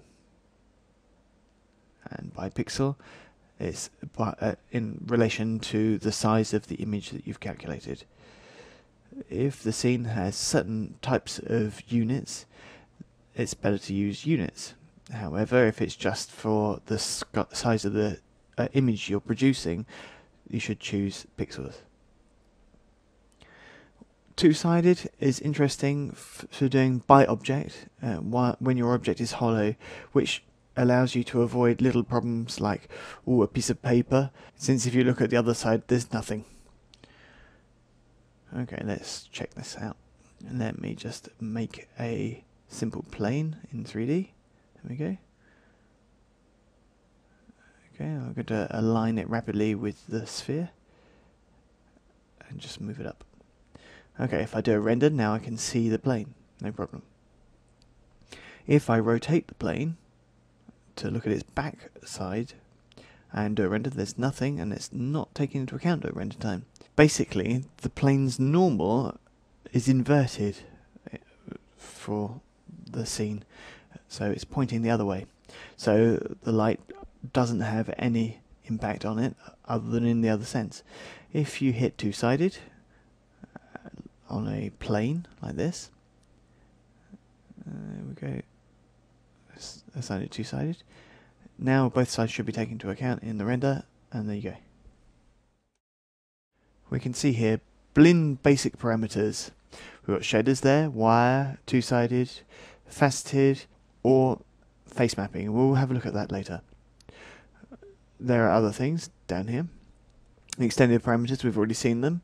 Let's have a look at the bottom of the list. Mental ray connection. If we don't see mental ray connection, you need to go into Customize, Preferences, Mental Ray tab. The Enable Mental Ray Extensions is switched on. If it's not on, then you won't see mental ray connection. Sometimes during installation, people forget to click this little detail and then they say, "Oh, my max isn't complete." No, it's just because you haven't set in your preferences. You need to enable mental ray extensions. Now you can go down and now you can join traditional shaders with mental ray shaders. DirectX Manager. This is for controlling your viewport display through DirectX, which allows people that make games or other real-time displays to see how their shaders and materials will look on a games console or on another destination device directly in 3ds Max. Dynamic properties. Dynamic properties talk about in our animation tutorial, so go and have a look at that. Maps. Maps, this is the management of all these little image feeds that you can do on your shader. So ambient color and so on and so forth. And it allows you to just fuse them with your background image. Exactly, this is like Photoshop or any other graphics package. So when you create, let me do a reset here, we can see better. When I create an object, it's got a basic color. This color can be manipulated by adding a material. Let me just change my color, my base color. When you give it a feed, like a noise for instance, if I now go back up to my original tree and it's the noise that's over the top, if I look in the maps, I can actually determine how much the noise is going to cover the basic color. So this bit of maps is really the way to mix your different layers over the top of your background. You can move these layers, of course, will depend on what you're doing. So if you're going in here, you can have a lot of information that can be added in, so then you get a lot more maps. So there you go for maps. And now let's move on to super sampling. Super sampling is generally applied to all geometry. Generally, depending on the images used, it's a principle that will calculate the image bigger, which will give it better anti-aliasing, because the image is larger, and then reapplies it to the object.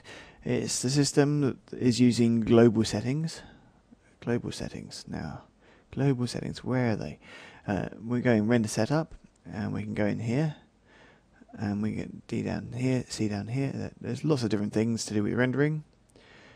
Properties of rendering your image, or of the render. So here, we're going to renderer, and we can see down here global super sampling. Here we can do global super sampling here, and now it will just use whatever you've set as the global value. If I turn it off, then you can actually do it locally by material, by type of material applied. It's great. It slows your render down, but it's great if you've got very fine details of texture, or you're zooming in to your views. So books, for example, you're zooming in onto the text, you want to use super sampling perhaps, but when you're just looking at a scene from a distance like this, then you could go without having to tick this. Okay, so now we've already seen several things, so let's have a look in other places in the material editor and have a look at what these icons do. Before we look at all the tour of all these icons here, let's have a look at something else that could interest us. So let me just put a basic material on this teapot and I'll save it. Save as, and I'll put it on the desktop, and I'll call it Gabarit, French for template, and you'll find out why in a moment. Okay. Let me put that back on there. Alright, I've looked at all these things here, but face map, let's have a better look.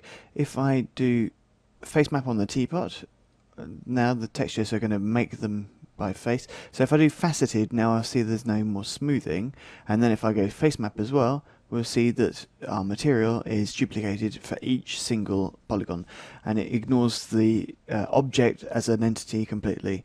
This could be interesting when you're doing drafts or balls with faces or whatever. Okay, let's reset. Okay, and let's go back into the material editor by pressing M on the keyboard.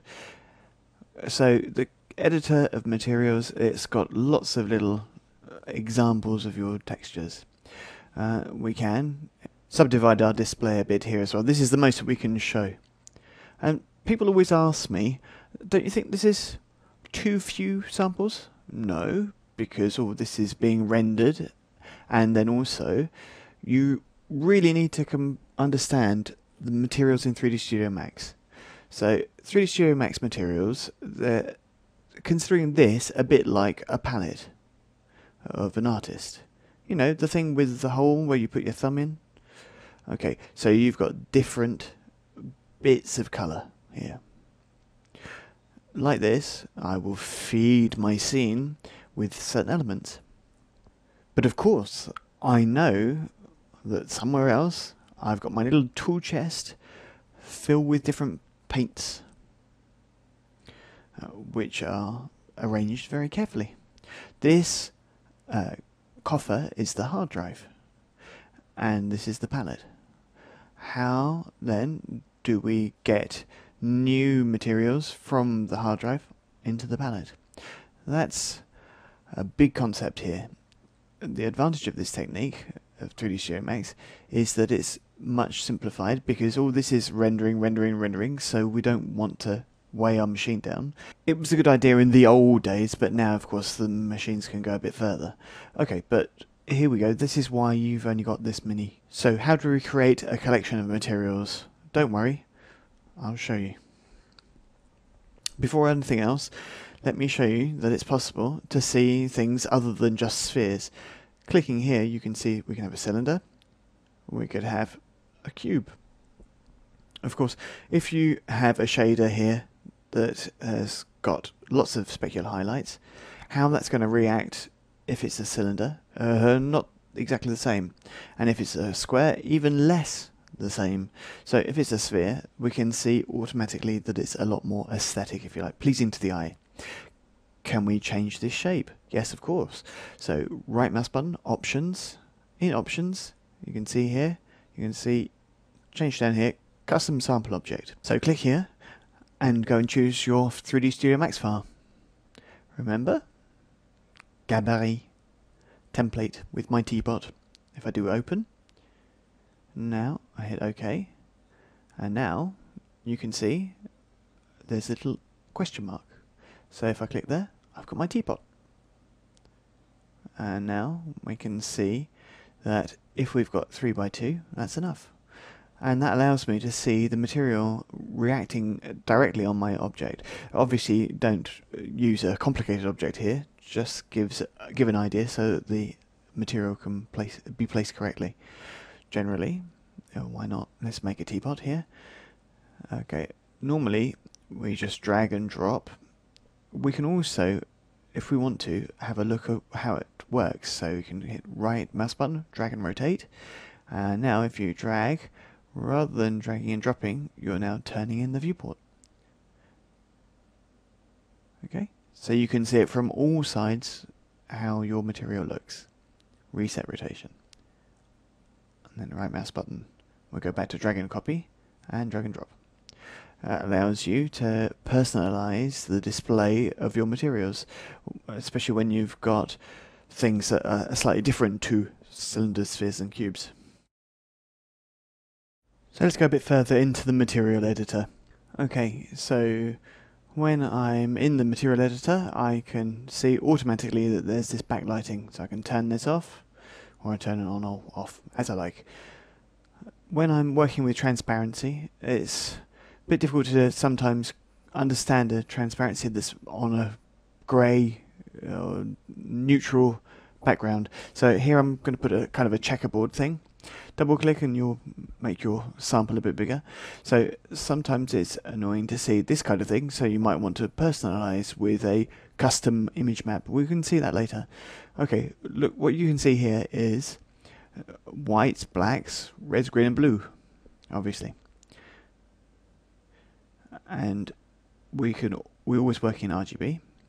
This is interesting because this allows me, if I go into extended parameters, to see what it's going to do to the color in the background. So color filter, if I change the color filter, so if I do it like that, I can see how the color background is changed by my material. For personalizing, it's always the same principle. Right mouse button, options, custom background, click and you can choose an image, any image that you like. Don't use black and white images, use images that are color. If possible, try and use templates rather than things for misunderstood artists, because it's a bit special and it doesn't really help for a background. Let me put this back to default. Turn off custom background. Okay.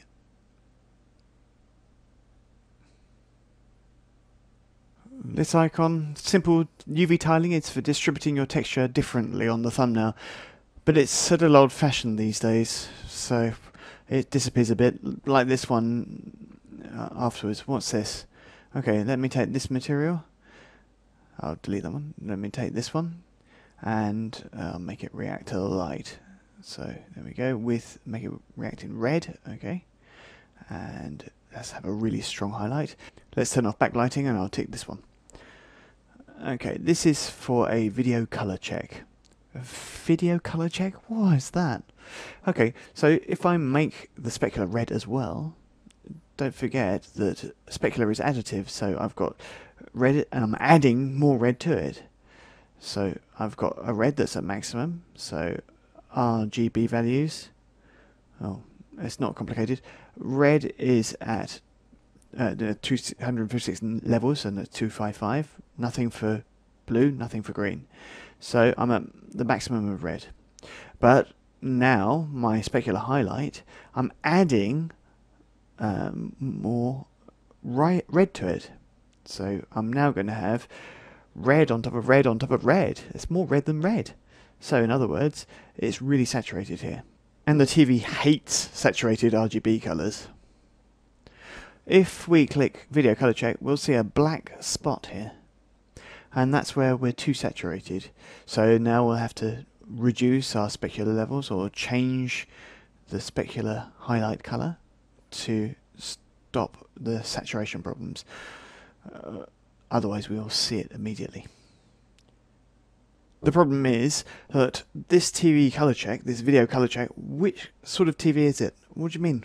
What sort of TV is it? I don't mean what sort of model or make or whether it's flat screen or CRT, but we're working in RGB. That everyone in AV works in RGB, obviously. But the color spaces for TV are completely different in terms of color coding, depending on whether you're PAL or NTSC. And here, of course, we're in an American program, so by default, the check here is done based on NTSC. So we need to go into Customize, Preferences. We'll go into where Rendering, Video Check Color, Video Color Check. PAL is what we want. Either we'll see a black dot or we'll see other systems here. I'll leave it in PAL with flag with black. And now if I lift my red again, and I can see my black spot. It's the same problem. Okay, let me put the specular back to white, and now we can see it. Now I'll turn off video color check. This one is to make a preview of your material. If you click on that one, then you've got various options and you can make a preview of your material over time. It will work how exactly? Well, basically by size, how all the frames, or every other frame, or every third frame, and the number of frames per second. If you hit OK, then you'll have a preview that will play in your player. Obviously everything will depend on codecs and how they're installed.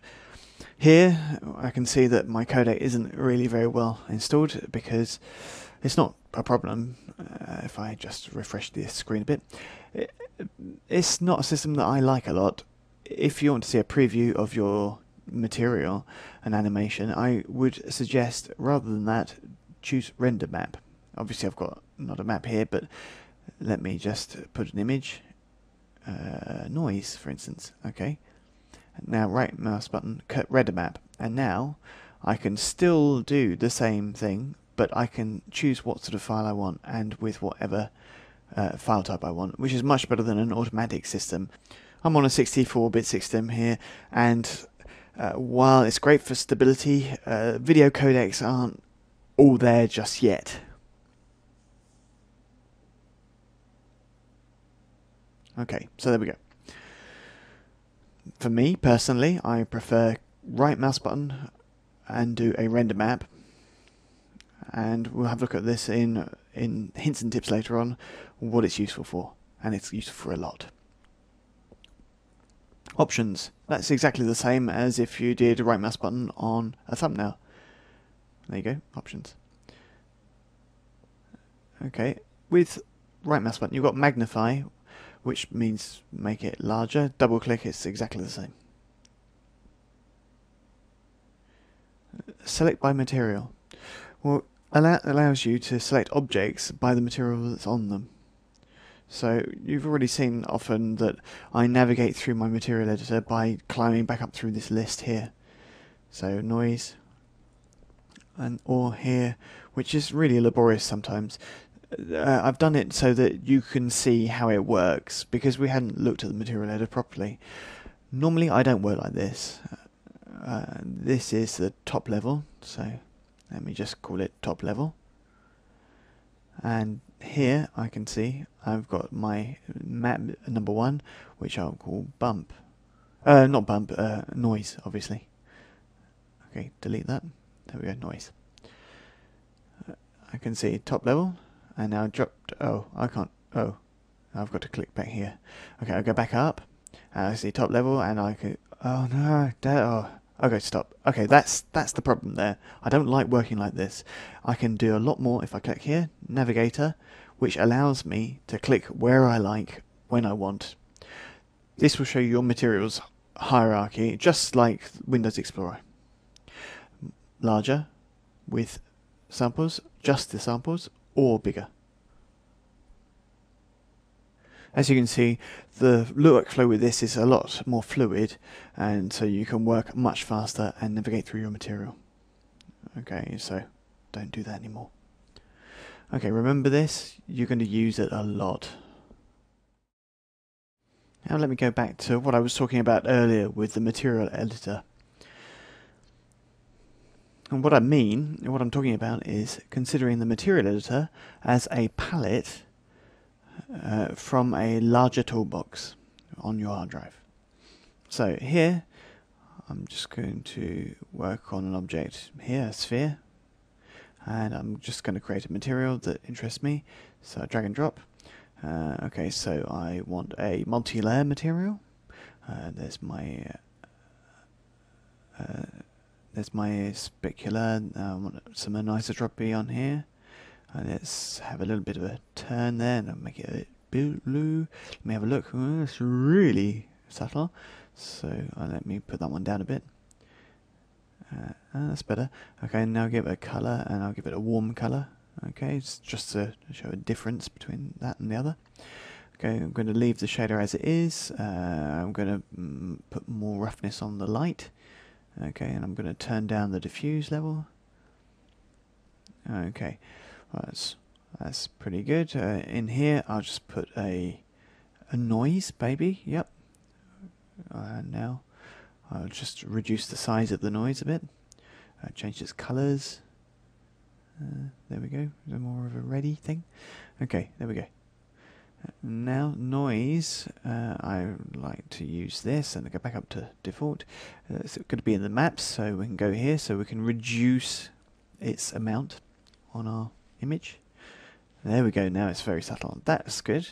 So, what I'll do now is I'll save it. Save it. How do we save a material? First of all, we need to give it a name, because 01 default isn't very suitable. Test OK is much better. So here I'll go to Get Material. In Get Material, I have got all the material editor samples that are there. So Test OK is there. And I can save it, as you can see. It will give me my standard directory, and it will give me an extension of .mat, which is material library. So let me put it directly on the desktop, and I'll call it Boost. So statue in French. Okay. Let's reset my scene. Oh no, I load my scene, my bust scene. Okay, there we go. Let's just click there, and we can see there are no materials there. And there's my statue. There's my bust. So now, material library, open or merge. Well, let's do merge, why not? And we can do open. Okay, so we can look here, and we can see bust. And if I look at the properties of the object, of this file, it's a 3ds Max material library file with the extension .mat. So open. Okay. So now it's in there. So all I need to do is drag and drop onto the swatch I want. And now I've got my material there, which I can drag and drop onto my object, and it adapts automatically in terms of scale. If I now do a render, I can see that my bust material is placed on my statue very quickly. Okay, here you go. This is the principle of libraries. You can save and merge, and you can either do importation to fuse, or you can open, whatever you like. So you can see it goes very quickly. We do get material. You choose a material you want to use. So choose that slot that you want, or the object that's selected, or write what the materials that are in the scene. New is a bit weird, and you save. So now we went to our material library, which is all the ones that are there. Material editor, which is these ones. And what's the difference there? We can see that we can have lots more extra things in there, and all we've seen is standard materials at the moment, so just a bit of patience please. Active slot is the active thumbnail that we've chosen, the selected object, the scene, and it will show you all the materials that are in your scene, and you can choose the one you want, and you can save as a .mat file. Afterwards, all you need to do is import it as I showed you. So here's an application of the first steps I showed you in the material editor. Little hints to put away in your tips cupboard. Okay, so when you go here into tools, you can actually take off the material and get back the original colour that you chose for your object. Sometimes this is useful. So if I could drag the materials on another one, it's always aligned to a material now, so I can't do that. So to come back to your original surface, go to Utilities, More, UVW Remove, click OK. So Utility tab, More, UVW Remove. So I've got Set Grey, Remove UVW. If you do that, all the texture coordinates will be deleted. If you hit Materials, the material will be deleted and you'll go back to the original colour. And if you set Grey, hit Materials, it'll just become grey. Let's start again. Materials, it should have taken this colour, but obviously it's grey now, so let's change the colour. And UVW is to remove the UVW coordinates. This utility is in Utilities tab, More, and then drop right down, UVW remove. Okay. Okay. Right, now let's duplicate my statue in instances. There we go. 3 instances of my statue. So if I take my material and put it on the first instance, the object has got the material. Okay.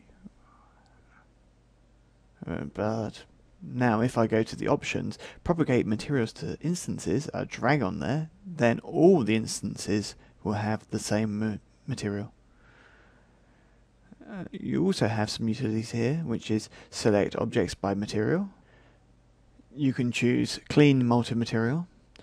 You can reset your material editor slots, or you can condense them all the way down. So if you do that, all the materials that you're using are reorganized correctly.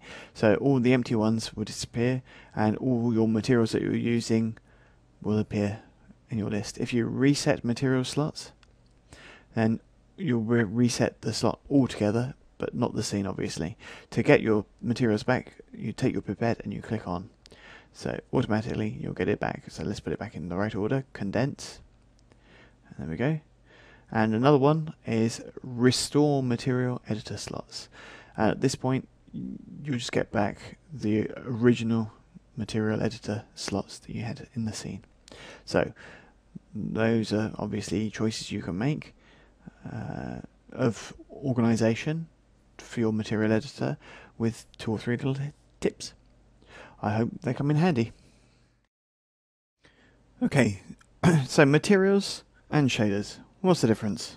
Shader is how the object reacts to the material, and we can feed it with different things. So here we've got a standard material. We can click on these different areas here to give them what are called textures. So textures are images or certain pixel processes that are put in different places in the material. The reaction to the light, that's the shader. Okay, what does 3D Studio Max offer us? Okay, we're going to see them all in more or less detail. We can see that there are different textures here. We can even see incompatible textures, which is funny, but there you go. You could try using an incompatible texture, but you'll have big problems. So why do you see them? Because they are incompatible with the render engine that we're using. So we're going to deactivate them. We've got different categories here. So they're all mixed, so 2D, 3D maps, compositors, color mods, and other, the well-named other. So let's have a look at all first. How can you make categories in maps? Well, first of all, you've got to look at the theory. More theory? Yes, of course. We're in the Bible of some things, so we've got to be the most complete possible for a good understanding. So 2D. So when you put a 2D map on an object, you need to have texture coordinates. So how it's going to be distributed on the object based on its UV and famous W coordinates. So 3D maps don't need UVW. They're just put directly on the object, and they're based on the how you made it and the local coordinates for the object. 2D need texture coordinates. 3D don't. They're just based on the object itself. Compositors, well, then you can mix things together. So you could mix perhaps the 2 types of system or whatever. So you could use a compositor to mix a color connector, a color corrector, and the color corrector allows you to modify the color of certain things. So color mods are generally put over different types of maps, so they can correct what's underneath. Same for compositors. Obviously, they've got to mix things that are underneath or in the compositor node, obviously. Others are others, obviously. Let's have a look in more or less detail and work out what they can be used for. Let's have a look at 2D maps first. Okay, 2D maps. So we've got bitmaps, checkers. Combustion is a connection for another program, for the program combustion. Gradients, gradient ramps, which are slightly more advanced.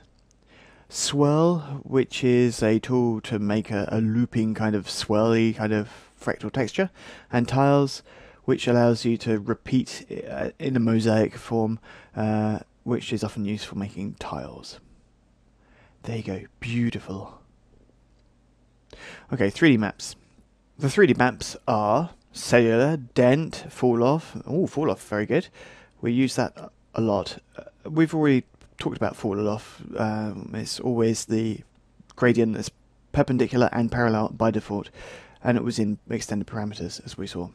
That was how we managed the transparency of the inside or the outside of a sphere. So marbles, noise, and that's a 3D texture, and that's why I use that always for the demonstrations, because it doesn't need any UVW coordinates, because it's in 3D maps.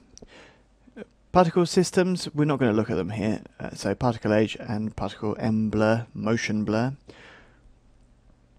We're not going to look at them here. So smoke, speckle, which are a bit, speckle and stucco and waves and wood. They're all a bit for misunderstood artist types. Wood, waves, maybe even marble. They got the name, but not much more. Okay, compositors. These allow you to mix.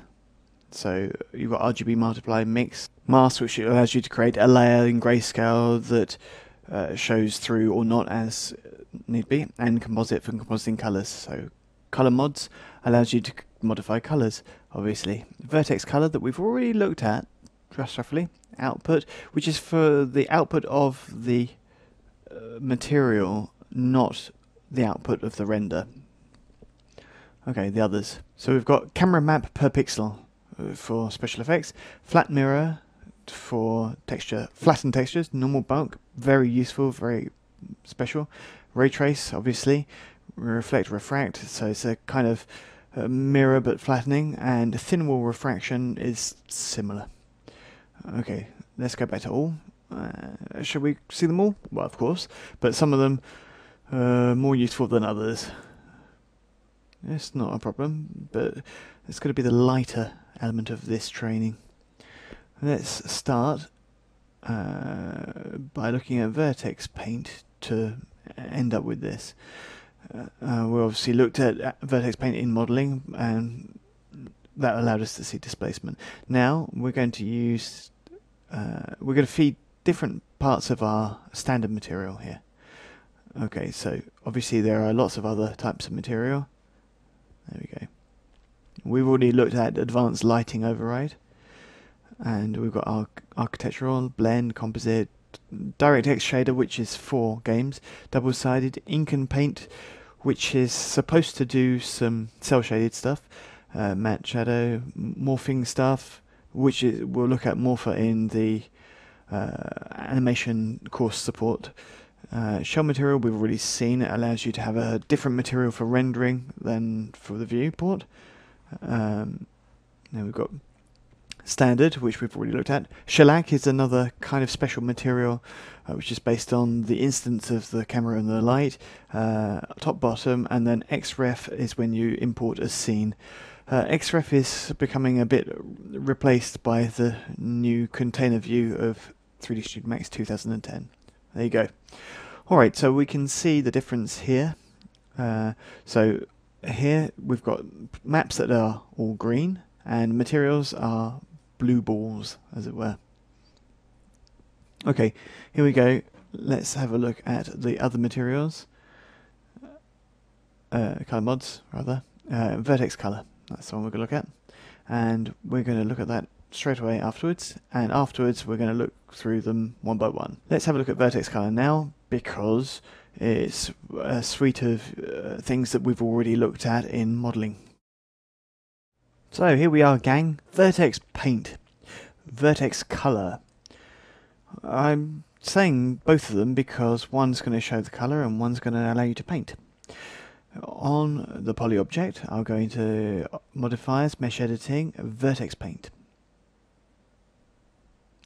Okay, so you can see your model either completely white like a page in Photoshop or other graphics package,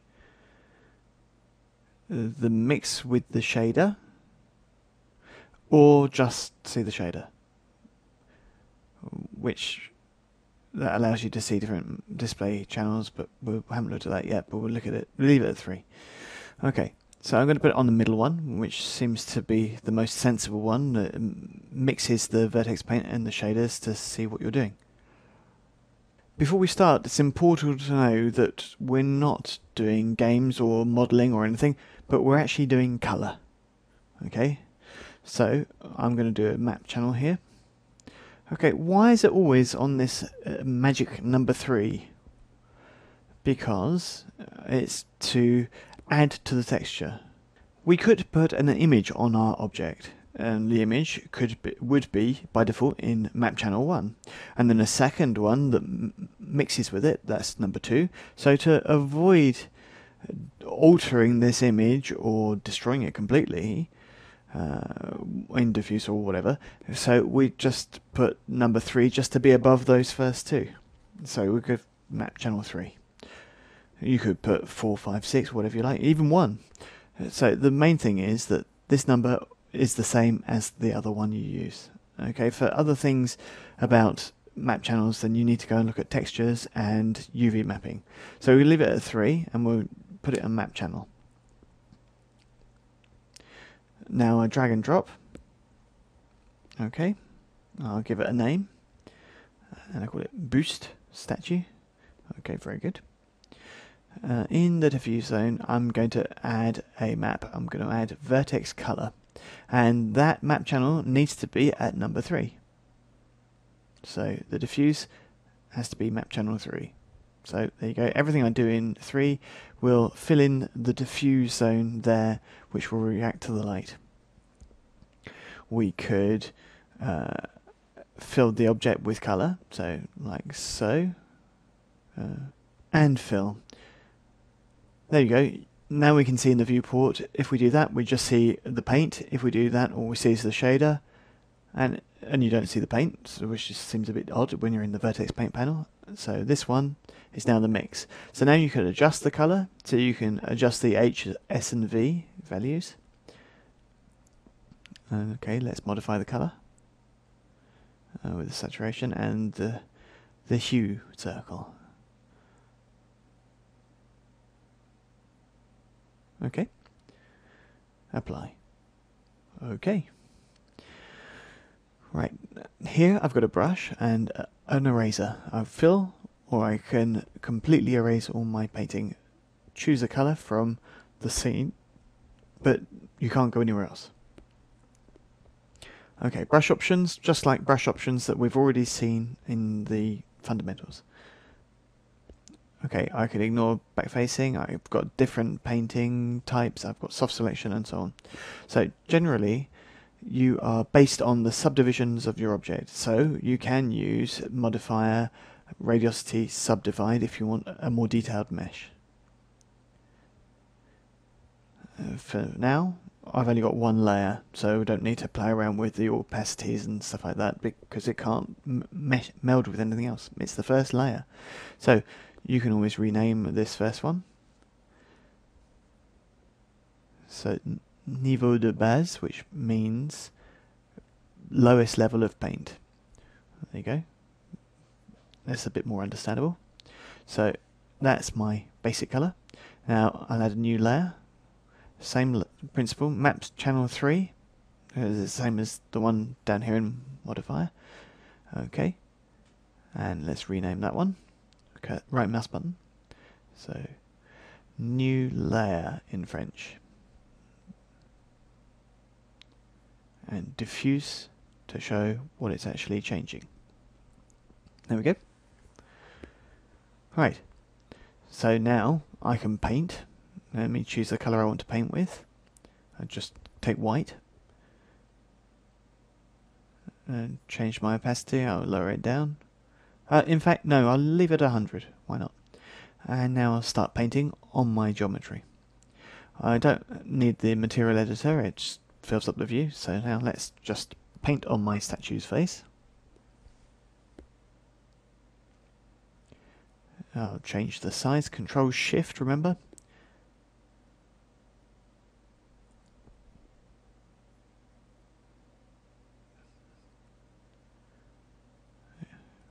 There we go. Lovely. That's all white. Okay, so this painting having been done now, and let's just do his cheeks. Now I can actually change the opacity, the way it fuses with the previous layer. So, just like layers in Photoshop, so with the one that's beneath. So I can change the mode there, the layer mode.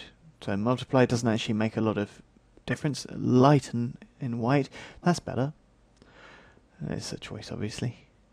So leave it on normal and leave it there. Let me continue painting on this layer. Take something darker. These darker areas, let's mesh them up.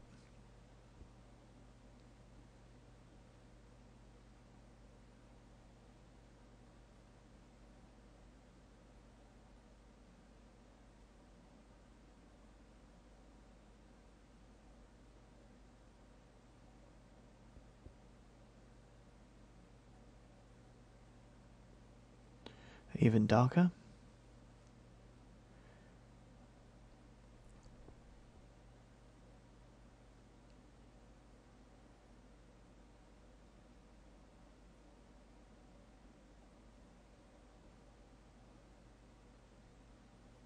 Okay, so all these darker areas, which simulates verdigris or whatever, and let me paint the blur in. So let's keep. You can put an automatic blur on if you want. Okay. There we go for the diffuse zone. Let me go further later on, but to add some more layers in a different kind of part of the material. Let's continue our adventure with vertex paint. I'll make a light. Okay, just standard, Omni, that's fine, that's all I need. And there we go. Okay, now I'll do a render, and there we go, we can see our statue. But let's make a second one, what do you reckon? Let's just hold down Shift and create a copy, and have one at the back, and it will be a copy. And I'll use align to normals, and let me position my light so it lights exactly where I want. Change its intensity and exclude the floor, the box. Yep, that's the one. And perfect. That's what I wanted. Okay, that's not great. Let's have a look at vertex paint. I'm not that happy. Let's do another little tip. So let's go into making it use a specular highlight. There we go. Now we can see that our object reacts to the light. Okay, it's reacting uniformly to the lights in the scene, so could I actually paint the reaction? Can I say that I only want certain areas to react to the light? So if you look at your face, there are areas that reflect or don't reflect so much light. So let's go in here. We'll put a vertex color map on there. Now I can't use 3 anymore because I'm already using it. So let's try 4. And now I'll add a new layer, map channel, and this time 4. Okay, the vertex utility here, the name that's here, let's rename that. And we'll just change it to light. Okay, let me fill my object completely with black. Bing, like that. If I have a look at my old image, my object reacted entirely to the light because the light wasn't filtered. If you put an image that's completely black, the object won't react to the light anymore. So now where I paint in white, the object will react. So what I'll do now is add a new layer, which should keep on map channel 4, over the top of light. Now I'll paint it directly in white. Oh, big paintbrush, big paintbrush. So let's reduce the size of that. Control Z. Do you remember how to reduce the size? Shift and Control. And now let me just paint the zones that I want to have highlighted. I want them to have a reaction to the light. There we go, the end of the nose, the lips, bits of the bust. Let me just use blur.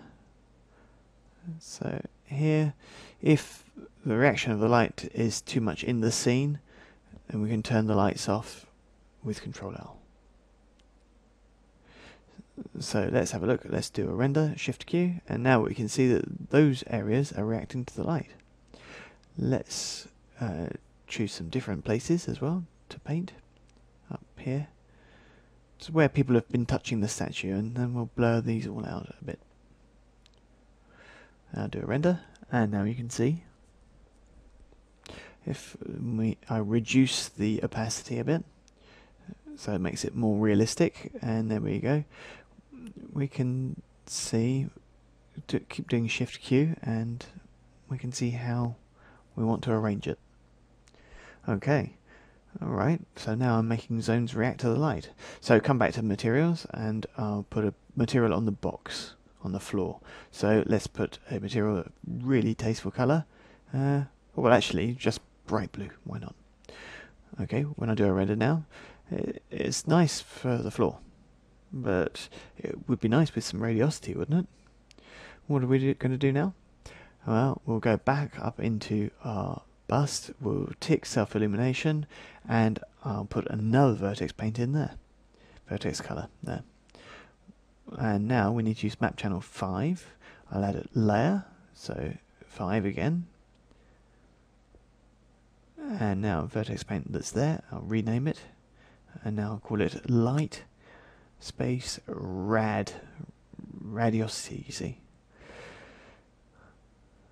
Okay. Now I'll fill it with black completely. And now I'll do a second layer with layer 5 again, with number 5. And let me take the blue instead. Okay, I'm going to paint blue onto the base of my object. Let me do a slightly larger brush. And now let's paint down here.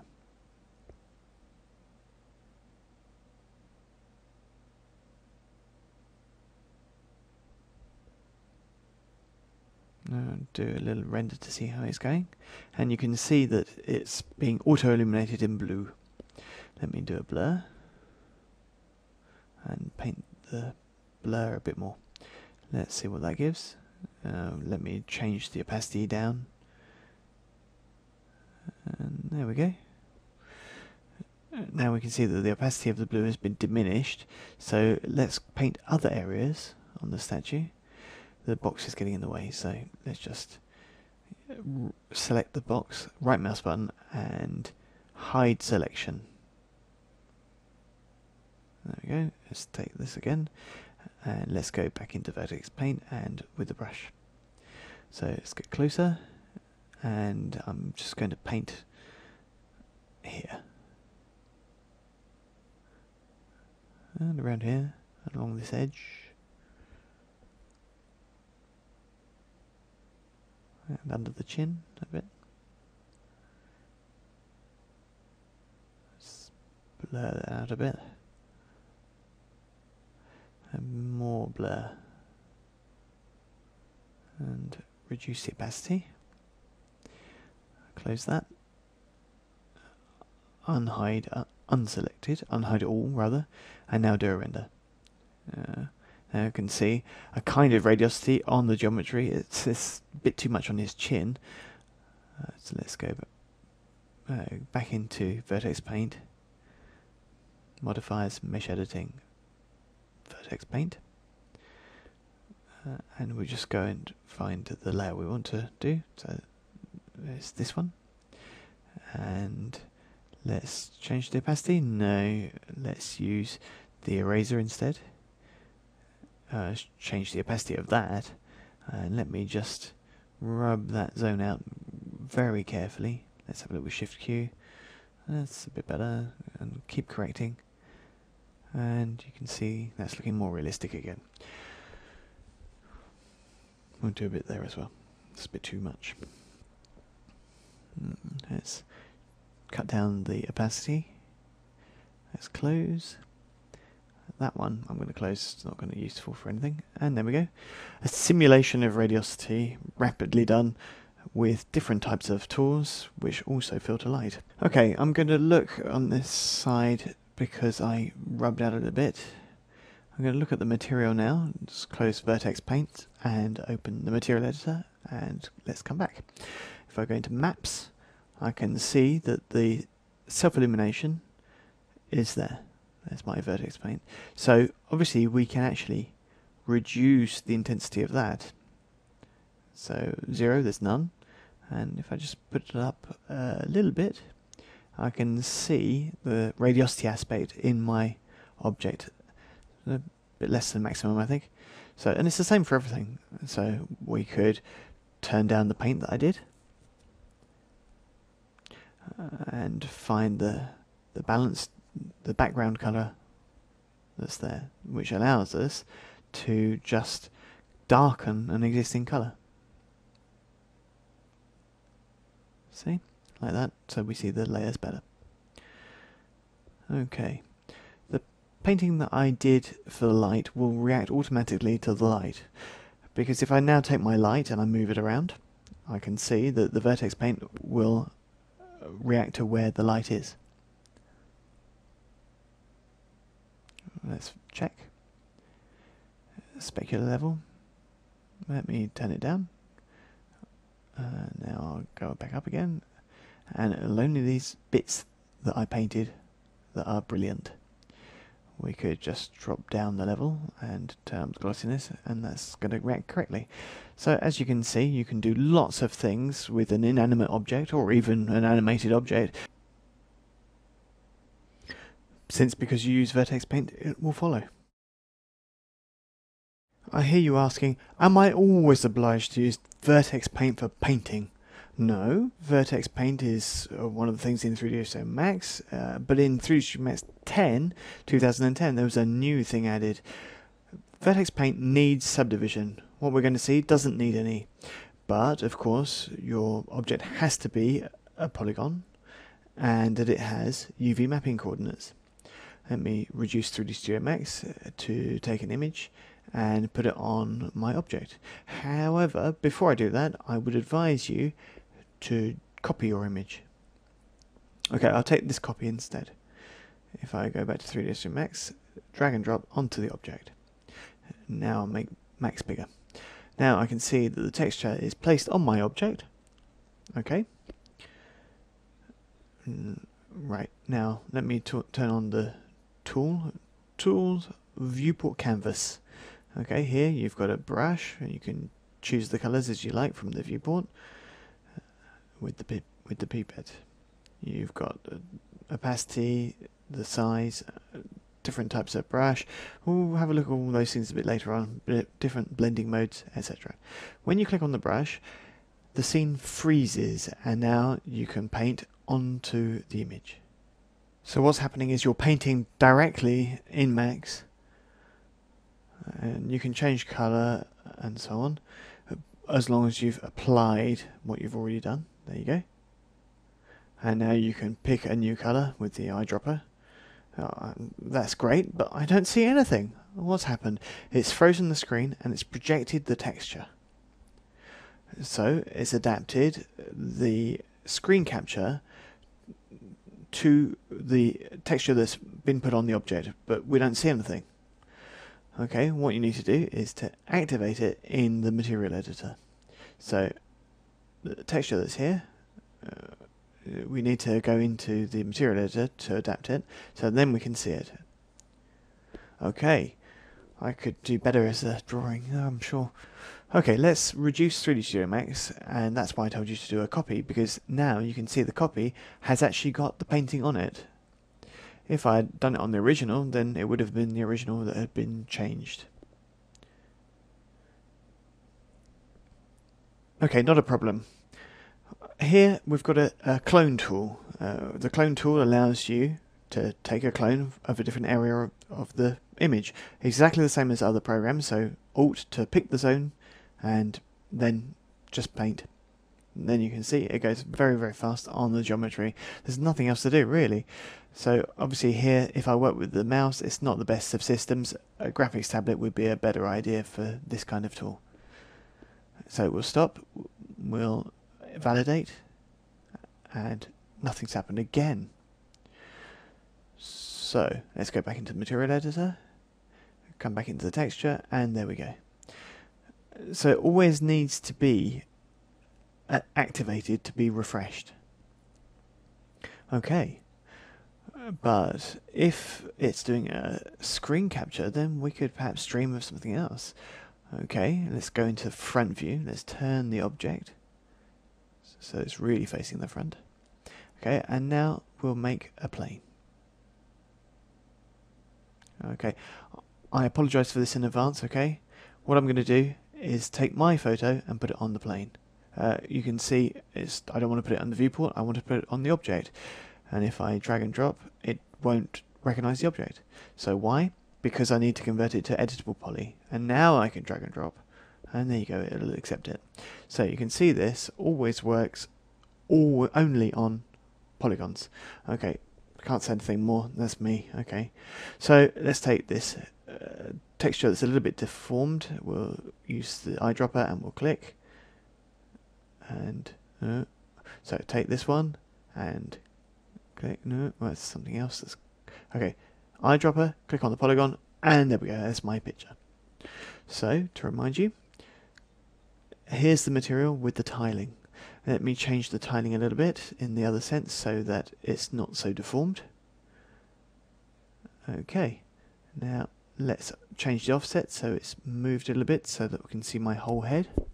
And now I'm going to just turn the plane around a little bit. There you go. So I think you got what I'm going to do. Now I'm going to take my object, I'm going to click clone. What's going to stop you from doing Alt, taking a zone, and pasting it down somewhere else? Click, Alt click, there you go, stamp it down, and so on and so forth.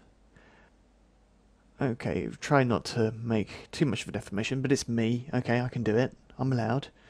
And like this, you can actually take zones and paint them onto your object without any problem. It's exactly the principle of the clone brush, and so click on there so it becomes a texture. Oh, don't forget to go in the material editor to reactivate the texture in the view.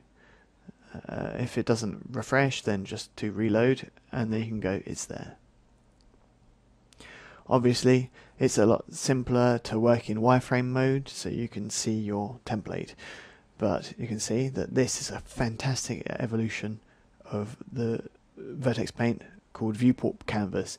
This allows you to use different blending modes, obviously. You can choose your brush, you can personalize your brush, and we'll look at that next.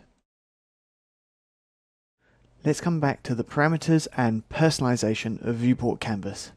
Okay, so to place an image in Viewport Canvas, it's not very easy if you want to see this face on the front of your model, if you like. So let's show you a little thing. So click on the object and hit Alt-X. Alt-X is nothing more than just see-through in the object properties. But we're just using the keyboard shortcut, Alt-X. So this is pretty useful because now I can put my image here and modify on the proportions I want. So if the image is pretty well placed on the object, there's no problem, but you can also move the components of the object and the image will follow. So here, if I take faces, polygons, and I can see that the texture is following where I'm putting the polygons as I'm stretching them out. If I look closer, then I can see that the coordinates, or the texture coordinates, are following the displacement of the polygons. So if I use soft selection instead, it's a bit as though if I use the plane as a texture coordinates, if you like. So let's move this down. There we go. And sometimes for correcting some things it works quite well. So that's alright.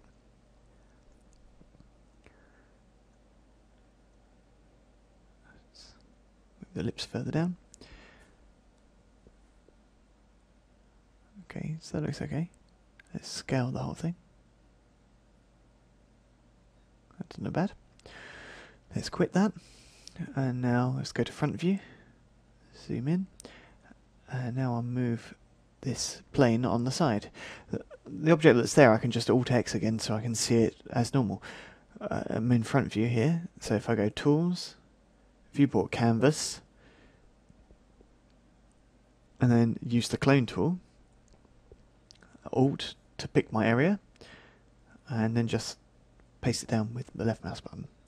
So here the brush at the moment is the kind of Autodesk logo, so that's not great. So let's change the brush to just a circle and paint it on, and that's much better already. So there you go. Let me change the opacity just to make it a bit smoother.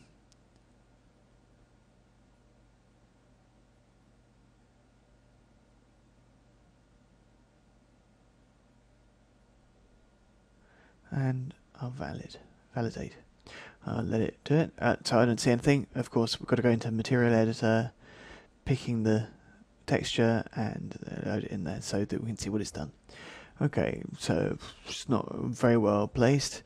The UV coordinates weren't right on the image. Let's move it over here a little bit. So that's not bad. So there's a technique that uses the projection of the canvas to use Viewport Canvas to paint. So painting a complete texture like this? No, I don't think so, but correcting? Yes, that's pretty useful. So let's delete the image now, and now just use the options for the brush. If I pick the brush, need to take an object obviously. If I take a brush, now I can just paint. I can select my brush. I've got different brushes here, proposed by default, and it will allow me, let me change the size a little bit. Let me just paint directly, as you can see, different places, and then when you validate, the stains will be applied to the texture. Don't forget to come back to the image and reload, and then you can see it in the viewport. Okay, so we also have other things. So we can personalize our brushes. We're in the select brush. Oh, hang on. Was a bit quick there. Let me put it there.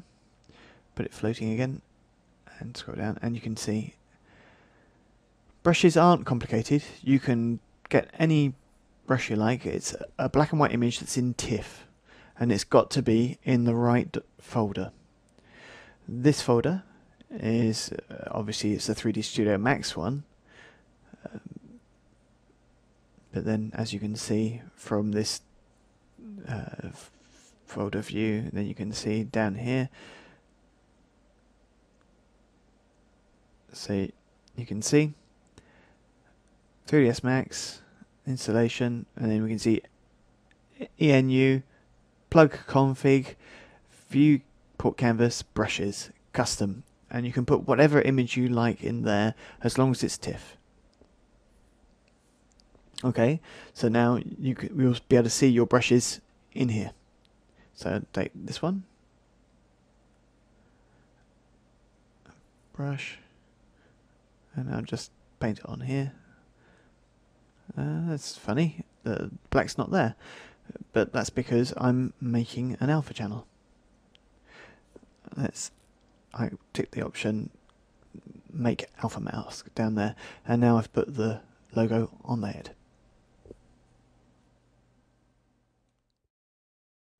Okay, here's another very interesting video. How can I make false luminosity via the material? Here I'm going to go even further than I did before. So I put a material on the bookcase and I put a material on the bust. Let's do on the background, let's just do a very simple colour. Okay, on the statue, let's put this one on there. In the options, I'll propagate material to instances, and click on there, and now all the others, because they're all instances, will receive the same material. Very handy. Okay. What I'll do now is a render. Shift key. Right mouse button here, and I can have a color picker, and I've got a color here. If you want to save this color, there are several techniques I can copy. And I'll show you something else that's quite handy. If we go on Tools menu, if we go all the way down here, we can see Color Clipboard, which is here. Right mouse button, paste. You can add new ones to it if you like, but it allows you to keep stock of all the colors you want. On the bust, I'm going to use self-illumination, and I use a map called Fall Off. Okay. Fall Off automatically illuminates your object. Fall Off is a gradient. How does this work? Let me show you in perspective mode. Turn my objects around a bit, and we can see that the objects are glowing. Fall Off is very simple. Based on where the camera is, so let's imagine the camera is here, and it's just looking straight forward. A gradient will be applied to the geometry of the object, and the gradient will always be from the center to the exterior, and this gradient is going to be parallel and perpendicular to the observer. In effect, what we can see here, type of fall off, perpendicular parallel to the Z of the camera, which is my viewpoint. Okay, since I put that in self-illumination, then I can see that these are lighting themselves up. The gradient, because it's symmetrical, is just symbolized by this one line. If you reduce that down, you'll see there's no more color. If I lift it up, now I can see the color has gone from the interior to the outside of the object. The principle is therefore simple to explain.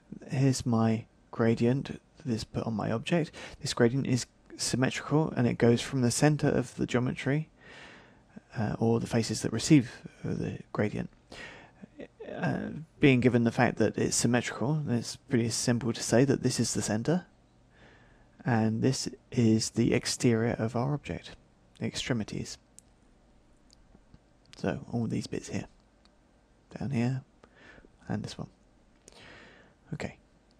Right, like this, you could actually change the interpolation from the center to the exterior. We're in max, so when you see a point, right mouse button, and you can change it to Bezier corner. So I can actually change the diffusion here. So let me double that up, and look now when I exaggerate it. So as you can see here, the gradient of diffusion from the interior to the exterior, which was changed with the blow up that I did of this curve. So of course you can change the color. So let's choose this one, for instance. Copy. Swap will just invert the two colors. So there we go. Now it's self-illuminated by the exterior. Doesn't that look a little bit like radiosity to you? Good. Right. It's luminous because of the exterior around the object. It's very, very fast. Let's continue. Let's imagine now that I put a blue light on the scene. There we go. That's really lovely. And now, in the gradient, I'm going to make some points. So there, I'm going to add points. So click, click, click, and click. Now, this way, I can change them. And as you can see, I'm starting to get an interesting effect with the light. This is what I use often to make chrome. Just quickly. There you go. The interpolation can be not linear, but Bezier smooth, and we can do the same. Bezier smooth. Right mouse button, always on a point. And let's drop that down a little. Which is pretty fantastic for a very simple chrome effect without having to use a image or a plugin or any other system. Obviously this chrome should adapt to the colour of the environment, so let's go back to my colour clipboard and take that colour and replace the blue. There we go.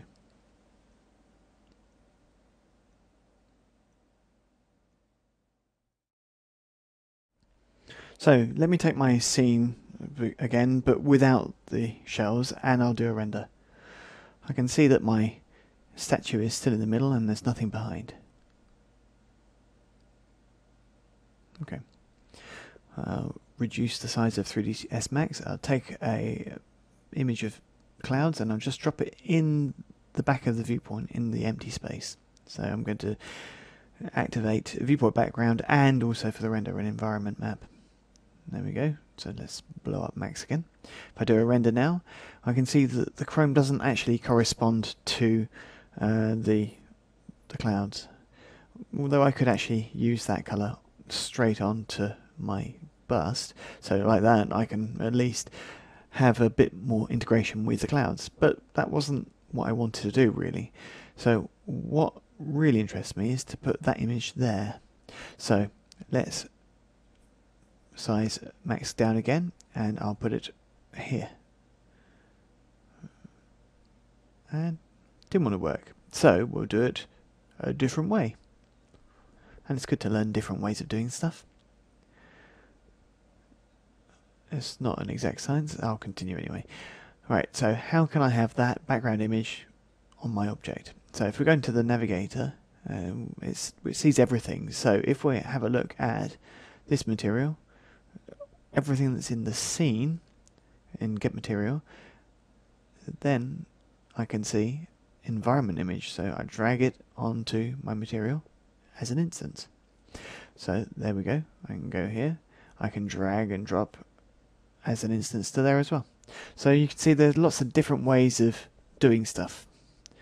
Okay, so now if I do a render, it's the image that's being used on the statue. And now to be integrated, it's a little bit better. That's going to allow us to zoom in on our statue and have a look and see what it gives. That's the image that's put on the statue. The only problem is that this image has been put on in screen mode, which means it's the same as the environment background, which is a bit of a problem. The background should be flat, it should be in mode screen, but on the object it should be an environmental map. It should be a map that's wrapped around the whole statue and in a spherical manner at that. Okay, so it's easy enough.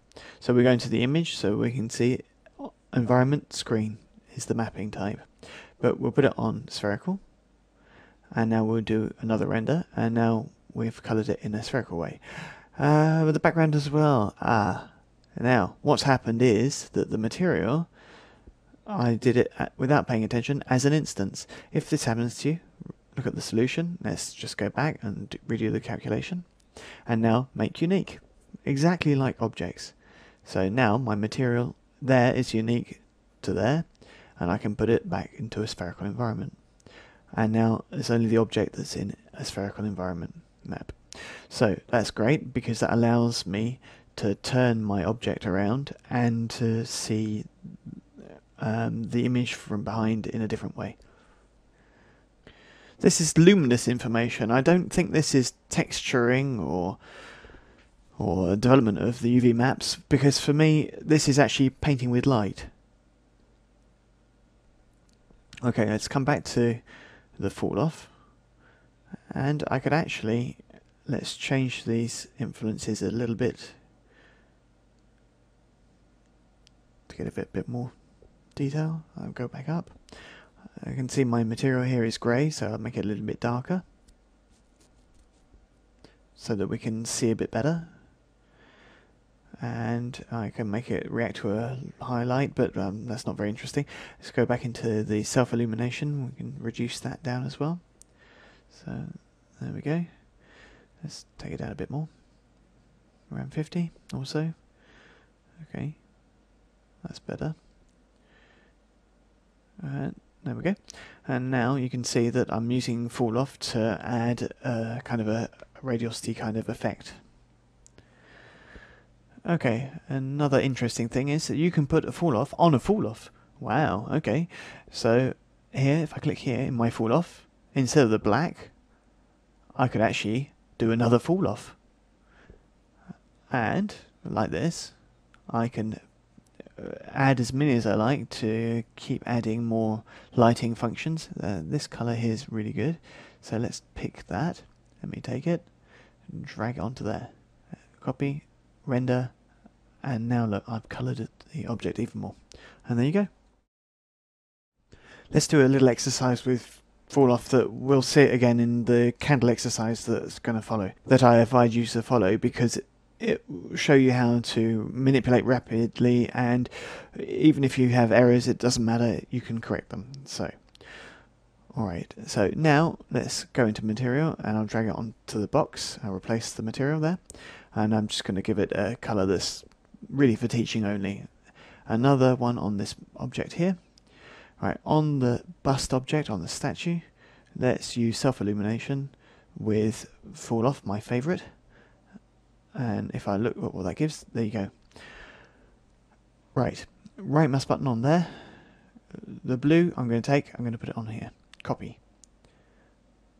Now I've got the blue that's everywhere. That's not very sensible, because if I want to simulate radiosity or that kind of thing, it's going to be based on the object. And here it's perpendicular and parallel, and it's to the Z of the camera. So let's change distance blend instead, and object. And that will allow me to pick the object that I want there. If I do a render now, we can see that the gradient is based on the object. The distance of the gradient is actually at the moment a meter. I'll lower that, and now I can see that it's concentrated more at the bottom of the base of the statue. If my object leaves the ground, then you can see there's no more luminosity there. As it gets closer, there's going to be more and more. Okay, for doing some special effects, it's funny, because we can use the same principle with opacity. So, okay, add fall off to there. So now, transparency is basically interior-exterior, because it's perpendicular and parallel and camera Z. So we'll change that to distance blend again, and object, and we'll pick the box under here. And now, don't forget that the black should be on the bottom, so we use swap. Alright, so now my object becomes transparent the nearer it gets to the box. So we can go like this, so we can make an object disappear.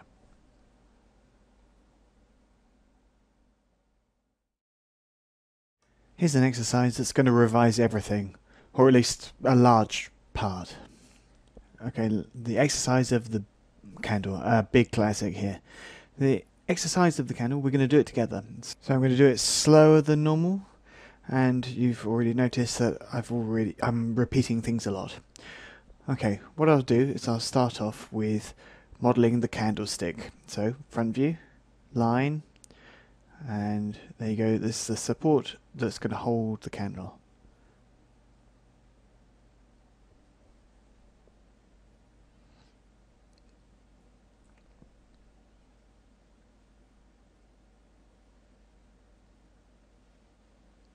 There we go. Now I'll turn it on patch spline, lathe, minimum, weld, and I'll have a look, flip normals, number of segments. This is an enormous candlestick, so let's change its scale with the utility rescale world. Rescale, and adjust the selection, and I want it 10 times smaller, 0.1. Okay.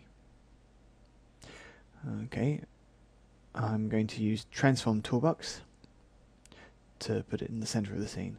I can see that the pivot point isn't exactly right, so let's go minimum Z, center, Z, and there you go, and I've put the object there. Z to zoom in on the view, L for left view, and Z to zoom extents again. Okay, now I'm going to put myself in perspective mode. I'm going to create a 3D object, a cylinder, and I use auto grid. There we go. So the cylinder, I'm going to put some segments on the top, cap segments, and a few more on the height too. There we go. Convert to poly.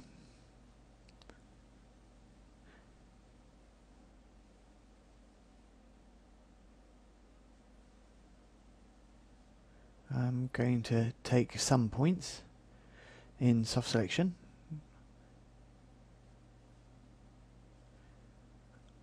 and move them down. Take another bit here, drop that down. There we go. Okay, my candle is badly placed, so move it and rotate it and move it some more and rotate it a little more. This happens to all my candlesticks. Okay. You know what? This is a bit of a problem. So how can I do it? That's not difficult. I'll just move it up. Let me take the candle. I'll take the normal of the candle here underneath and normal of the candlestick and align. There we go. That's a bit better. That's a bit more practical. Okay, now I'm going to go back to the left view and Z to see everything, and I'll create a line. There we go. I'll make it renderable, give it a bit of thickness, a bit less thickness than that, and align it rapidly with my candle and move it up. There we go. Right, now I'm going to put the same material on everything for the moment. Control A, send material to my selection.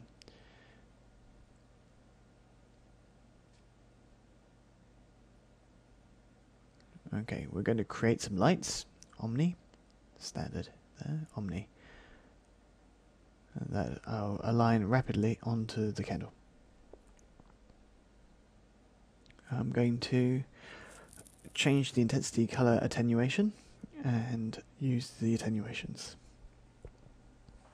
So that's lighting. So let me reduce the size there so that I come a bit closer to the candle.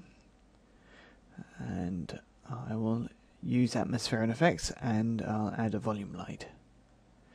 If I do a render, we're not seeing it here. If I have a look at light, there's no trouble there. I can't see there. It's normal. I'm in orthographic view. And remember, perspective view and camera view only. Now I can see it. The intensity is not very good, so go into volume light and click on setup and change the density. Let me try again. That's better. And I'll keep going. Lift up a bit more. There we go.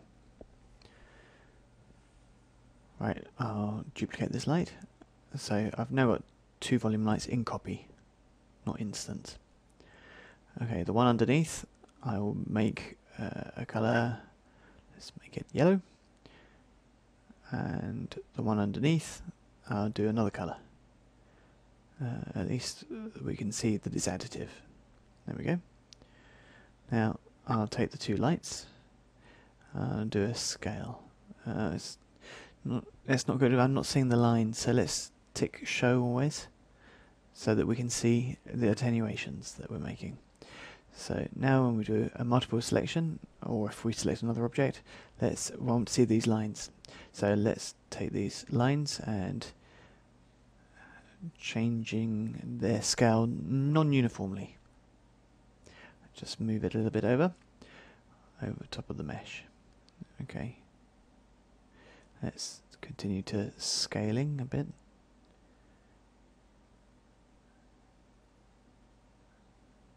And this is a little bit of extra stuff we're doing, but there are plugins to do this, but we're doing it for good practice. So Now the flames, let's stiffen them up a bit, move them over. Let's change the scale again, but in this sense now. And there we go. Oh, that's nice. Okay. Right, this volumetric lights are limited in action in the scene, so what I'm going to do is make another light here, move it here, and see what it gives. Okay, that light, I'm going to make it neutral and less intensity. I'm going to put it logically right over the top of the candle because it's actually lighting the lights, lighting the candle in this sense. Let's get a bit larger. There we go. Alright, move it slightly. Let's make a second one so that we've got a second light which will be for our whole scene, and this is going to be really low. Okay, there's nothing special here. I'm speaking at the same time. I think we're getting along here. So let's continue. And now I'm going to go to the materials. So materials that will only exist to paint light. Okay, let me come onto the candlestick. Let me put that there. And look at the candlestick. On the candlestick, I'm going to put a colour that's a little bit coppery. And a material of type multi-layer. I'm going to drop down the diffuse levels so that there's less reflection of the light. Let's lift up the roughness. Let's put a highlight on there, which is an isotropic, obviously. There we go. Now, in self-illumination, I'll tick it. I'll tick colour, and I'll go to a map and put fall off. And that's what I get. That's not good. Right, let me put the colour there. That's, again, still coppery, orange. And here, I'm going to change my curve by adding more points in. Okay, take all these as a Bezier smooth. Luminous, not, and so on. Now I've got a kind of chrome effect. It's a bit heavy, so let's go up and maps. Let's knock down the self-illumination one. Okay. If I move the scene around and render, I can see that there's a highlight that changes depending on where I'm looking at it from. That means the effects are based on chrome due to the fall-off, are based on the viewpoint of the observer. So let's come back to the candle now. And I'm going to put colour of the candle, so this kind of creamy colour. Self-illumination, I'll do another fall-off. Let's go back up. As a shader, I'm going to use Orinair Blin, and that's going to give me a diffuse level that's a bit lower and a much better roughness at the edges. With self-illumination tip, we don't see effect very well, but there it is. But why don't we see it very well? Because the self-illumination fall-off is also on the edges of the candle. So the candle fully lit up like that, I don't really like it very much. In all logic, the fall-off should be along the length of the candle by the light. So what I'm going to do is this. I'm going to use this parameter, which is very interesting fall off, not putting perpendicular parallel as is usual, but putting it on distance blend. Okay, for distance blend, all we do is get chosen an object. So I'm going to choose object. I'm picking the object. I'm picking the light. So the fall off will be made according to the light. The distance blend has a default size of 100 centimeters or a meter. So let's reduce that down a lot. And you can see that the gradient is being reduced, getting closer and closer to the candle flame.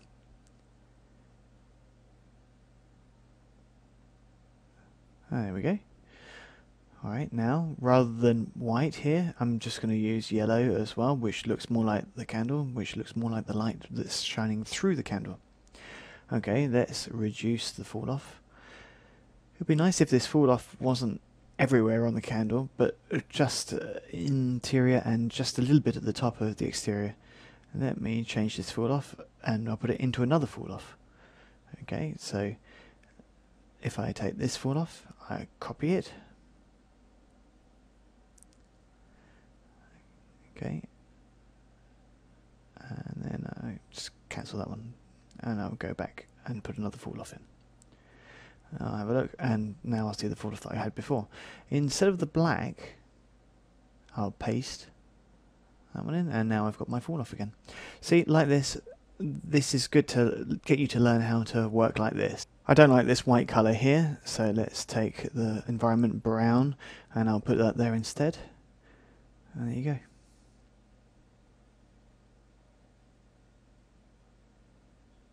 I haven't used, for this scene, anything but fall off, with a little bit of a plus and a little bit of a hint in the tip. There's no plugin used for this kind of scene.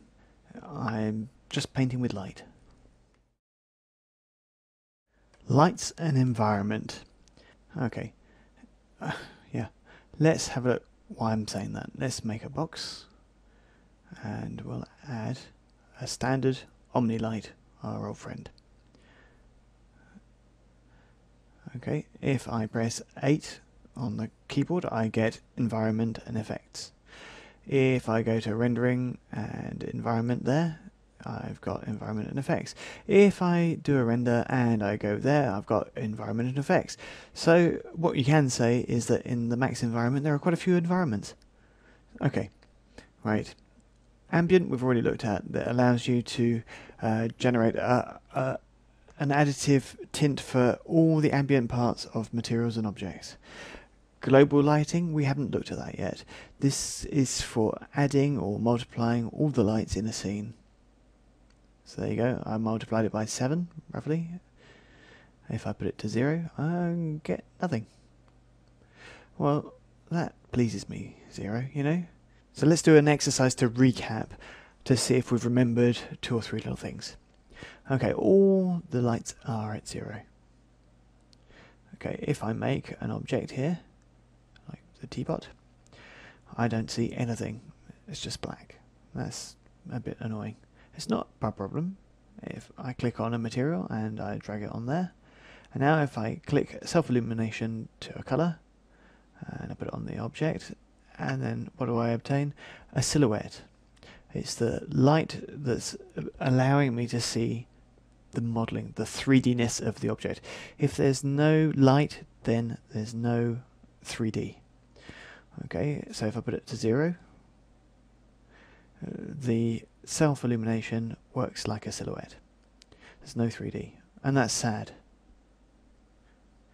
If now I put a fall off, I will get an illumination on at this point on the object. If I put green, and obviously you'll get green. I think you know how to do this, really. That's not bad, this principle, because if you change this curve, let's put some extra points there, and we'll actually break the curve. So instead of having a straight line, we've got a stair step. Now you've got no gradient. What I do have is a kind of luminous etching, which will follow perpendicularly and parallelly to between the viewer and the object. Okay, there you go, no plugin. Okay, we'll stay in the same principle, that it's always additive, and that we don't have a plugin, any other plugin other than the best one, which is in your head. Let's do a reset. Okay, and now I'm going to make a box and a teapot.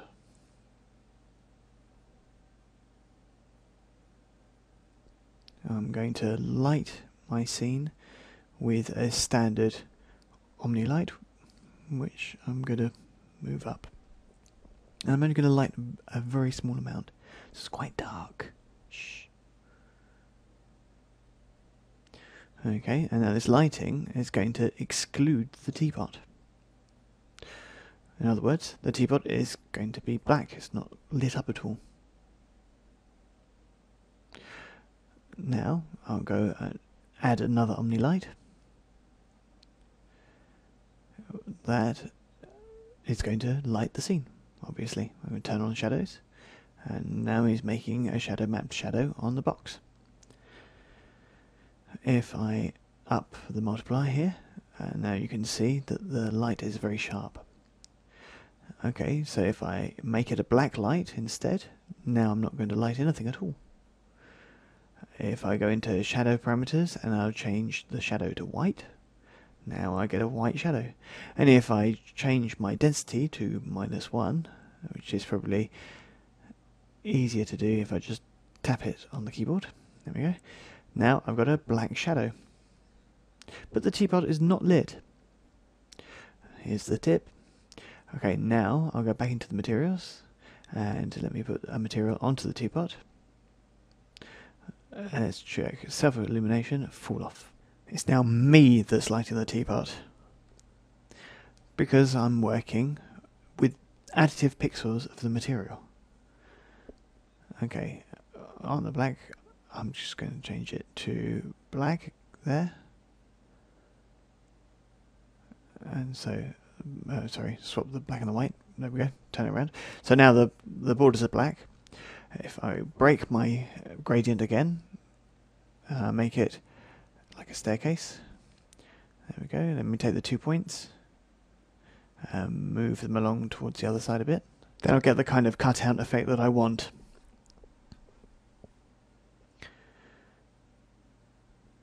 Okay, just check. That's fine. On a black background, that's not great, so just go to environment and change the background color. Okay.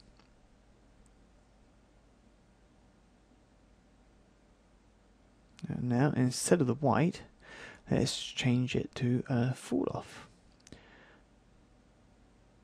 Okay. So the black is going to have a color to give you an idea of a highlight, if you like, and the white I'm going to change to another color, a bit darker, a bit more orangey. There we go.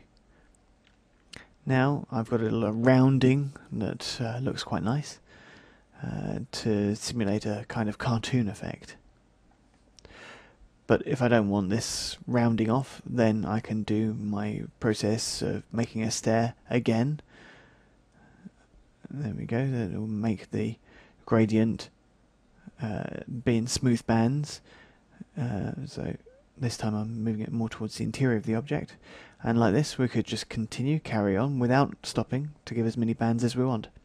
The box is not great in terms of materials, so let's change the material to not receive the light and to show just the shadow. So this isn't a standard material, but a matte shadow. And there you go, matte shadow. And now my box is fantastic, except, oh dear, the shadow's cut here, that's not great. So, do you know what I'm going to do? I'm going to delete the box, and I'm going to use what I showed in the fundamentals. I'm just going to use a plain object here that at render time is going to be 10 times bigger. And I'm going to put the same material on it. This material is not a standard, but a matte shadow. Okay, the plane now is 10 times bigger at render time. So you see, all training is useful and to remember. So there you go, fast cartoon without any plugin, playing with the properties of the matte shadow and fall off. And that's still not very good. That it can still the limits of the plane. So let's make it from 10 to 50 times bigger, let's say. And now I'll do another render, and it's no trouble. For the intensity of the shadow, we know it's that one that's making the shadow density. So if you go back to more to 0, then you'll lighten it, or change it so that the whites go nearer to black. And there you go, a cartoon effect, very simple, without any problem. Matte shadow is something that I'll look at more in the coming tutorials on the principles of texturing, and as you see, all you need to do is just slide it over and it works very well. For compositing aficionados, so you know this is alpha channeled, so it's fine. Translucency. Okay, translucency is light that passes through an object and diffuses inside it.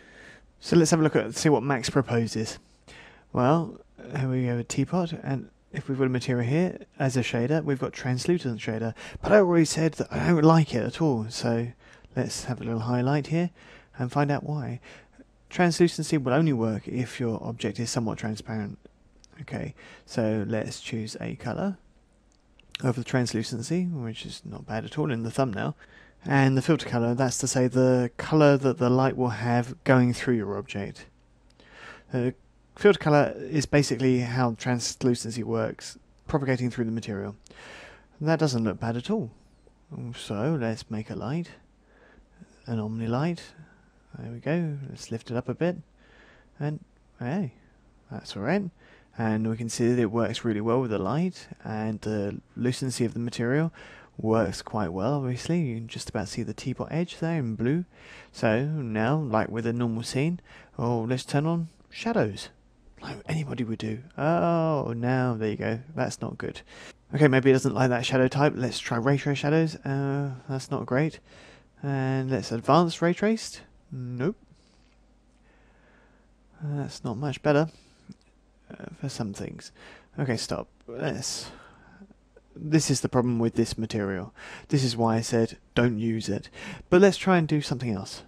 Okay, let's dissect the principle a bit.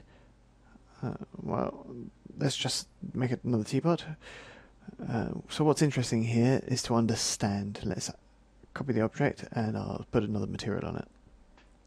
Okay, so at the moment I've just got a totally different material. I'm going to take off the advanced ray traced shadows and just put a simple shadow map on there again. Okay, so right, so let me think.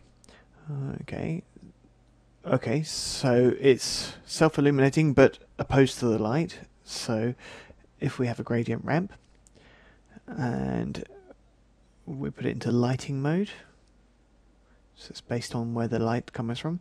That's coming from the light, so no. And medium, and there. Let's have an orangey kind of colour there. Let's have a test, and that's now lit opposed to the light.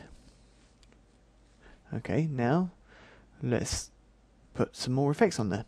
So extended parameters, colour filter, and we'll have the blue that we had before, and I don't have it if my object isn't transparent, so let's change its opacity there. Or I can change its transparency in extended parameters with the fall off in, which gives me the transparency in the center of the object. So, sorry, there's my light without the shadows. And if I put a bit more additive and less transparency, why don't I separate the transparency out? If I take that off, that's what I get. So let's change the opacity relative to the light.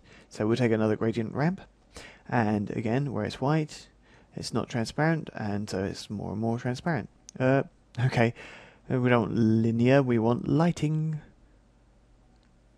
So now I'll change it transparent, so I'll put, we'll just turn it around. So we'll put black here with the light in front, and it's opaque in the middle, and slightly less transparent at the back. So there you go, like that we can work with the transparencies to reduce the transparency like this. And the materials that are now here, that are all gradient ramps, I could go into maps and turn down the opacity there, or even completely take away. And obviously, let's add a little specular highlight too. There we go. And now we've got pretty much the same process, even though we've made our brain work a bit harder. And now, if I hit a shadow, I've got bugs, and on the other side, not only have I not got bugs, but I've actually got the colour that's correct. Okay, that's why understanding theory is important. And now I'm going to show you another material that's much more powerful in translucency, but this is not to fight with mental ray, because that's not the goal here, but just in production when you want certain effects, perhaps this will suffice, and especially when you see resulting render times. Okay, so we'll now see how to do translucency not through a shader, but with a material. Okay, to do this, let me make a line in the front view here. I think you know how to do this. At least I hope not. Okay, patch, spline, lathe. Okay, and I'm going to go align to minimum, flip normals, and modify the axis a bit. There we go. Now I've got a beautiful lampshade. Very nice. Let's up the segments. And there, I'll have a look in the perspective view. And there's my lampshade. Now I'm going to create a light outside that lampshade, just like this. Take a material and put it on there. Okay, the material I'm going to make red with a good highlight, a good sharp highlight. If I do a render now, I can see it. However, since my object has got no thickness, it's got no inside. This bit that I can see in the wireframe doesn't exist at render time, because normals only exist towards the exterior. There's no thickness, so there's no normals on the inside. But it's not a problem, because what I can do is two-sided, and then I can see, even if I look in the upper channel, I can see that the inside is there. However, I don't want two-sided like this. What I want to do is change my standard material for a double-sided material. Click OK, and keep the old material as the sub-material, that's the red. OK. So, facing material is, there it is, and there you go, and the one that's behind is grey by default. That's what we call the back material. So if I hit on there, and I change the colour there, and just make it blue, and now I can see it. Now if I go back up in the material, and now I can see here, translucency. And I can up that to whatever I like. I'll put it about 50% roughly. And then I can see that the light outside is passing through it at X%, so at 52.3%.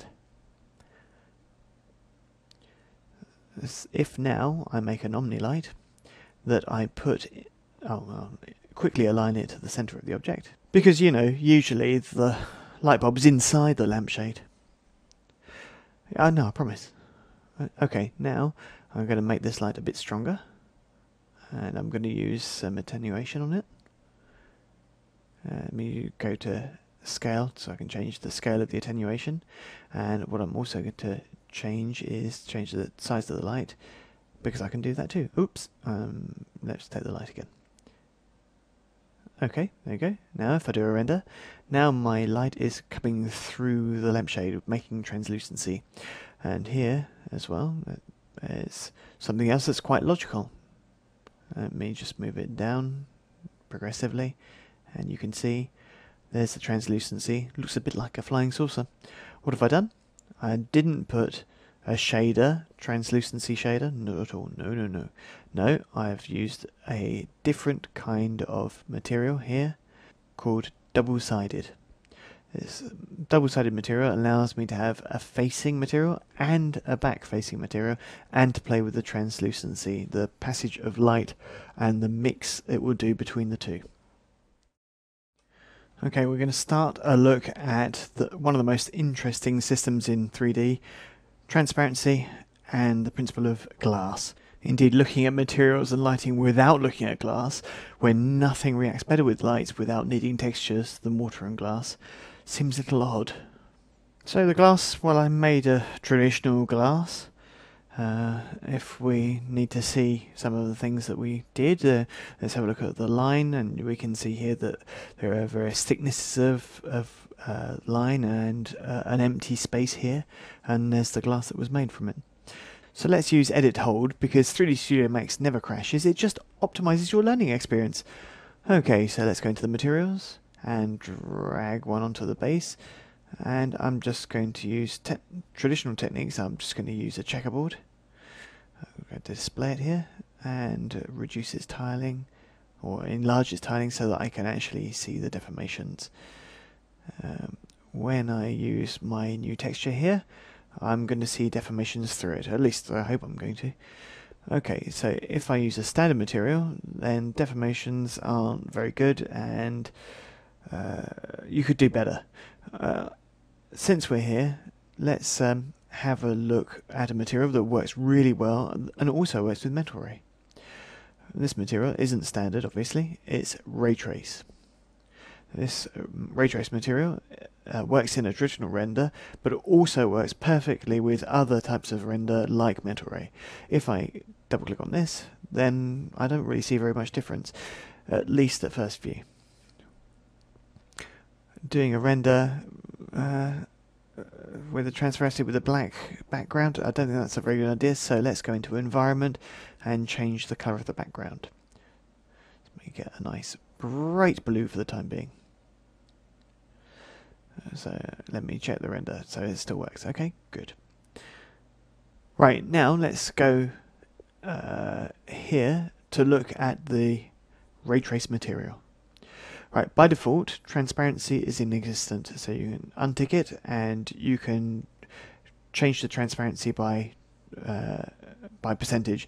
If you don't untick it, then you'll be using the transparency by levels of grey, and it's the level of grey that's going to manage the transparency levels. If I do 100% transparent, now my object is 100% transparent. Well, that's obvious really. So why is my checkerboard deforming in this manner? It's because of the index of refraction. The index of refraction that's proposed by default is theoretically the one that corresponds to glass. You can change it as you like. Be sure of one thing: if you put it to 1, you won't have any deformation at all. If you go underneath 1, just slightly, then you will see that there's a slight deformation, and if you go above just slightly, you will see there will be another kind of deformation. Of course, there is a choice, and you can always look in books to find out what kind of index of refraction you need. Me, I just use it by looking and seeing if it's what I want. So I'll put it roughly at that value. Okay. Right. So the object is completely transparent. I'll just lower that, and now we can see that what we can see through is refraction. You can test the refraction on the material here just by ticking the background. So now you can see the index of refraction there, and you can see that it distorts what's behind just by changing the values. But of course the problem is it's going to do it by a complete glass sphere and not with an object with a thin wall of glass like this. So be careful with a reaction like this with this thumbnail. So if you do a sphere here with auto grid, and I just use the base to pivot and I use that material on it, if I do a render now, well, it looks pretty much like the thumbnail, with a little bit less here. But why? Because this is a full glass marble, whereas here the thickness is only on the edges, if you like. So don't believe too much what you see in the thumbnails unless your object is full, if you like. That gives me an idea though. Let's work with the refraction. What's this then? So here's my scene, and I'm going to add a little bit of reflection.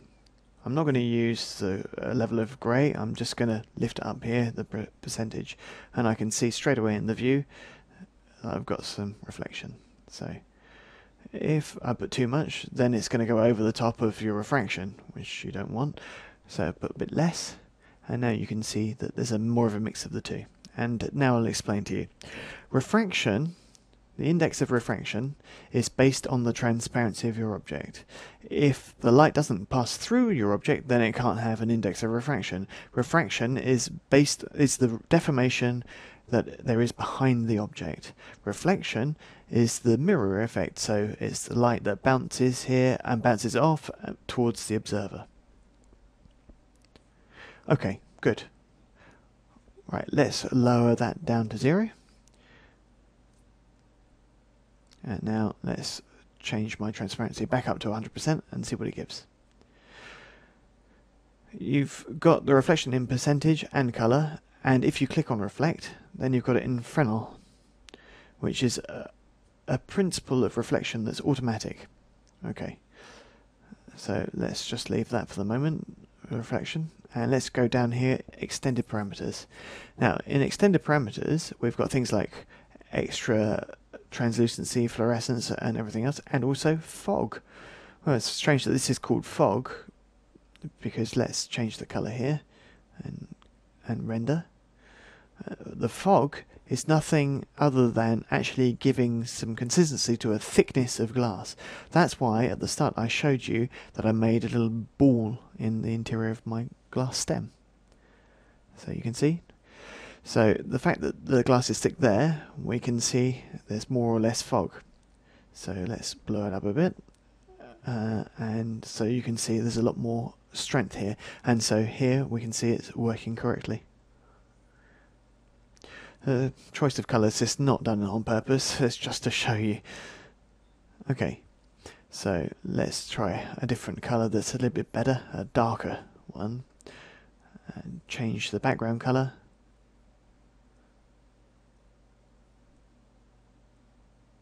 And do a render.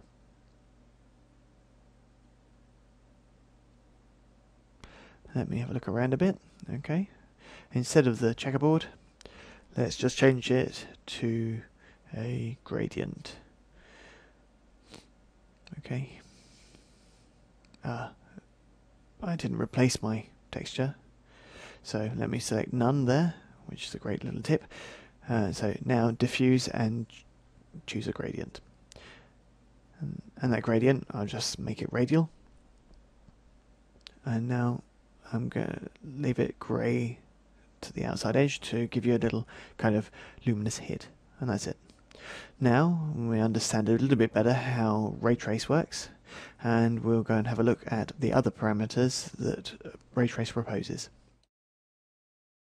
Let's go a bit further in the ray trace material then. Okay, so we saw before that we had translucency, and the ray trace material also allows you to have special effects in extended parameters. So we've got fog, which allows you to colour the thickness of the glass. Extra lighting can be compared a little bit to self-illumination. Not that you'll see anything if you've got everything at 100% transparent, so don't forget that if you want to modify some parameters there, don't be 100% transparent. Let's try 50%, maybe a bit more. There we go. Extra lighting allows you to make certain aspects additive. So translucency, so there we go. We've got the light that's moving through it. So rapidly, because this doesn't take very much time, let's do an experiment here. Let's move the light and see what it gives. And you see we're moving the light all around and rendering, and we can see why translucence is interesting. Obviously I've already got a light at this place. Fluorescence, let's do a different colour. Okay, this gives a kind of another aspect, again additive, especially additive to luminosity, so you can change the bias on where the fluorescence is on the object. I use this technique to make some underwater animals. The start colour was black to cancel it, so let's just copy that there and copy again. And you can obviously add some extra effects there, either a lighter light or images for that matter. Okay, so down here, if we go down to ray trace controls, we can see there's a whole lot of other parameters that could be used. So ray trace controls allow you to control all this ray tracing process, which takes a long time in a 3D Studio Max scene. We could call this process ray trace optimization. So now a few tips for optimizing ray tracing in 3D Studio Max. here's a scene that is made of several spheres. I'll go into the materials editor. These spheres are all instants, so dragging and dropping our material on one sphere is going to propagate it to all the other spheres. Okay, I won't be in material standard. I'm going to go to ray trace material. I'm just going to put the reflection effect to maximum. If I do a render now, this is what I get. Let me get closer and have a better look. Now I can see that I've got spheres that are calculated inside spheres that are calculated inside spheres. It could take a long time. Imagine the principle of being in a lift and you are positioned in between two mirrors. One mirror is in front of you, one is behind. So you look at yourself, looking at yourself, and the mirror behind you is going to be looking at you, looking at yourself, and looking at yourself, and all the way to infinity. That might amuse kids, but it doesn't really amuse your computer's processor. Okay, so in rendering, we've got ray trace settings, and by default, the value is at 9. Already I made it down to 1, and let's have a look at it at 9. So pretty much it looks exactly the same. There's no change except for a longer render time. If I change it to 0, there will only be one single bounce. We'll put it at 1, and now we've got one bounce and another bounce. Up to you to see, obviously. Colour is black here because we're using the background colour, and our background is black. If I put it a different colour, and then I can use the background for that, and that will be used, and that's a bit bizarre. What we can do is specify another colour, and there you go, it's black for the bounces. It's not bad for certain graphical aspects, for design. Let's just put this back to black for the moment. We'll have a look at other things later on, a little bit more constructive ones. And there we go. Now, let's actually put black. Background. Okay, so now this is great for rendering. So the images that were reflected were with a different background color. So I'm going to close this render window and that one, and now I'll go and put some more objects inside this scene. So let's do a cylinder, and I'll put it in the center of the spheres to be sure of the proportions. Oh yes, that was a good job I did that kind of thing, because now I can see that it's far too small. Let me change the size and the height. Let's duplicate it several times in instance. And there we go. Alright, now I'm going to go in and, well, I'm going to select everything and do a render first. So now we can see that the cylinders are taken into account by the reflections. So imagine you've got a scene with loads of different objects, like curtain rings, for example. Curtain rings, do you think that really anyone's going to be interested in them being ray traced? Okay, so here we could actually globally exclude some objects. If you go into rendering, ray trace, global include exclude. So here we can just tap the letter C, so I can select all the cylinders, and I'll put them in the exclusion zone. So now if I do my render, we can see that the cylinders are no longer being ray traced. That is globally. Ray trace, global include exclude, and let me put them back in the process. Now if I go into the materials editor, then I can locally, based on the materials assigned, go into ray trace controls and local exclude, and at this point locally I can actually exclude from the material itself. It's not the whole scene, it's just based on the materials that you use and the ray trace you use. It's these two big things that we're going to allow you to optimize your scene. Let me now go and observe the ray trace here, the quality of the ray trace. If I go in even closer and I look at one sphere and do a render, and we can see here that if I duplicate my render, I can have a look in this copy, and I can see that there is no anti-aliasing at all in reflections. This is a way of optimizing our scene. It's automatic. If you want anti-aliasing in your reflections, go into ray trace settings, and you can go here, global ray anti-aliaser. And you've got two options. You've got post-adaptive anti-aliaser, where you've got a very simple blur management. The more you raise these blur values, the longer the render takes. Do a render. And we can see that the cylinders are beautifully smooth. They're completely anti-aliased. But there, by default, they weren't. You've got another process in ray trace settings. You've got multi-resolution adaptive anti-aliasing, which works with depths. So if we do a render now, you can see it's cleaner, but it becomes longer and longer. It's great for still images, but for what we're interested in, audio, video, then as long as the images move, this kind of thing isn't really necessary, because in post-production you can actually add movement blurs or whatever. So to be honest, I just turn it off. You can further optimize your ray tracing by not taking into account certain objects like atmospherics or other. You've got acceleration controls, will allow you to really go into depth in terms of getting accelerations based on the division of objects or depth. You exclude, we've already seen that. It's exactly the same thing as if I'd gone into rendering, ray trace, global include, exclude.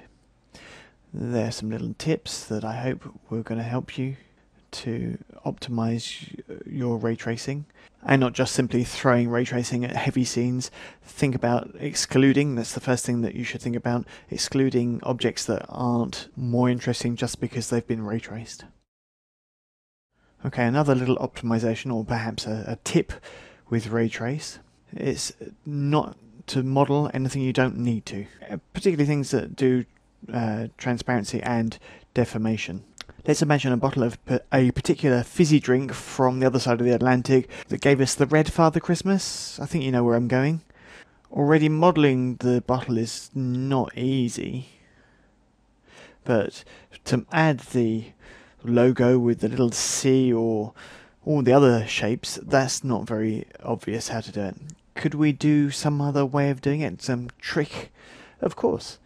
Now, what I'll do quickly is just make a window frame. There we go, it's a box. And now just use the two squares and do an extrude. And there you go, I've got a frame now. Now I'll make a plane, and I'll show you how much I'm optimizing. I'm just deleting all the segments. Okay, and there you go, in the middle. I'm going to put a material on the plane and only on the plane. Right, now this is going to be my window. Let's have a little teapot wandering by outside. A light, just a standard Omni light, just in front of the window. Let's just put it a bit closer to the window so that we can see in the view. There we are.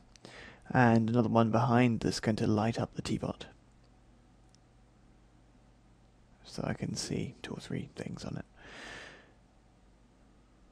Okay. There we are. Very good, nice window. Now I'm going to put the ray trace material on the window. Ray trace, there we go.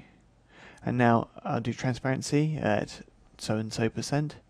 And now I can see my teapot, which is slightly deformed. It's completely logical. It's the same as if you look through an aquarium at the fish. The fish are completely deformed if you look through the glass, whereas if you look over the top of the aquarium, they're not. Okay, let's put a highlight on there. Yep, that's pretty sharp. Okay, the index of refraction is actually at the moment at 155. If I do a noise on there, the noise is just grayscales, obviously. And there I'll just concentrate my blacks compared to the whites, and I'll change the size of the noise. I'm going to make it smaller. What's going to happen? Well, still in the same philosophy of grayscale images. So where it's white, I'm going to have my index of refraction, and where it's black, there's going to be no index of refraction. So, and in between the two, we'll have a little aspect of deformation. I've not moved anything. Let's make it even smaller, and look again. And now I can see there's all these deformations just made by the noise. Instead of using noise, I'm going to delete it. I hit none, which allows me to delete it automatically, or I could have just dragged and dropped like I usually do. Instead of using noise, what I'm going to use an image. Let's have a look at an image that I made. There you go. It's just an image that I made rapidly, just with a few squares and a bit of a deformation. Okay, so I'll go back into Max and I'll load that image in the index of refraction. Drag and drop. There you go. And now if I do a render, let's see, the index of refraction is generated by the image, and we can see 2 or 3 things that look like my image. Okay, this image is loaded, and I'd like it if it did a bump as well. So let me drag and drop it onto there. Copy. And now I've got a bump. Oh, excellent. Let me continue with this principle. Let's change the specular highlights. Let's use that with the image as well. So there we go. I saw that with vertex paint, remember? So the bump, let's reverse it, and there you go, it reverses the effects I want. Let me put it back in the other way, and there you go. All this is down to personal choice. Let me drop down my highlight, and also drop down its glossiness. And now I can see that there are deformations of my teapot, which is going behind the window. So let me go back a little bit and move my teapot, and as I move my teapot, I'm going to hit Shift Q, and we can see what's going on. And we can see that we've got deformation of the teapot, and we can see very well just in this place here, as though the mirror, the window, was modelled. To go back to our hypothetical bottle from before, we model the bottle. Modelling will be taken into account by the ray trace, and then we can add a texture in the index of refraction, which is black and white and grey where it needs to be, and which simulates the logo of this well-known drink. We could even go further. Imagine this is a video, black and white, with lines that drop down and drops, and we're trying to make the water dropping on a window pane. Is metal that much different to water? This is a pretty interesting question.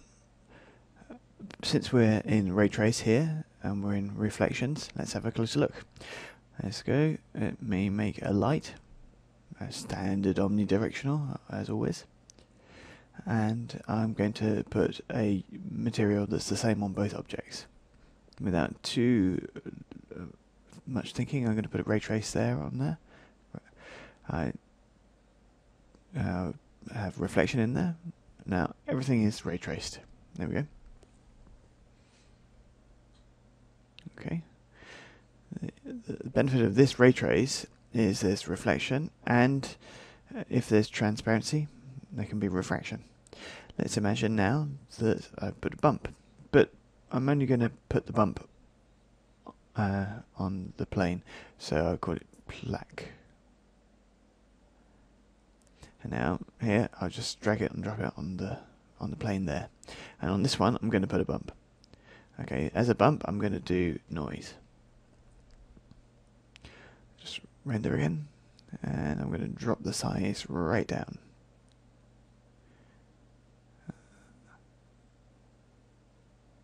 Okay, there you go.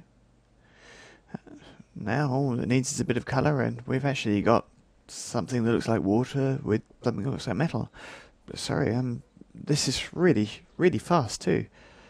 So why do you need to choose other things as material types? If I did it on fractal, then I've got a harder wave, so we've got kind of an ocean. If I make it bigger, then now we've got waves.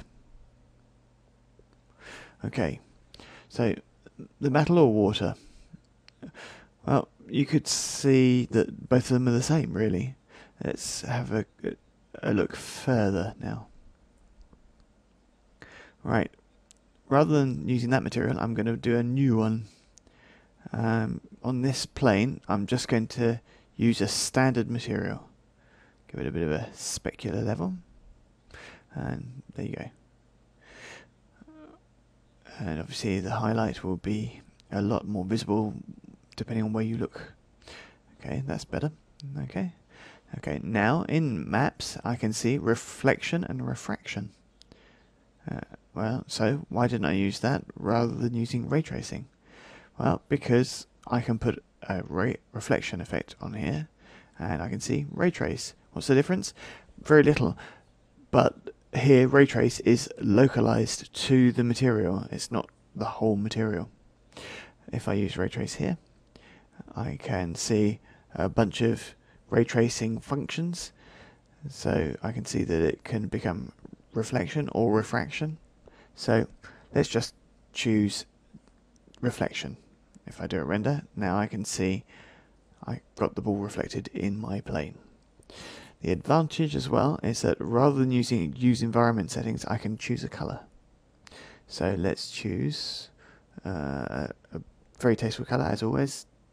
There we go. Color is applied to the plane uniquely. At the same time, I've got an easy to understand attenuation, so there's no attenuation now. If I use exponential, and now I have a fall off that is made the more I lift that exponent value.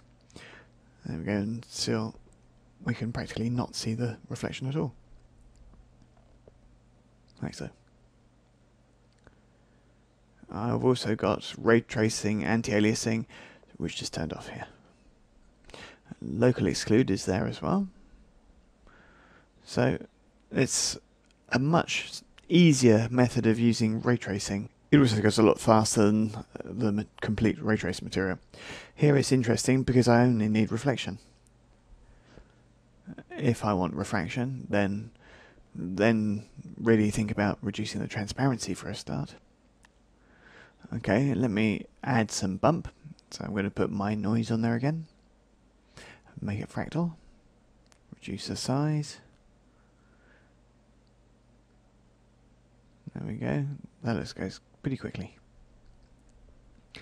Okay, but there's one thing that I notice here. Let me drop down this noise a little bit. Okay, that's better. What can I see? That it looks very luminous here. Know that these bits down here in the maps, self-illumination is luminous, it's additive, obviously. And the same is true for reflection and refraction. They're both additive. To be able to put the reflection image as a mirror, it blends this image in additive mode. And that's a bit annoying, really, because I'd like not to have this in additive mode, because if you want to see at night, it's very rare, except maybe at Chernobyl. It's really rare to have a luminous sea, really. Okay, well, you can take the ray trace here and put it on diffuse color. So swap, and now it's not additive anymore. To remind you, the reflection and refraction and self-illumination are all additive. In this case, ray trace in which I've only ticked reflection is not additive anymore.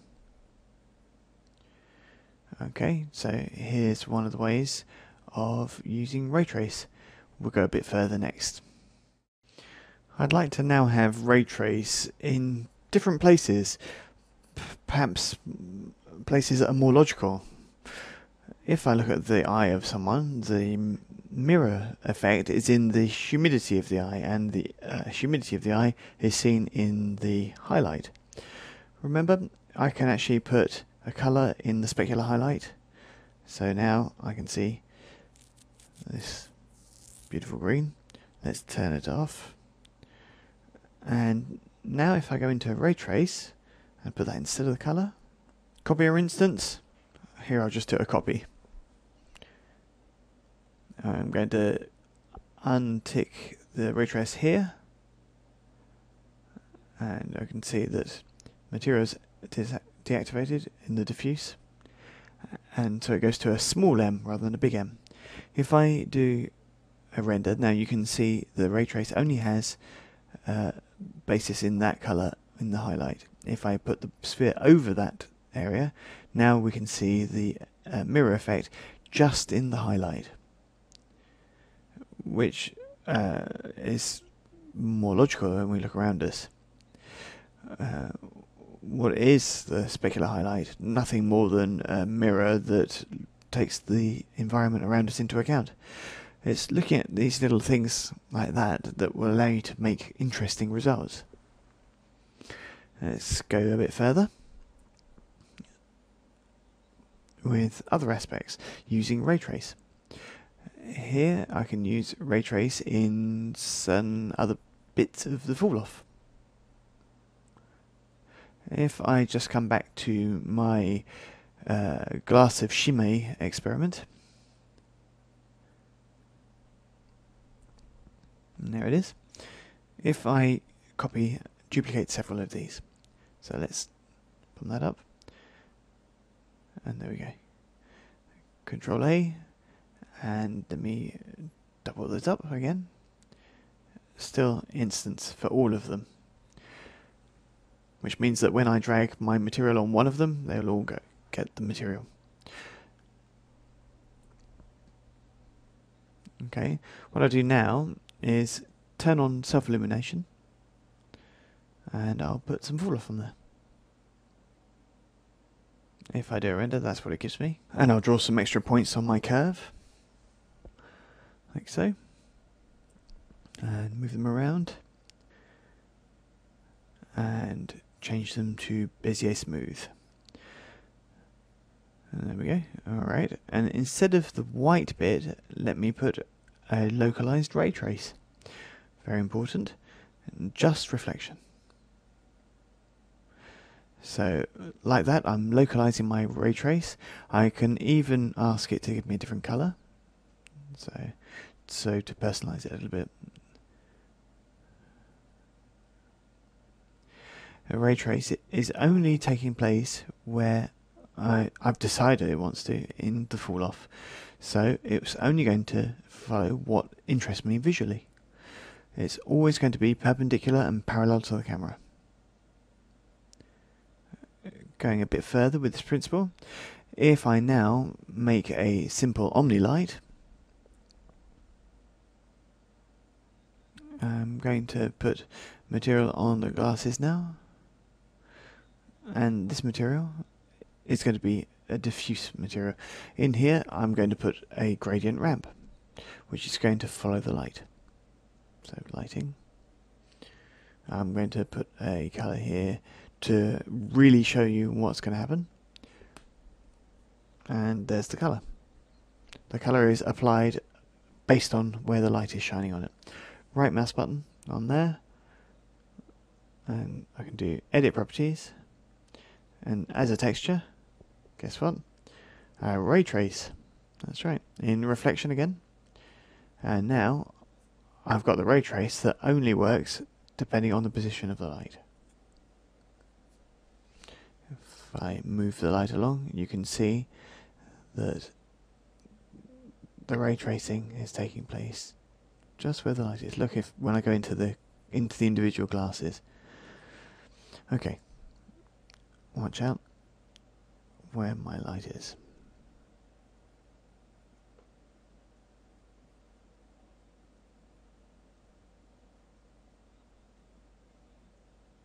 There's one of the techniques that mixes all these kind of applications that we've seen, make for more interesting or more personal images. Learn to observe, and you'll soon start to say, oh yes, that's ray trace, that's following the light, this background is being lit in such and such a way, and you'll start to understand. And above all, as I always say, is to start to learn to learn. So let's do an exercise going over all of these things. Okay, so I've got my little life buoy there. I'm going to put it as a diffuse material. I'm going to do checker. Checker is well placed. Instead of black, I'm going to do red, and I'm going to change the repetition, not that way, in the other sense. There we go. That's exactly what I want. Okay, here, that's the beach, so let's just give it a colour that's a bit beach-like, with self-illumination and a little fall-off. Obviously, I'm going to change the intensity of the fall-off a lot in maps. Let's just drop that right down. If I do my render there, that's what I get. I've not done anything else for the moment, I promise. Okay, this surface, I'd really like it to be water. Okay, so here I always like to add a little bit of extra stuff, so let's go over top of the water and underneath the water as well. When you look down on water, you can see a mirror effect, and when you look up from underneath the water, you see deformation. The water is just a plane with no subdivision. So I'm not going to use a standard material, I'm going to use a double-sided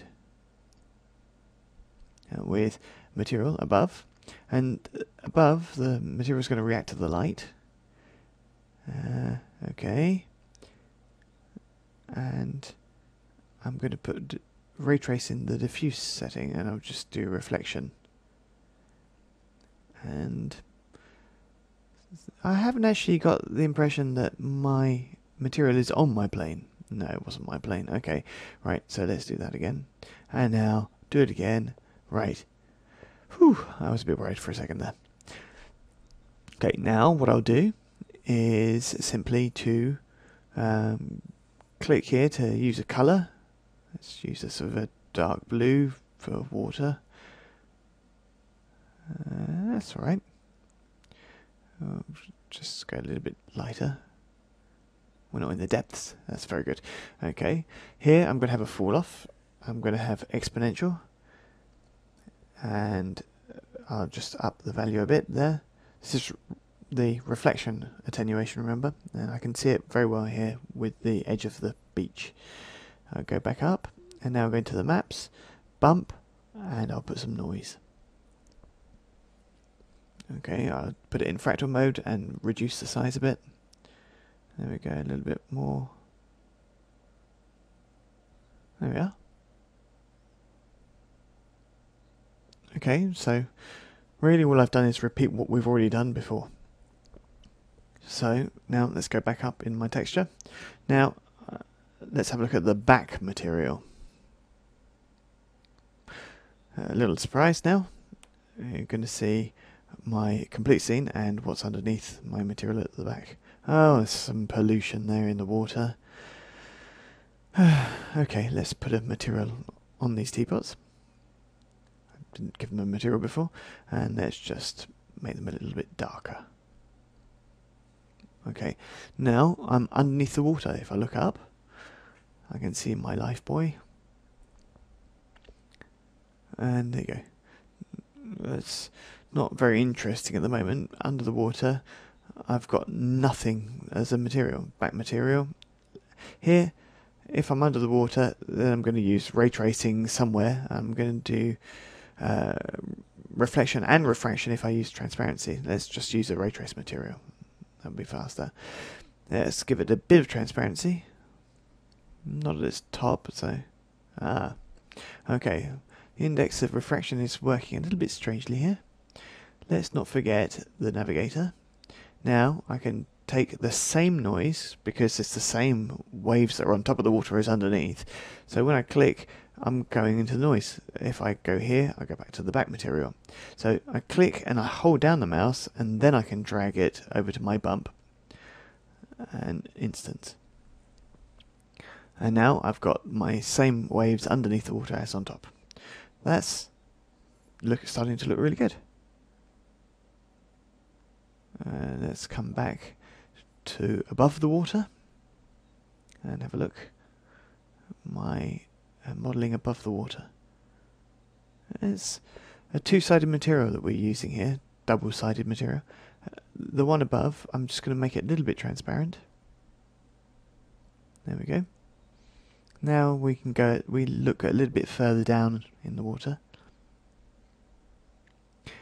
And the transparency is good, but I'd really like to mix the two types of material with the highlights, using the specular highlights. So here I can change the translucency, and now I'm mixing the two types of shader to have a water that's more realistic without any plugin and no other tool. The waves are a bit odd, so it's up to you to work on the bump. Okay, and perhaps the type of bump, so we could have actually put a video sequence there. Okay, there you go. Right, see, there's a way to do everything. If I look underneath now to see what it gives, have a look. I'm definitely under the water. Perhaps I need some caustic effects to help us understand that I'm under the water. Some particles. But to do this kind of thing, sometimes I just use a light that just projects a caustic image. So there we go. Light and material. Water effects. Very fast. Okay, we're just going to put something in the background a bit to make it a little bit more pretty than just black. So go into environment and change it to a gradient. And to create the gradient, let's drag and drop it into the material editor in instance mode, obviously. The black on top, let's try a colour that's a little bit more sky-like. That's a darker blue and a lighter blue in the middle, and then we've got a beautiful sky. We've got a lovely little beach scene now. There you go. Very simple. I'm now going to show you how to use my preferred material on this bust. So let me take material editor, drag and drop my material. It's not a standard material, it's blend. Just discard old material, and that will allow me to make a blend between two materials. So here I can just take a metal, so just to exaggerate the colour so that you can see it better. And now I'll go back up, and now I'll use this other material, and I'll choose an anisotropic, and again a very serious colour, and then I'll change the intensity of the anisotropy and the orientation. When you use blend, you'll see your materials like this. If you want to see the one above, or the one you want to do, if you untick this, then you'll see the one that you're trying to do. If you activate it, you're seeing the final result. Okay, so there's the end result. So let's change the mix amount here. More, and all the way up to 100%, so we can just see the second material. So mixing like this, we've got 0, just the metal, 100% the anisotropic material. If I use mask, then you can use checker to separate the two types of materials based on the checker. Okay, but we could do other things. So things like a fall off, for instance. If I use a fall off, then I can control my mix curve in the way we know already, like so and like so, just by depending on the visual incidence. If I change to gradient ramp, then it's based on the light. Okay, so there, I think we've understood everything. I can use this curve to create a different kind of transition zone there for my materials, and that obviously works as long as you've got some information in the mask. Okay, let me start again. Let me click and drag and drop. Okay, I'll take this material, I'm going to keep it as standard material. I'm going to put a texture on there, one that should be familiar to us. Okay, here we go. see the texture, and I can see it's on the object. Alright, let's go back up. Let's up the specular level. Have a nice render. If I now want to have a few differences on my objects, if I go Maps Bump, and I'll go to Stucco. And how does stucco work? Stucco is kind of dense on the object. I think that I'll reduce my diffuse colour so we can see the dents a bit better. And let me put them up quite strong so I can see now. Yes, I can see them better. Stucco is little dents with size, so it can be varied. And we can see the little dents there that are placed on my geometry. It's the bump that generates the little dents that are in there. If I change my threshold here, I get more white than black. If I up my thickness, then I get more contrast on the edges, and I get much more defined dents, which isn't horrible for me at all. Stucco's great, I think. Let's just copy and go back up to the top, and instead of the standard material, I'm going to put the blend material. So double click on there, keep the old material as submaterials, and so it should be in number 1. Okay, go back up, and now in material 2 I'm just going to put a single colour. Okay, a little bit browner. Okay, there we go. Now go back up, and now I don't see anything. If I hit right mouse button and paste an instance, now I see my stucco is going to make the little dent. Since the material that's underneath doesn't react to light, in fact I can make it darker. Like this we can give our statue a kind of used look, chipped away. I've done nothing but working with the materials. This is not texturing or using texture coordinates, because there aren't any. All I'm doing here is working with 3D maps. Let's go back up and change the stucco. Size maybe, to get some much larger hits. I can change the threshold, the thickness, and that blurs out the edges. And based on the contrast, I've now got more or less hits and usage of my statue. There we go.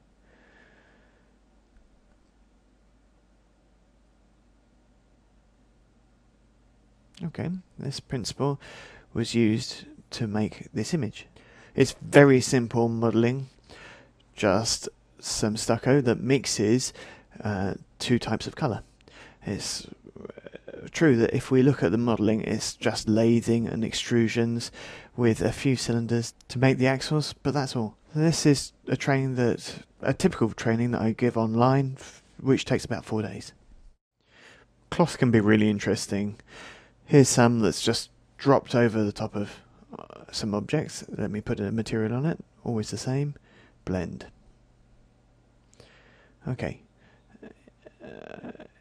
Both materials need to be 2-sided because there's no thickness to our cloth, for our example, but doesn't matter. Okay, now here let me use a type of material which is used quite often, metal, believe it or not. I'm working on the principle that some cloths have a kind of satin kind of look, which looks a little bit like metal. Here we go. Colour, well, we'll choose something a little bit more striking now, without being too ugly. Let's take a dark red. Okay, a little bit aubergine. There you go. I can see that's a little bit satiny. So I can see that metal is actually quite good for making kind of velvety, satiny kind of cloth. So this look I really like it. I'm going to continue now. Let's do another one, another different type of shader that I'm going to use. The other one I use, well, there are lots, but the one I'm going to use for this particular is going to be Arboit. And Arboit, and remember, it's the famous material that was developed by two Indians that will give an advanced diffuse to your material.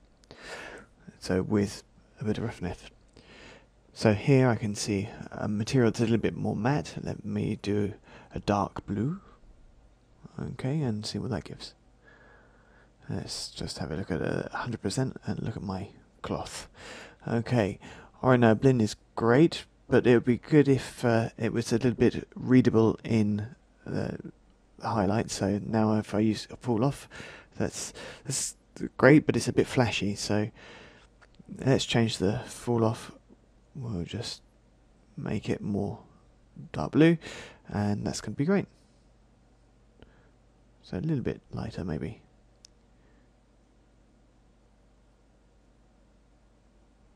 Better.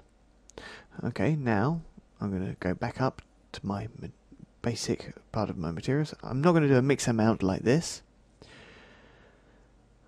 I could mix it like that, which would allow me to give a complexity in the cloth, but I'd get this kind of velvety look. But it should change how I look at the cloth, which isn't the case if I'm using just a mix. So to mix the two materials, what's going to follow the camera? The fall off, obviously. So, and now it's a bit exaggerated in terms of colour, but now if we turn around our scene, we can see that the cloth is directly shaded based on the change of view and the angle of view. The fall off here is perpendicular and parallel. We can change the curve to get a better effect. Let's just crush the blue a little. There we go. And now if I come back with blend, I get that kind of material which is so complex and satisfying. Sorry for the choice of colours, but at least we understand a little bit more about the goal of what we're trying to do. Top bottom. Top bottom is a material that allows you to create two shaders above and below.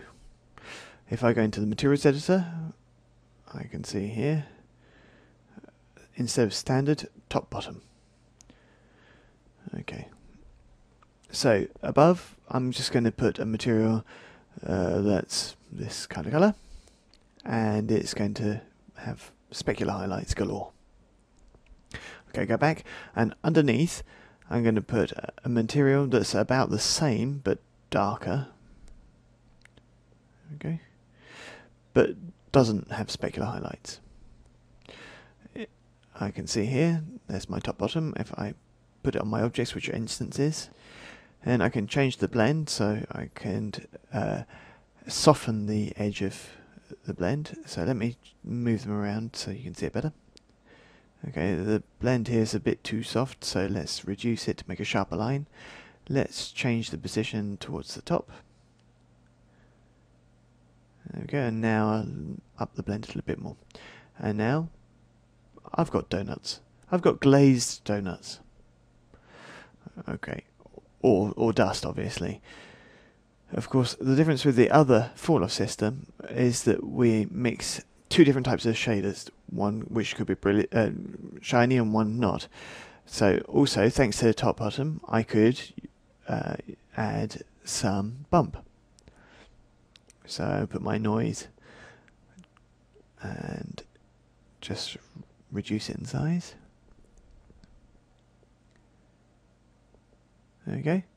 Which is only going to work on the glazed portion of the top. Okay, let's go back up. And go up again to the very top. And now I have a look. If one of the donuts is fallen down, then the glazing is obviously not in the right place. Now it's more like dust, so if you animate your object, you can see that it always stays relative to the universe, to the world. In other words, the top bottom takes into account the Z of the universe, not the Z of the object itself. To just change this, all you need to do is tick local. Now the glazing is back on top of the donut, even though the donut is fallen over. And now you can animate falling donuts to your heart's content. So there you go, there's a pretty simple explanation of a very simple material, top bottom. It can be useful for different things. We'll go and have a look at some other things for top bottom. Okay, here I am at the start of modelling, just with some lines in the front view. Okay, let's select all the points, Control A, and I'll just give them a chamfer. Oh, you know what? I'm going to do a fillet instead. There we go, it's a little bit prettier. I'm now going to spline, and I'll outline it to give it the thickness. Now I'll modify it, add an extrusion.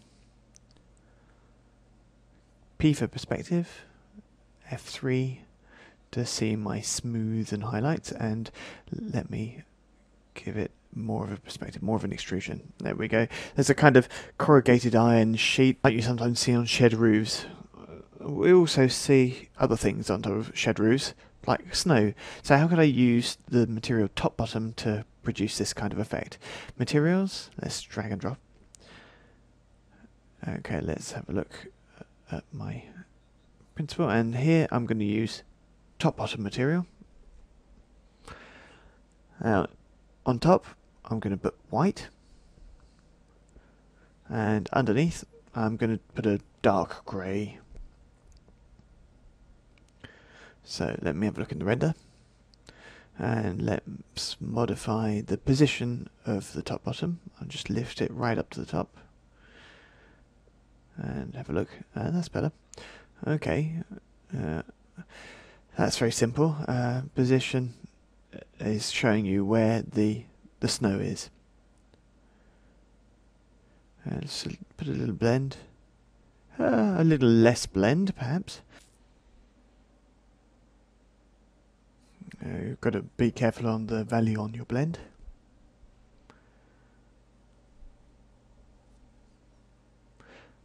Maybe drop it down even more. Okay. Quit that. And now instead of the white, or in the white bit, then I'll put a highlight. And I'm going to put a displacement. Different to a bump map, this is actual displacement of my geometry. So I'm just going to use noise for this. Look what that gives. Oh, that's a bit weird. Okay, this is because I need to drop down the strength of my displacement. Let's just drop it down to 14. That's better. The noise, I'm going to reduce its size. Okay. The problem with displacement is that it needs subdivision.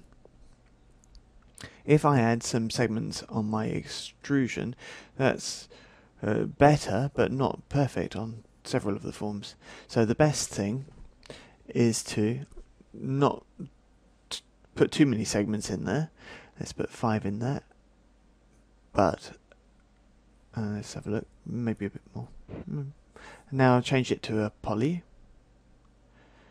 because now I can I'm using displacement, so in poly I've got subdivision displacement. So I can do medium there, and fantastic, that's much better. Okay, do it medium. Now if I come back here to my noise, just a little bit bigger. Okay, let's come back up, let's go right back up, and let's just up the blend a little bit, which will give you the impression of the snow that's falling on the sloping sides. Okay, let's have a look from above, and we can see that the snow is on top of the thing, or in the little troughs, and that's it. for corrugated iron. So the edge positions correctly, but if you have a bit of trouble in different places, you can always use the high subdivision to get a better distribution for your snow.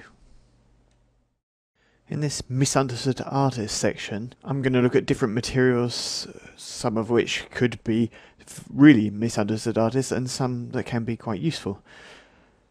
Right, let me put material on there and start with, I'm going to look at all the materials by classification. So 2D maps first, and I'm going to start with swirl. This one, what it does is it allows you to have a spiral with contrast changes. You've got intensity changes there. You have the number of spirals you want. And I'll just move straight on. Now, this one's a little bit more interesting. It's very good for architects or for people who want to rapidly do subdivide a wall, if you like. So let's use diffuse and let's use tiles.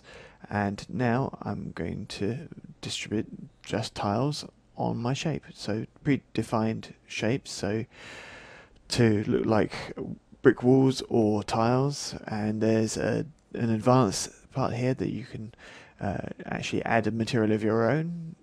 So if you want to put a 3D procedural here, like noise, for instance, and then we can see my noise there, and then I'll drop it down in scale a lot. There we go. And now I can change the colour of the noise to get, like this, a kind of a more brick wall look. Okay, good. Now I'll go back up, and down here I can set the ground as well. So again, the colour, which I can choose as I like.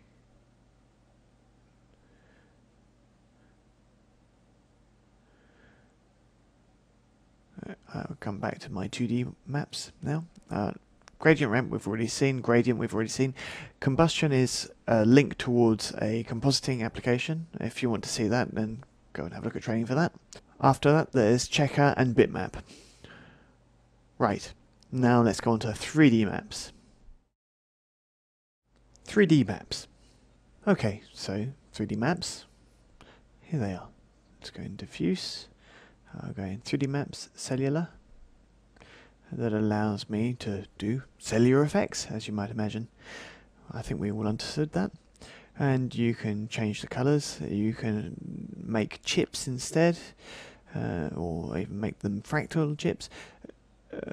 So this is handy for doing kind of irregular terraces, things like that. It's quite handy.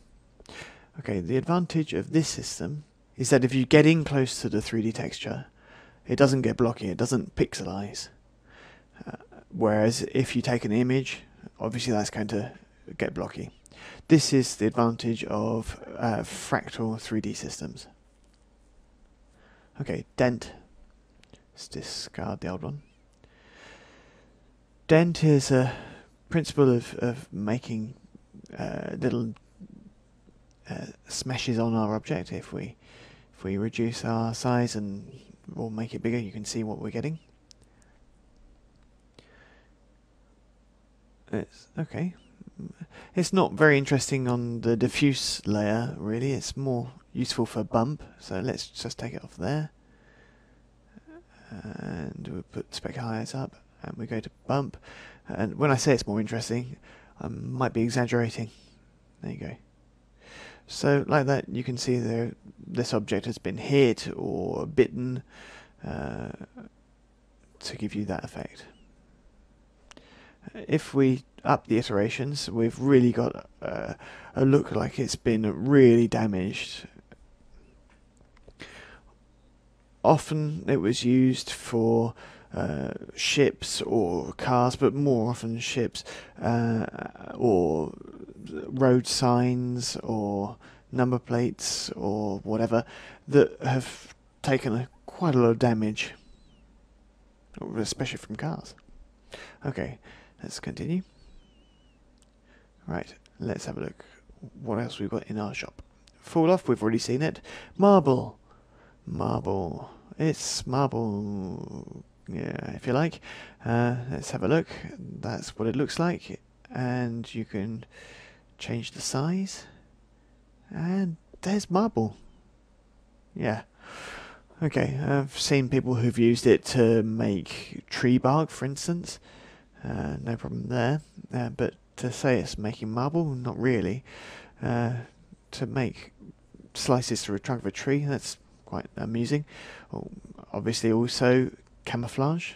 So just occasionally I've taken marble to make army uniforms. Okay, so let's have a look now. Noise, no, we've seen that already. Particle age and particle motion blur. We're not going to look at them here, that's for particles. We'll just skip them. Perlin marble. This one, it's not really any better.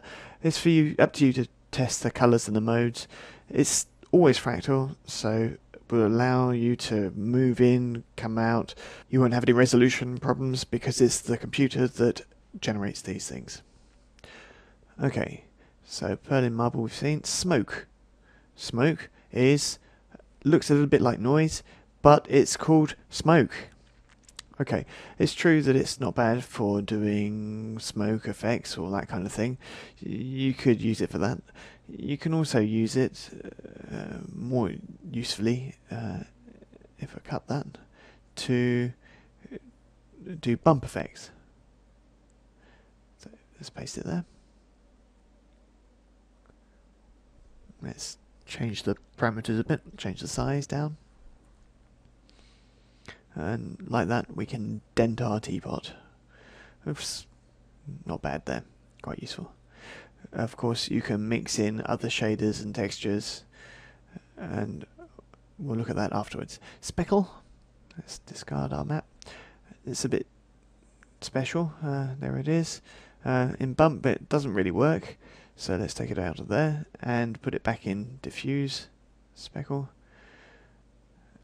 Well, there is a very subtle distribution of little dots to give the look of ceilings that are a little bit fly blown. Okay, splat we'll move on to. It makes blobs.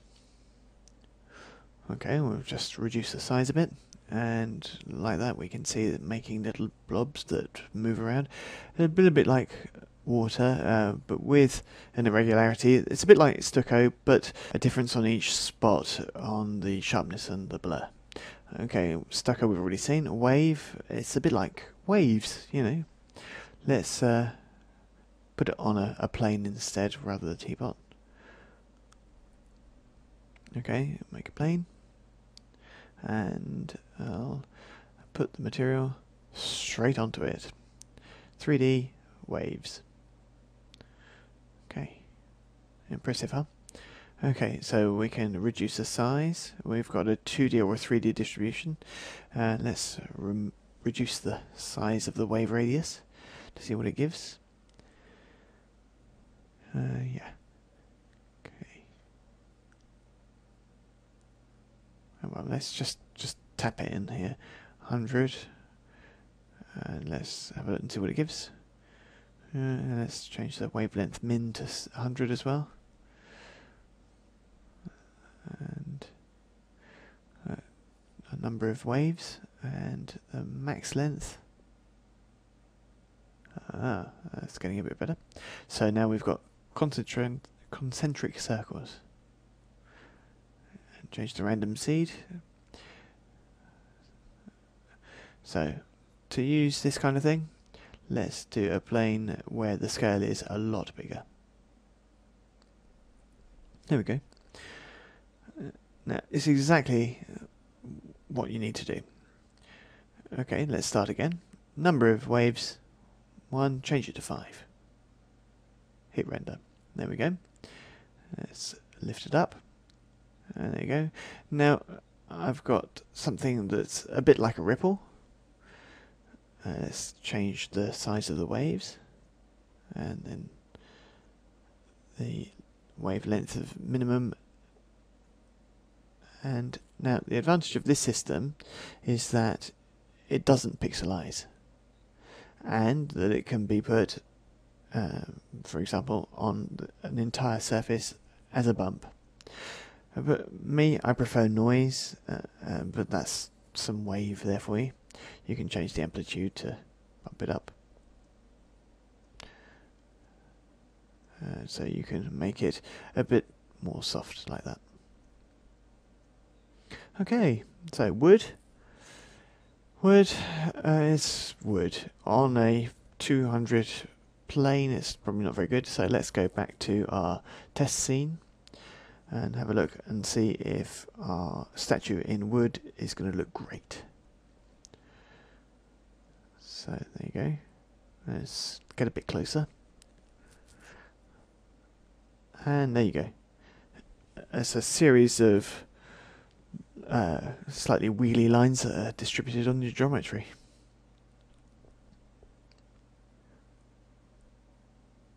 So you can choose the grain thickness, like so.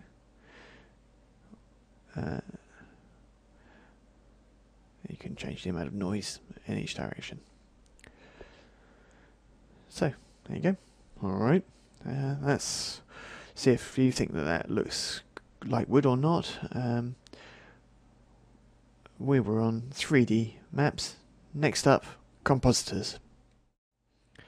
In the compositors, which allow you to mix composite layers, we'll start with mix, then go on to mask, and then finish with composite. Okay, so let's go with a plane to start off with. It's not very difficult to understand what's going to happen next. So in diffuse, compositor, mix. Mix is exactly the same as blend, except that it's put here in the area that I'm interested in. So not as a material, but as a shader, as a part of a surface. So I could put this in the light, or I could put it in the diffuse, could put it in the ambient, whatever I like. So I'll do this really quickly. So I'll go 2D maps, bitmap, and I'll pick an image, okay. And then color 2, I'll have another image, bitmap, and that one, okay. And now for the mix, I'm going to choose a checkerboard, for example, checker. And now, immediately we understand what we're going to get. Okay. And obviously, you could actually remove the checkerboard and just have a mix there. So let's just have a mix between the two images. There you go. Nothing could be simpler. Okay. Right, so that's done. Next. Right, let's try. Now we'll use compositors mask. Mask is a little bit different. So we'll use an image as before. Bitmap. And take this bricks one. And next we'll make a mask. And we'll use another bitmap for that matter. And let's choose a mask from our original images. So that one. It's just a grayscale file, remember. So now I can see that there's the basic shader and then the texture only where my mask image is black and white, as it were. So keeps the color of my original shader. There you go. And it mixes the texture in with it based on the mask. If I invert it, then I think you'll know what I'll get.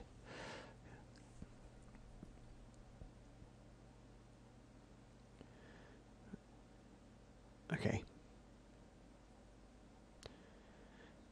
Next one is a lot richer, so composite. This one I love. This is a relatively new addition to Max. And how does it work? Well, here you click and you can have an image. So let's have 2D maps. And let me take this one, for instance. And let's go back up. And here I can have a mask in there. So I can put an image or another texture as a mask.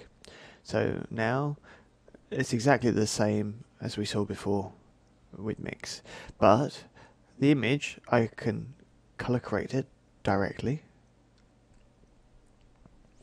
and modify its saturations, its hue shift, and so on. I can go down and I can see traditional color adjustments, so brightness and contrast, just like any graphics application.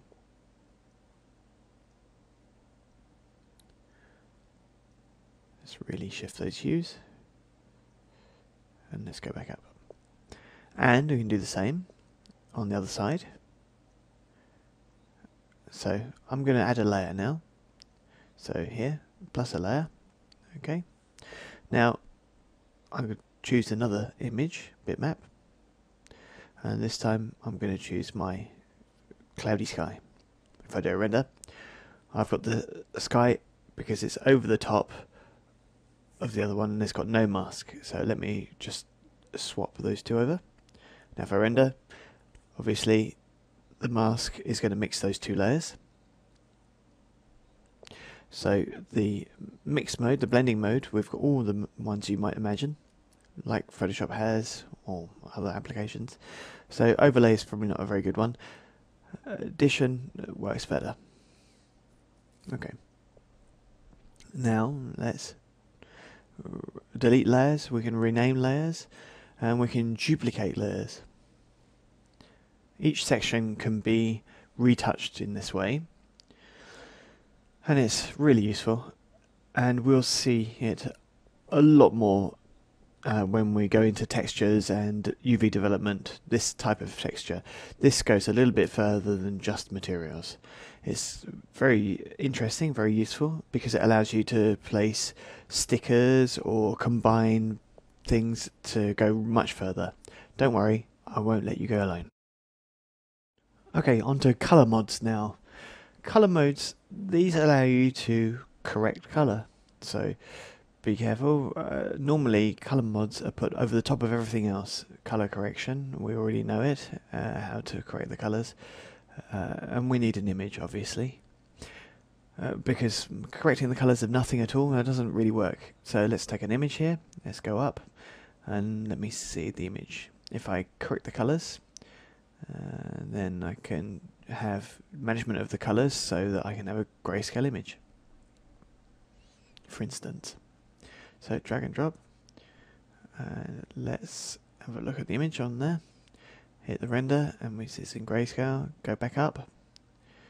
I want to see the image, and it's interesting. If I was going down to the color and I asked to see it, then I can actually see where I am at. So if I go up and I see the color correction, then I've got the grayscales. And that's me. That is me. There you go. Hello. Pleased to meet you. Okay, color mode. Color mod. You can change brightness, contrast, and all the other things, and see them directly in the viewport as you do them. Color mod that we saw before. We saw it before with the compositing shader. Okay, let's have a look at something else. We'll go for RGB tint. RGB tint is for changing RGB values. Well, of course it is. Yeah, but sometimes some things don't have any color variation. So for example, if I take the noise texture, noise, there it is, let's see it, and we can see, let's drop it down a bit so we can see more of it. We know very well that we've got no value in RGB in black, and white is just the addition of all the RGB values. Go back and have a look at RGB theory. If I go back to there, RGB tint allows me to color an image that is just in grayscale. So there we go.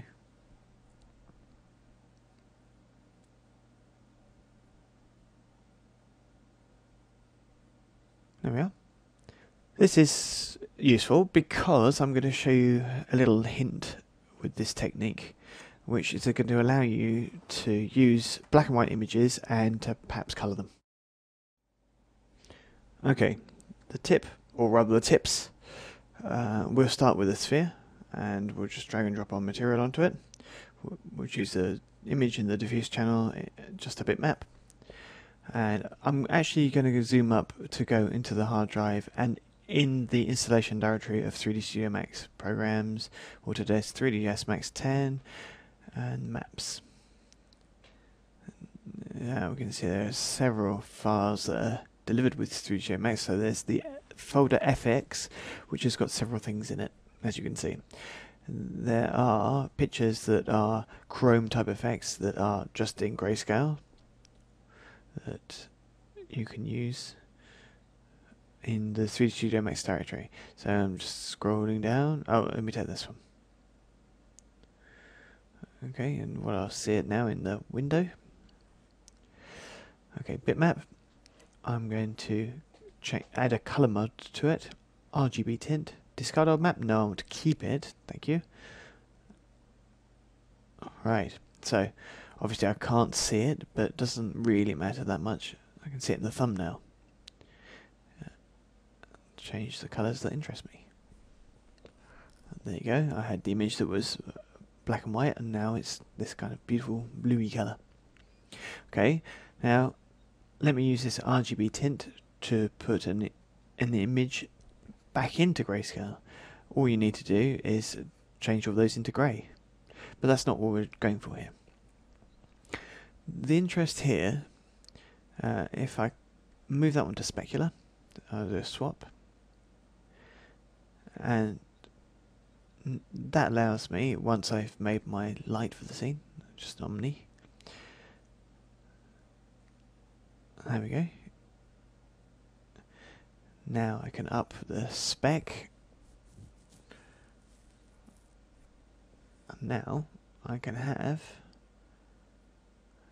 a coloured specular highlight with a kind of texture on it, which is quite cool. It's subtle, and it's only where there's the specular highlight. This allows me to colour my specular highlight, or even to do something else. So let's put that back in there, same material in there, bitmap, but I'm just going to keep it in grayscale in the diffuse. And now the diffuse is in grayscale, and my specular highlight is coloured. Is that nice?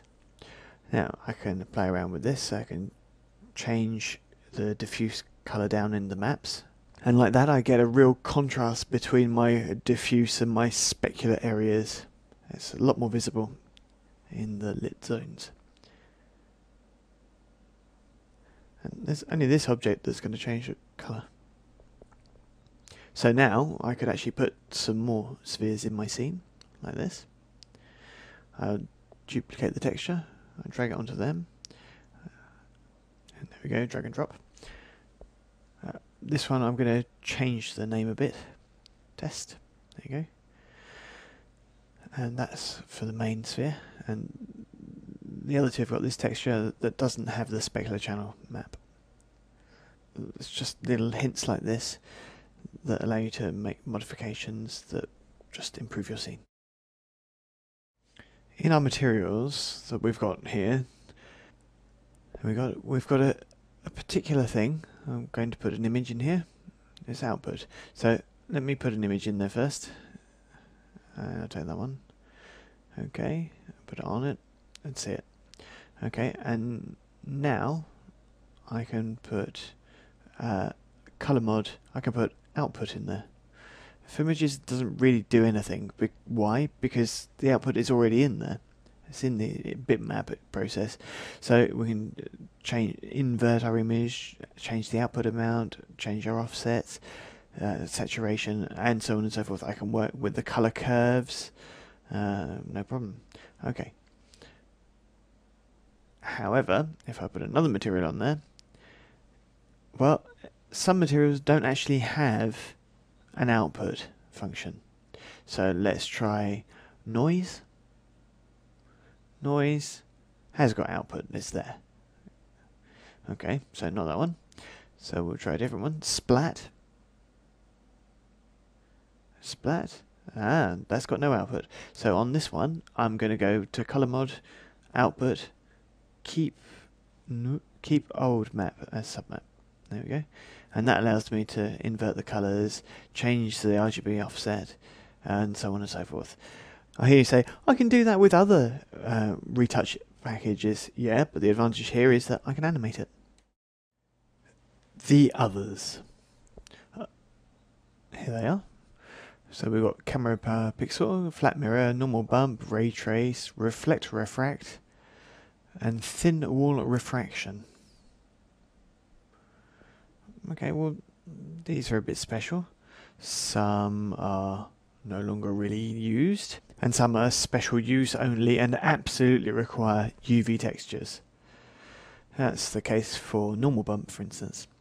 Camera map per pixel is exactly the same. It needs to really ought to be in the texture UV development part of the course. Ray trace, no, it's just we don't need UV coordinates for that. Reflect refract is a bit old.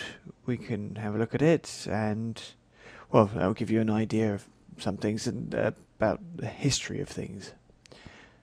So let's reset.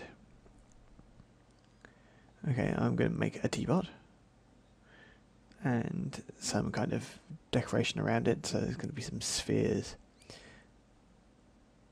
So one there, one there, my third here, and you guessed it, a fourth one here.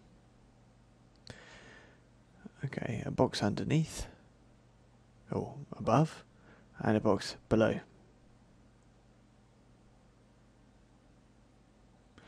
Just going to change the basic colours. Underneath, green because it's like grass, blue because it's like sky, and then just any old colours here. It's just these are just the geometry colours. They're taken into account at render time, but this is not how I normally texture my objects, needless to say. And I'll just leave it at that. Okay, so what is the principle of reflect refract in a single word? It's an old word, and it works like this. Each object has a bounding box, just like this, and from this bounding box there are 6 faces, obviously. Okay, the principle is that she transform each face into a camera and take a photo, like this. So, and then from the 6 faces, take the photos they've taken and put them onto the object. Well, let's have a look at this. It's kind of an old-fashioned system of ray tracing. So in the reflection map, we will put in others, reflect, refract. Okay, we could do automatic, but we're actually going to do from far. So here we can save the images we want. So we'll just give them a name. I'll call them FX because they're FX, but let's call them something else. Let's call them RFX, reflection FX. Then we choose an extension. Let's choose JPEG, for instance, and save. Okay. Let me take my object that's going to make the photos, but watch out. Before we do that, we can actually say what size we want. Let's choose 200. It's always squares that do the pictures, so if you do pick object, you will see all the images fill up those slots there. Let's pick object, and there we go. The photos have been taken. That's it. That's it.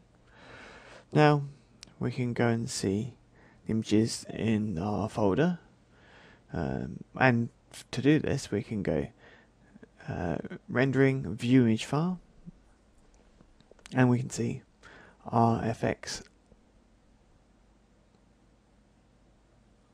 Okay, there's another one.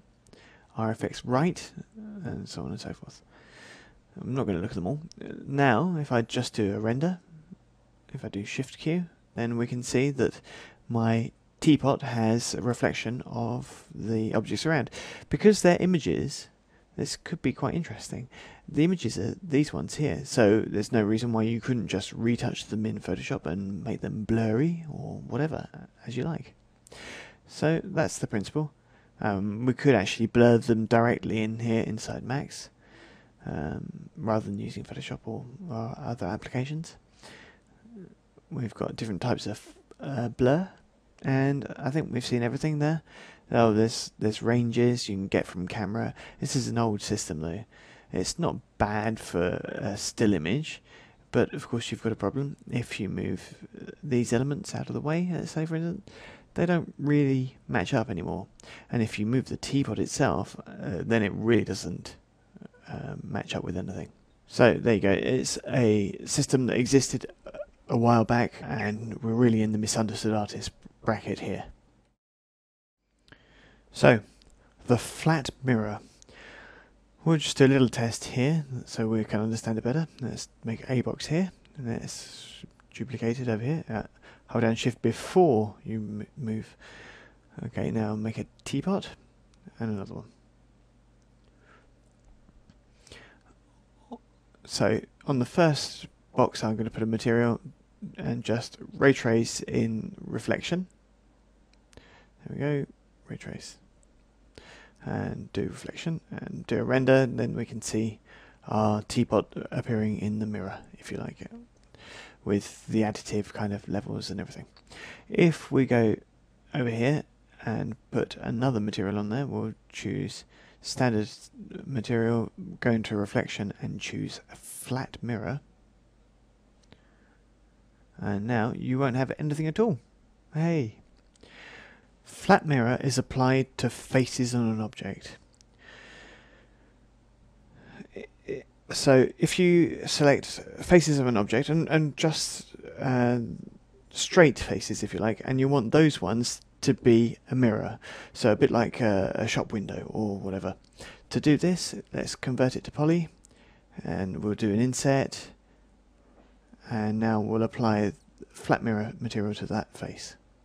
Now I check and I can see my object. Yay, it worked.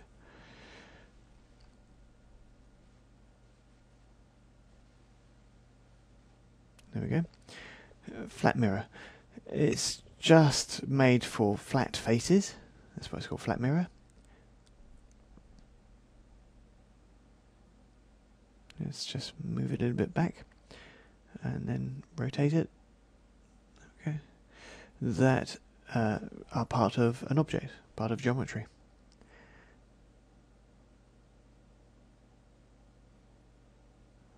So there you go, flat mirror. But at the same time, if you look at the anti-aliasing for both, the anti-aliasing on the flat mirror is so much better than that on the ray trace. You can see not good there, good there. And you can see why here, and you can do a render on the first frame or every nth frame, so every second frame, every third frame, etc.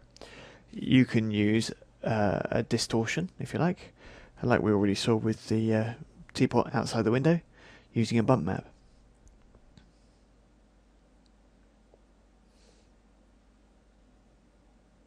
So as you can see here, old techniques aren't always bad. Throwing yourself straight into ray tracing it is easy, but it doesn't always give you the best results.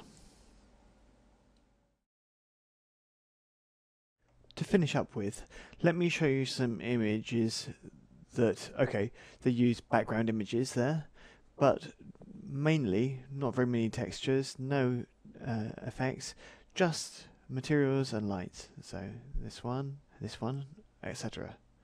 So when we look at them, above all what we see is the composition, the work with the light and the shaders. It's 3D, it's very simple 3D modeling, gradient ramps, fall-offs, all the other techniques we've already seen. So here we see paint, there's some basically lighting effects with skylight type effects, type lighting. Here we've got cartoon type textures with fall off. And here we've got things like self-illumination with fall off there, a little bit of bump and so on. And this one just reminds me of two-sided that I showed you with the water effect. This woman was just made with gradient ramps with colours, and the colours react to the position of the camera. again. So if you turn around this person, you can see the blue and the pink change places. And there you go. I hope you too will show me your images, send me your images. Good luck.